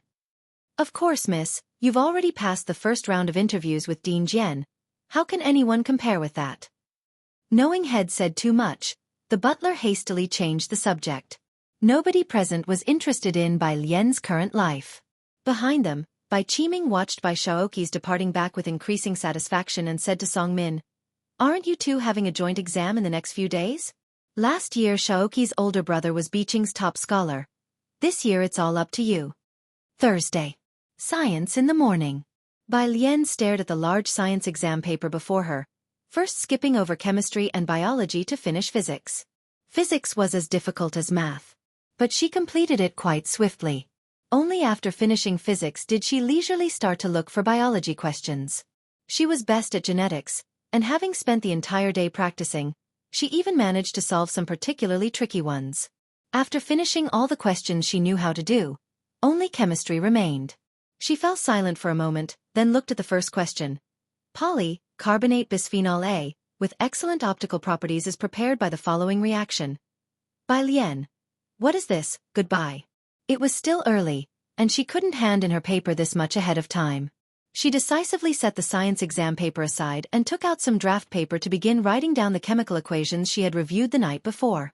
Jiang Fulai had said there was no need to rush through practice questions for chemistry. First, memorize all the equations. She wrote down all the chemical elements, then wrote everything from the reaction between sodium chloride and sodium hydroxide to the passivation phenomenon. Only after finishing writing, when it was time to hand in the paper, did she go up and submit her answer sheet. In the afternoon, after the English exam was over, nobody from class 15 had left. They were all in the classroom, waiting for Lu Lingxi to come back and take them out for hot pot. Meanwhile, in the principal's office. When Lu Lingxi arrived, the principal was meeting with someone from the Board of Education. Ms. Lu, your timing is perfect, the principal said with a headache as he saw Lu Lingxi and immediately got up. Please tell Director Pan, how is Ning Xiao expected to score in this exam? Director Pan also looked at Lu Lingxi with hope. After pondering for a moment, for she had asked Ning Xiao, she said, he didn't finish the last question in math, it's probably only about 122 points, and he's average in the other subjects. Director Pan was the head of the Office of the Ministry of Education in charge of education in Xueqi. He had also received reports about Biqing's big move. It would be the final joint exam. Hearing that Ning Xiao scored only 122 in math, he was quite worried. That's a big gap, it's doubtful he'll make it into the top 20 of Beijing. There was no way around it. The disparity in educational resources did exist. It was harder for them to get a spot at Jiangjing University's app than it was to reach heaven. Even though Beijing High School got 10 spots without having to do anything. What about Chen Zhu? Director Pan remembered him. The principal shook his head. No good, he scored lower than Ning Xiao in this monthly exam. For a while, the atmosphere in the office turned silent once again. The principal picked up his teacup and took a sip, the cold tea sliding down his throat calming him.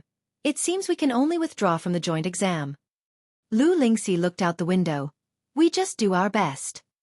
She said goodbye and left the office. For a moment Director Pan's energy deflated, and he stood up. I should also. Wait, the principal suddenly thought of something. There's actually another person. Who? Student Bai Lian in the last 2 monthly exams. She was first in both math and physics, full marks, the principal said as he put down his teacup with a clack. 150? Director Pan's eyes lit up. But student Bai Lian, the principal paused. Her chemistry isn't very good. Director Pan's mood suddenly sank, his hesitation palpable. How much did she score in chemistry? 0, the principal said somberly. Ah, that. Director Pan's heart felt as if it had been swept away by the chill of an autumn breeze. Then that's no use.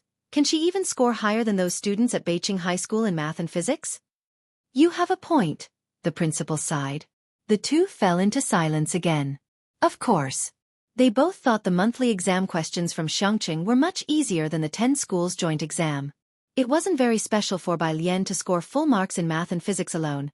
After all, Ning Xiao and Chen Zhu had also achieved full marks before. But when it came to the 10 schools joint exam, the gap between Ning Xiao, Chen Zhu, and the students from Beijing High School became quite clear. Naturally, they didn't know the 10 schools joint exam questions were indeed very difficult, but could they be harder than the Jiangjing Preparatory Camps app? Bai Lian got 150 in math, 110 in physics for the monthly exam. That was only the limit of the paper, not the limit of her by someone. Chapter 219. Elder Bai is an authority wherever he goes. The Bai family mistook the fake for a real gem. _1A Firepot restaurant next to the school. Lu Lingxi had reserved 3 private rooms in advance. Bai Lian, Xiaohan, and others were all in the first private room, sitting around a large round table where a waitress was holding a menu for people to order. The menu and pen quickly reached Bai Lian. She glanced at the price of the half portion of beef rolls for 38 yuan. Her brow twitched. Then she calmly marked a green vegetable and plain noodles before passing the menu to the next person. Zhang Xi's asked in a low voice, "How many pitchers of beer shall we order?" "No sneaking beer." Lu Lingxi's voice conveniently came from outside the door as she carried in a big bottle of milk and Sprite and placed them on the table. Zhang Xi's, "Lu Mom, we are adults now." Lu Lingxi sneered. "So you think you've grown wings?" "Yes, I've grown wings." Zhang Xi stood up, slammed the table, and defied Lu Lingxi. "We real men don't drink such childish stuff like milk and Sprite." Then turning to the waitress he said, "Beauty, bring us a bottle, no, 2 bottles of cola." "Ha ha ha. Who is like you?" Wang Qi turned his head away. "At least order a pitcher of beer." "These noticeable packages," said Pu Shaohan very speechlessly to Bai Lian, "really undermine Lu Mom's sophistication." The waitress, amused by such a group of handsome men and beautiful women in one private room, giggled. All right, I'll bring you 3 bottles, and 1 on the house from our boss, plus a big plate of fruit." "That's too much, your boss will scold you," Pu Shaohan worried. The waitress blinked. "Shouldn't be a problem, right? If he scolds me, I'll just tell my grandma." She had her grandma to cover her back. Pu Shaohan exclaimed, "Ah," as she realized that the beauty was working at her family's firepot restaurant. My apologies. Lu Lingxi went to remind the other private rooms as well. Since there were many people and a large volume of dishes, and it was a restaurant, the place was very busy. While waiting for the hot pot at Bai Lian's table, they started playing a game of werewolf kill. It was Ning Xiao and Bai Lian's first time taking part in a class entertainment activity, and everyone was quite excited. Bai Lian had never heard of the game, but after Xiao Han explained it to her and searched it up on her phone for her, Bai Lian more or less understood it. In the first round, Bai Lian, Ning Xiao, Zhang Xi's, and the sports committee member each received a werewolf card. Discounting the other 2, Bai Lian and Ning Xiao exchanged looks. They knew the outcome of the game was already decided. Xiao Han was the first to speak. "Good person card, no information the first night, waiting for the prophet to come out." The prophet card was held by the cultural committee member. She spoke clearly and logically, but since there were not many others speaking yet, she just called for votes and affirmed Xiao Han's good person identity. Then it was the turn of those who stood out. Zhang Xi's, as the first werewolf to speak, was very righteous. "I am a good person. I believe the cultural committee member is the prophet. Everyone vote with me for the cultural committee member." Bai Lian, Ning Xiao, and the sitting good people, 6. As a werewolf card holder, Ning Xiao sacrificed a teammate. Prophet card, the cultural committee member is a werewolf who jumped out aggressively with me. Zhang Xi's is the charge wolf. Let's vote out the aggressive jumper today, and go for the charge wolf tomorrow morning. I'll verify Bai Lian tonight. If she has high intelligence and is a werewolf, she needs to be voted out sooner, and if she is a good person, all the better. Even if I am killed tonight, I believe she can lead the team. Ning Xiao neatly killed himself off that night, giving the sheriff badge to Bai Lian. The god cards and villager cards doubted each other and dragged each other down. Bai Lian wasn't suspected by anyone from start to finish, struck whoever she pointed at, and the werewolf team was invincible. Until the game ended, Yang Lin, who was the witch card, still couldn't believe it, lifting her head to look at Bai Lian, hesitating. Because she trusted Bai Lian's judgment, she poisoned the hunter card. Even after the results were out, she still couldn't believe that the hunter card was a good person. "No way," shouted Wang Qi, the hunter card, protesting the injustice, completely bamboozled by Bai Lian's logic. "Bai sister, you and student god are on the same team. How are we, the good people, supposed to play? There's no way around it. I was practically offering myself to be voted out, and you still lost." Zhang Xi's was excessively smug, not considering it shameful but rather a badge of honor. "That's your own problem." Pu Shaohan said somberly. "Yeah, you, such a good person." Wang Qi immorally shared this joke with the class group. The people of class 15 were about to die laughing at this good person. Others even tagged Zhang Xi's in the group chat, asking him to change his group nickname to a good person. Chapter 220. Elder Bai is an authority wherever he goes. The Bai family mistook the fake for a real gem. Underscore 2 Bai Lian didn't really move her chopsticks much, only blanched a few greens she had ordered and leisurely twirled her legs as she ate noodles. Later, it turned out she did the right thing, because Pu Shaohan was flipping the beef rolls in the pot with public chopsticks, scanning the group.